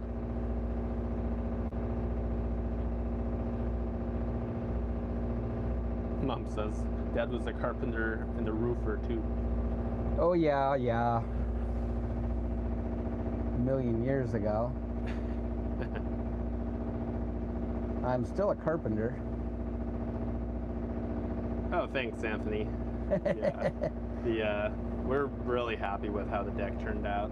Ah, yeah. I love so that nice. deck. There's so much water that runs over the deck. It's actually kind of crazy. Oh, especially when we're whenever tanked. Yeah. It'd be miserable to work on here without that false deck. Yeah. Everybody was like, didn't get it, and I guess probably because they're just really not familiar with a lot of smaller boats having false decks. Mm-hmm. But it's really common on larger boats. Not so much this size, but you know, over 50, over 60 foot for sure. Yeah. But a lot of smaller boats have them too. And we're really happy we did it. One thing that's really hard to see is the amount of crown on the deck, and that's the part that, you know, like that. And it doesn't look that severe, but over on the rail, especially up forward right here, it's pretty severe, so it's really uncomfortable to stand on. And then the deck is wet too. When we're tanked down, the deck is wet underneath there. You don't see it on the false deck, but underneath, when we're traveling, there's a lot of water sloshing back and forth underneath there. So working in that's no fun. It's really good traction. Been happy with this deck. It's good material. I'm glad that we didn't cheap out and get like Trex or something, or any of those other composite stuff like that. It's holding up well. This stuff is the bomb for sure.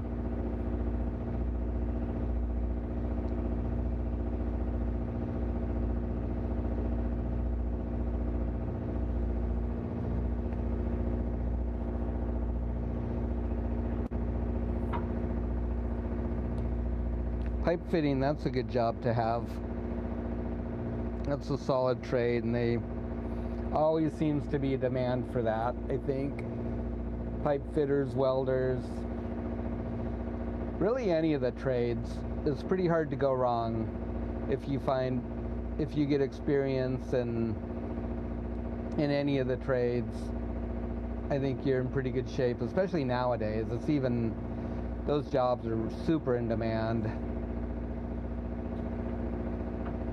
That's what we always tell people, you know, like, make sure you got a plan B, get a trade.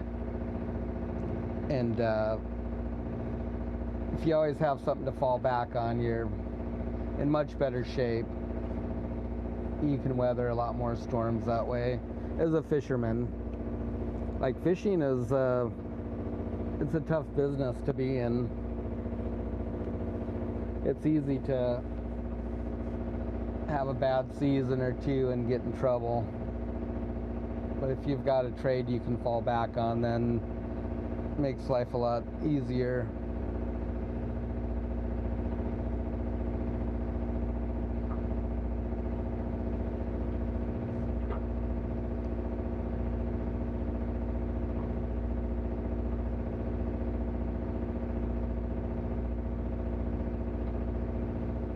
That smells good, my boy. You want me to go skin them fish? Yeah, here in a bit. Hey. Needs to cook them down. Those fillets are nice and white. Yeah, they're nice, huh?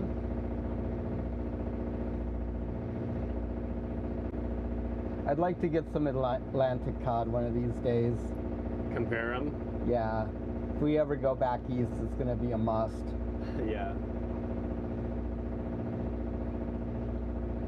I wonder if there's a huge difference. I'm curious too. Not to bash those guys, but they're awful proud of them. So, I mean, our cod is good. Yeah, I'm just in St. Paul Harbor. Yeah, I'm actually really curious if there's much of a difference. All I can guess, maybe like bigger flakes because they're bigger. Could be. You know, we get crazy good reception on this VHF radio. Just heard somebody calling the Kodiak Harbor. We're a long ways away from town, through the mountains. Yeah, was it cutting through sultry or something? A little bit, but still, that range is 23 miles, but there's pretty much mountains through all of it. Maybe through Calson is where it's like shooting through Calson, I guess. Crazy. Yeah. There's no repeaters right here, Kodiak Island, or Sikletic Island, right? Yeah, but the repeaters don't, that's just for the Coast Guard. Oh, okay. Yeah.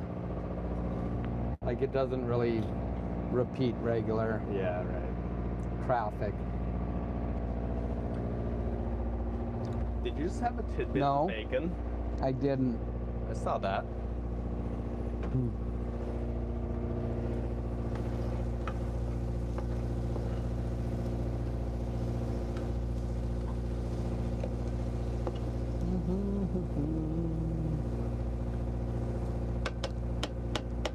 Just sweating down these veggies. Hey David, not much is going on. We're on the hook chilling out. We're trying to fish and it's just been, wind's just been ripping out of the bay, the head of the bay here, and trying to get on some fish and blowing off the spot a couple of times. It just wasn't working, so kind of bagged it early.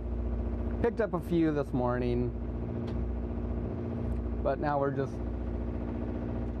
kicking back and gonna have some dinner here in a little while. I guess take it easy for the day. I don't know why it's been so windy. It was supposed to be pretty nice in here today, but it's just been really windy. Some days it's just like that, right? That's how it was today.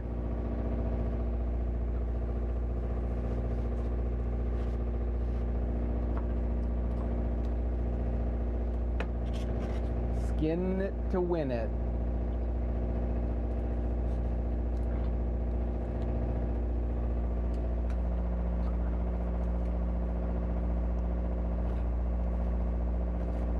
Whoa.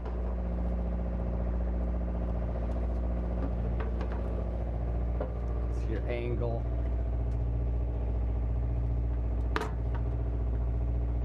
You gotta get that thing laid flat.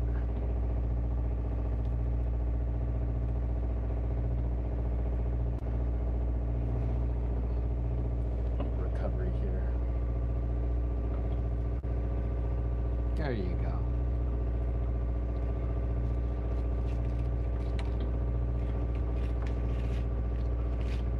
It was frozen earlier, though. That's for sure. That was the problem for sure The earlier. center of it was pulling Yeah. up into the knife. No, without a doubt. Oh, there you go. That's beautiful. Yeah. Yeah, that was the problem out there for sure. Oh, it's the end here.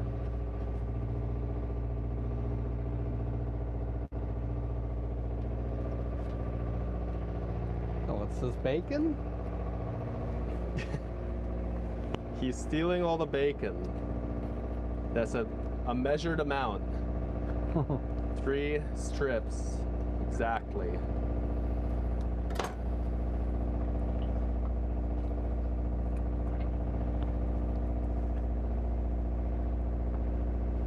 You know, for being a small fish, that's actually not a bad amount of meat.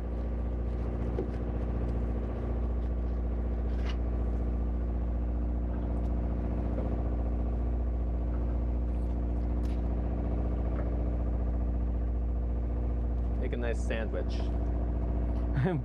Mom says, please bring one home. Okay. We will. We'll put a couple in the tote on the last day. Some nicer ones. Boy, those fish this morning were beautiful. There were some nice ones. Like really white. Yeah. Those nice white bellies and clean looking. That fish there's clean, huh? Yeah. Just saw like one worm maybe. Yeah, I think just that one there. Let's come out with I saw one up pin bones. up on this side, but Yeah, it's right there probably. no, it was on the surface. Like it was already like out of the flesh. Gotcha. Yeah, super clean.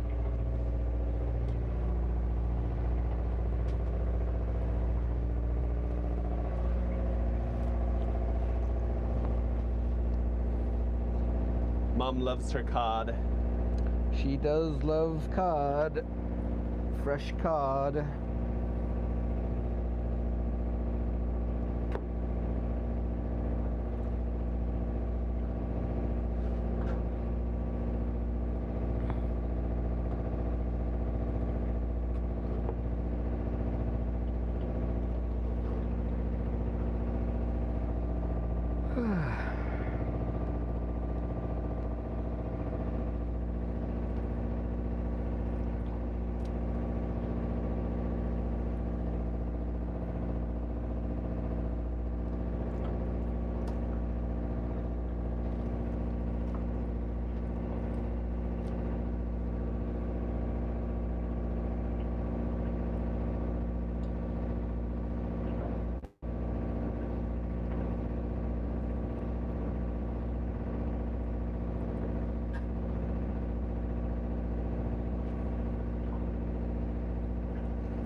Who likes wicked tuna?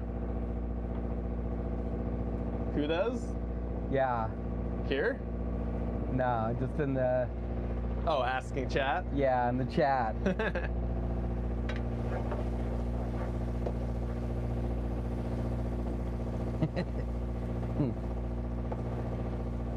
I missed that show.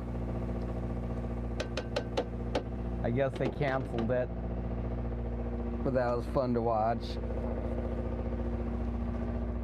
That was one of the better, like, dramatized fishing shows because, like, it was corny. Yeah, it was and corny. So, like, it just fit better. Like, remember the time Tyler found a rustic banana in his fish hold? Oh, yeah.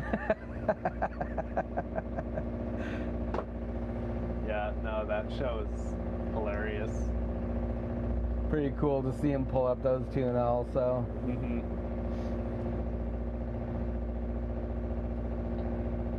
Yeah, Paulie, when he became a captain.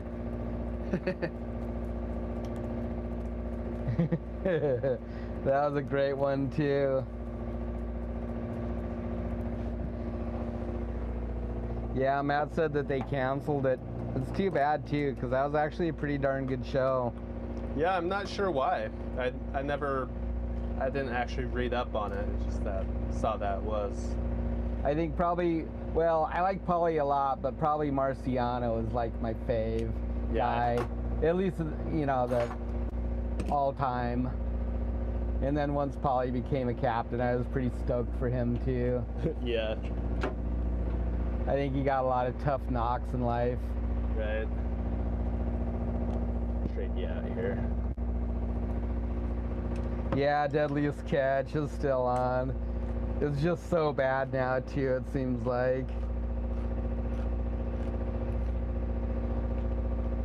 Always the same played out drama. And I like still watch it even though it's horrible.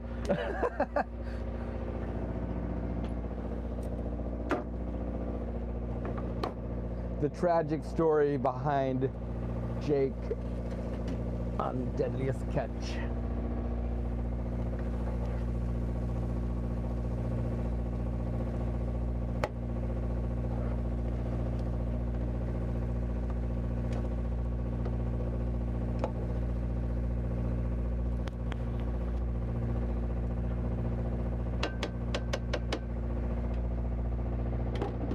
Yeah, Paulie went on to become a captain. Tyler too. Tyler was TJ's deckhand, right? Oh yeah. Yeah, it was Swiped a bucket. marks. Yeah, it was a bucket scrubber. Yeah, I stole your marks.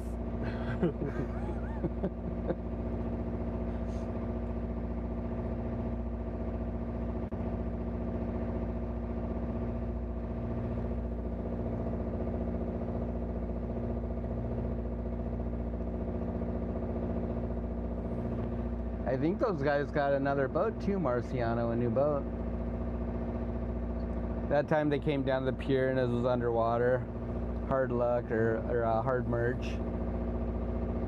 It was underwater. Sank. Oh. Sank at the pier. Oh man. Yeah. I forgot about that. Yep. Was that on the season or was it just like after?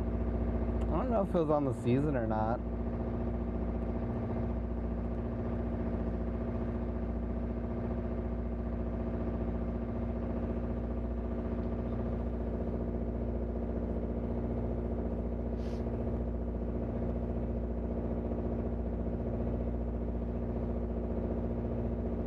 Yeah, I think that tuna fishing is probably insanely fun and also hard. And if you lose it, heartbreaking. Oh yeah. Those guys put some serious effort into getting one of those. And It's crazy how like, long they fight them sometimes. Yeah. Like into the night. I think you either lose it hours. right away or you lose it like way, way into the battle at the end. Mhm. And then that's like super hard. Oh yeah. But it's got to be a total blast.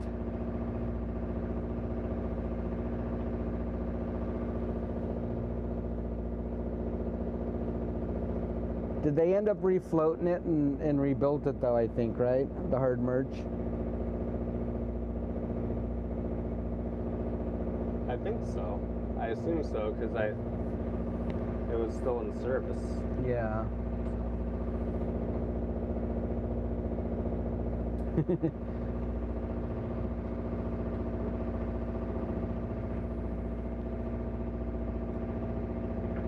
You know, some scallops would be really good in there.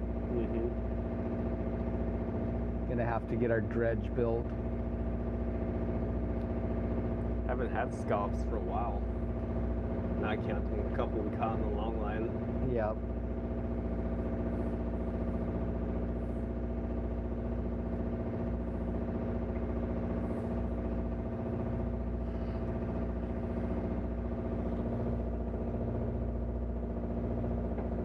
Refloated and bought a different one.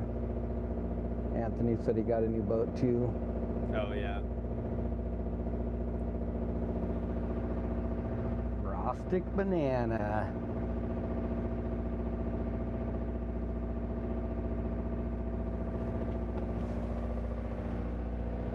Yeah, that show is fun to watch.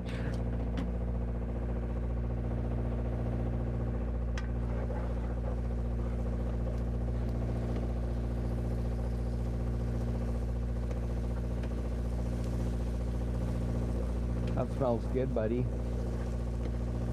Yas.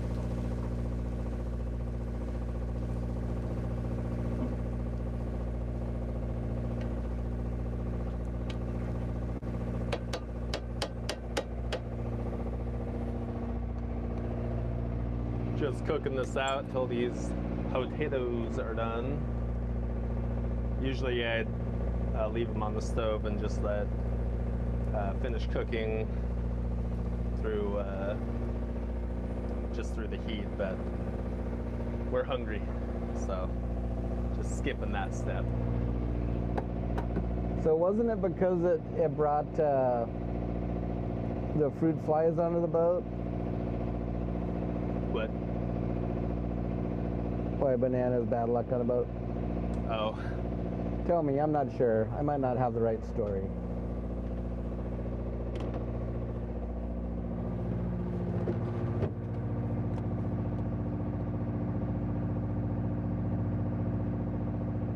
Partly.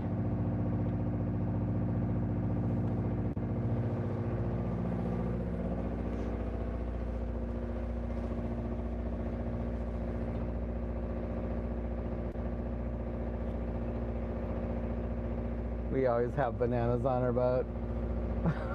No matter to us.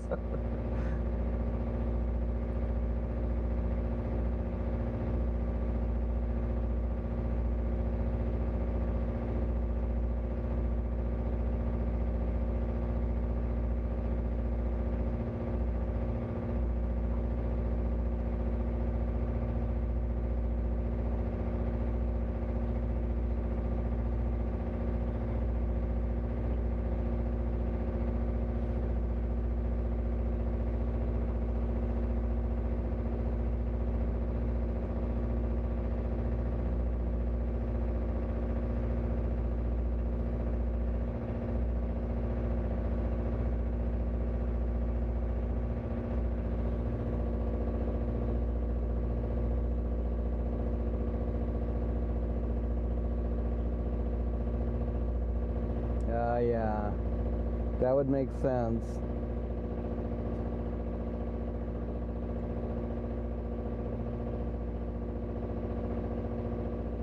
Bugs and spiders.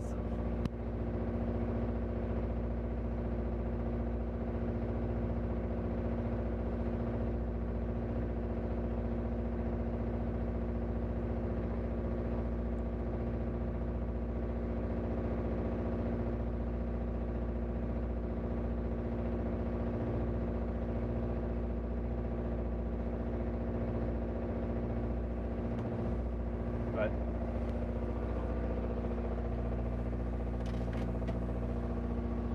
I have your phone if you want it. oh, that's okay.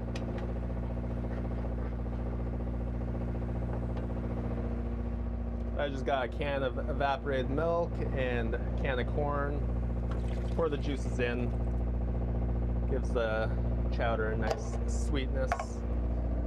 Going for more soup today. In chowder, you can add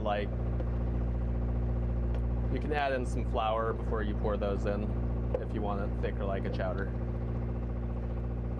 Usually I'll just throw like a tablespoon of butter and a couple of tablespoons of flour in.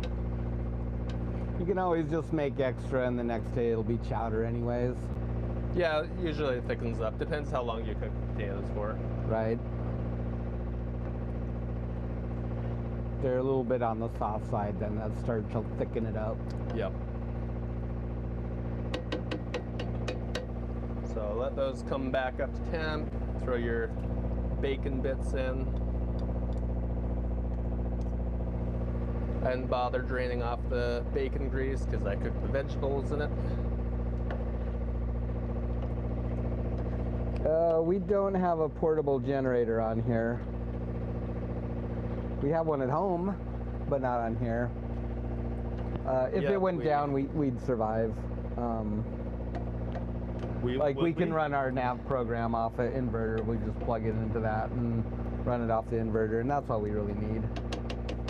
We can make do without electricity. I mean, not for an extended voyage, but back to town. Yeah, back to town. Back. And you just go throw some stuff in tinfoil on the main if you gotta cook. Yeah.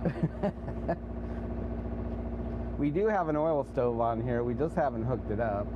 We probably won't. We'll probably get rid of it. But our plan is to actually put another generator on here, a small one, like a hotel one. This generator is big. It's not terribly inefficient to run, but it'd be better to have a smaller one, like a 5 or 6 kW, something like that. Like the size that we have on the fishtail is a little 5 kilowatt, and that's good for like cooking and basic stuff. Run your pump, crab pump, or wash down pump. I don't think it'd run the crab pump. Not this one. Not this one. No, just but, a smaller one. Yeah, right. Inch and a half or whatever. Right, right. It's enough to run a sodium or two. Really 2 sodiums would be fine. You'd run the sodiums on here, cook, whatever.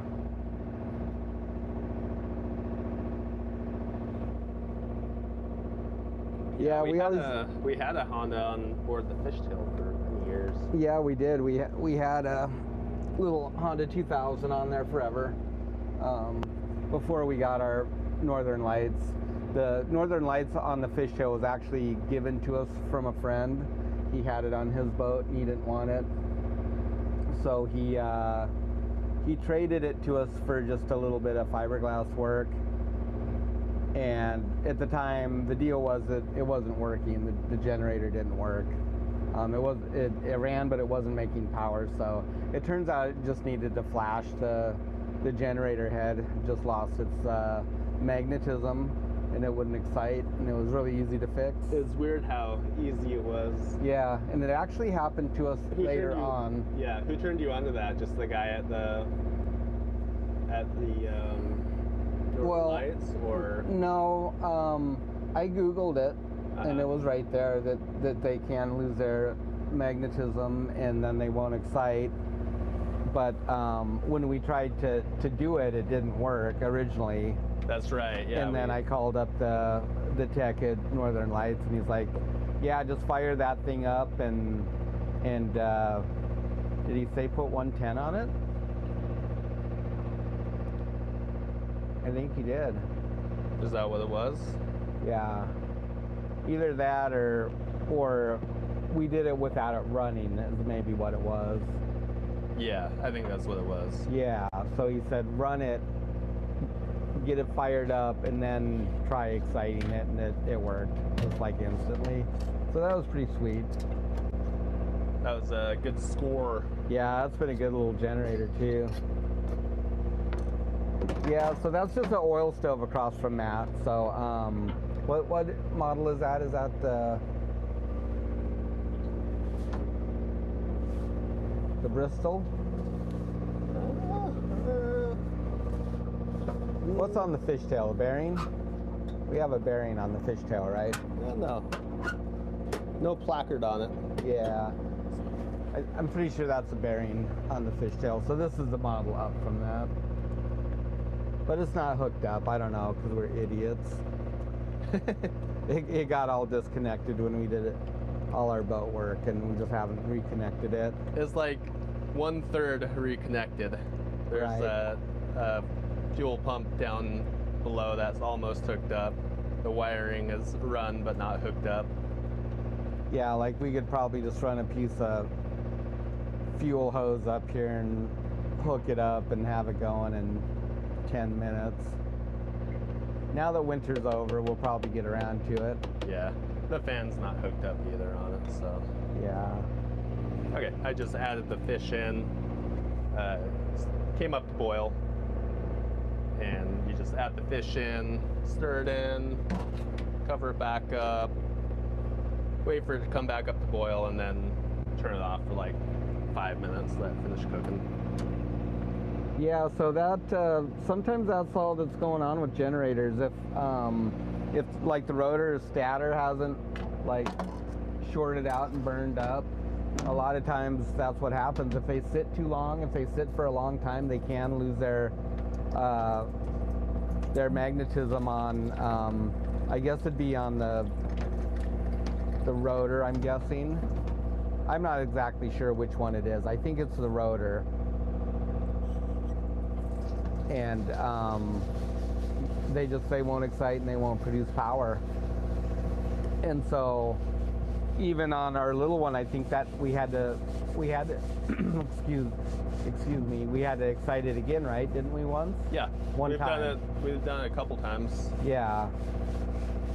And then since then we haven't had a problem, but it did take it lost it again like maybe 6 or 8 months later. It was like, the first yeah, it was time. an overwinter thing. Yeah. That we didn't run it for a while. And so if you ever get like someone's got a generator, it runs, but it won't produce power, and grab that thing. You know, it can be pretty simple. Like I say, if it hasn't released the black smoke, you're okay. It's gonna be something simple like that. Like it needs new brushes for the slip rings, or the other thing with our fishtail one was that it was cracked because it was a water-cooled exhaust. Oh right, yeah. So we just converted it to a still raw water cooling, but dry exhaust. Dry exhaust, yeah. And that was really easy. That's how we prefer, anyways. Electric drill will magnetize it. Makes sense.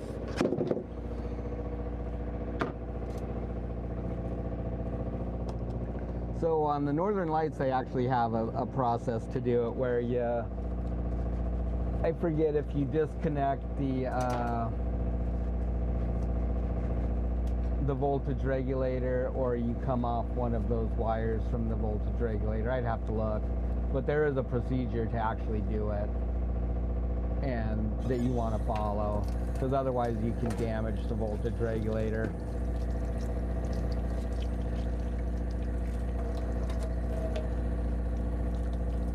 No, so the snowblower blew up. We tore that engine down and it was toast. That stupid motor, I don't think those motors are very good either, because it seemed to be a pretty common thing. And so we were almost debating like getting the parts and stuff for it, but unfortunately what happened was the connecting rod seized up on the crank, and so it busted the side of the block. And I could have fixed that easy enough by welding it back up, but then after we took the head off and got the piston out and looked at it really close, it cracked the cylinder, and that's like a steel pressed in cylinder, but you can't buy a new cylinder sleeve. It's like, that's the way they're manufactured. So we would have had to get a new block for it, and it just didn't work out. And then another one of those came up on Facebook, and I got to looking at it, and it was the same motor, and so we did a hard pass on it. And then maybe about a month later, yeah, Anita saw a snowblower on Facebook, and it's like lightly used, and I'm like, but I went and I Googled it up, and boy, they're expensive unit. The lady wanted $800 for it, and I zoomed in on the picture, and lightly used in her world meant like brand new. It was brand new. She said she used it like 2 or 3 times. Turned out it was too big for their needs, and they got a smaller electric one. So we jumped all over that. That was like a $2,500 plus snowblower for $800. Yeah, It was a great deal. And used like 2 or 3 times. Mm-hmm. It was brand new.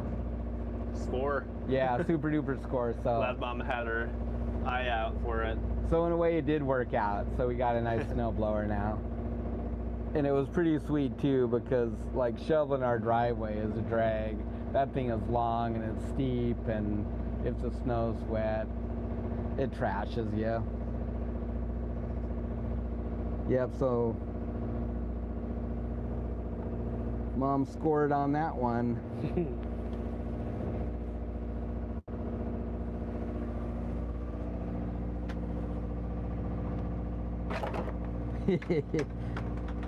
You know, we were careful too. You know, we tried to, in good faith, we warmed it up a little bit. Well, actually, we changed the oil first.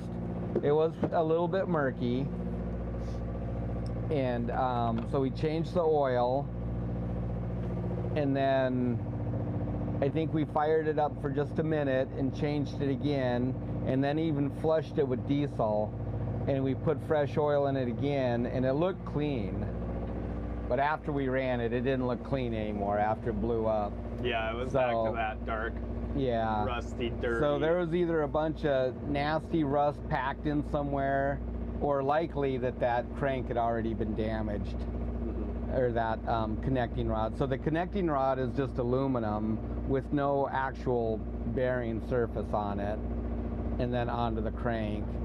And that thing, it just welded on there. That aluminum, it must have had some dirt or rust and funk trapped in there, and it welded to that crank, and it was over for that thing, which was a bummer too, because it was, you know, it worked good. It would have been a good snowblower without a doubt. Mm-hmm.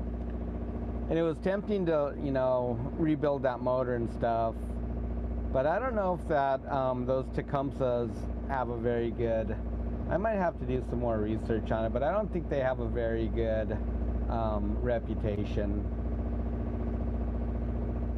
And then the other thing was just retrofitting it with like a Honda, and still might do that, and just set it up with like a hydraulic drive, because it'd be super nice to have a little Honda like that with a hydraulic power pack on it for around the house. Be able to use like with our seine block and things like that. Yeah, I guess some good hydraulics around the house. Yeah, so that's something that we still might do. Hydraulic press or something like that too. No, not a Honda motorcycle, just a Honda motor. I think it was like, oh, I forget. Gosh, you see them on lots of stuff. I mean, guys put hydraulic power packs on them and use them for pulling long line gear and crab gear and skiffs. Pretty common deal. I want to say it's like an EC 1400 or the motor. They come in different variations. Some are pull start. They have electric start on them. Around 10 horsepower or something like that. Yeah, Predator motors are good, huh? Although for us, it's actually worth it just to pay the extra money and just get a good motor like a Honda, because the shipping will eat us alive. If we had a Harbor Freight here, then we could just return it to it, it'd be a no-brainer. But up here, you're gonna pay like $300-400 for shipping on something like that. So if you just go ahead and get a good quality one, you're pretty well set. Just like our little Honda generator, man, that thing was bulletproof. Yeah, it went through a lot. Yeah, we actually seized that thing up and cleaned it up, the crank and stuff, and the connecting rod, and ran it for many more years. Still runs. It's still yeah, kicking. The shipping's bad for here, so it's worth it to usually get quality gear. Oh, I was just gonna say, it looks like it came down. Yeah, right? And a big gust comes through. It's nice out there now. Don't let it fool you, Matt.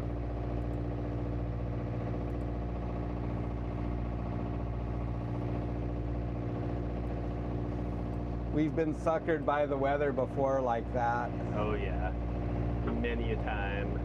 It's just like when you're running with it, when you're bucking into it and it's nasty and you're trying to fish and finally it's like, forget it, we're done. And then you turn around and you start running with the weather and it's like, wow, it seems like it's coming down. And then you turn around and you find out that it hasn't come down. You were just running with it. You're just running with it, and it's nice when you run with it. It's amazing, the difference. Here comes a little squall out of the mountains. Yeah, maybe it'll be nice. Focus. Nice in the morning. Nice Look at those tomorrow. snowflakes drifting by, trying to get to us. Better not be. No more snowflakes. It is snowflakes. They're trying. All right, well, I think this is done. That smells delicious. Usually you don't want it to bubble too much. Yeah, it'll break. Break your liquid if you're not careful. It goes for too long.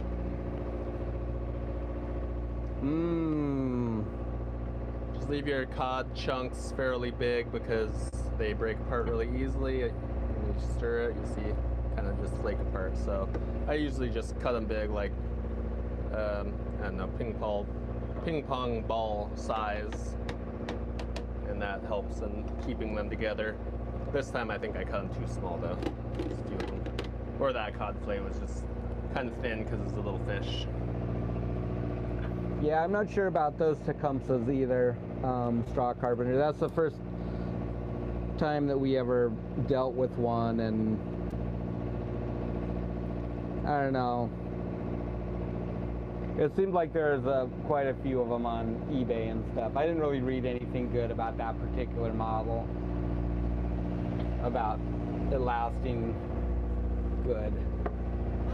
Like, it sounded like there's a lot of people that had problems with that. Yeah. Same issue. Yeah. Well, I guess it all worked out. I think those Predators are actually fairly solid engines though. And that's always the type of thing too. You never know how it was taken care of before, from the person before. That thing very well could already been hosed.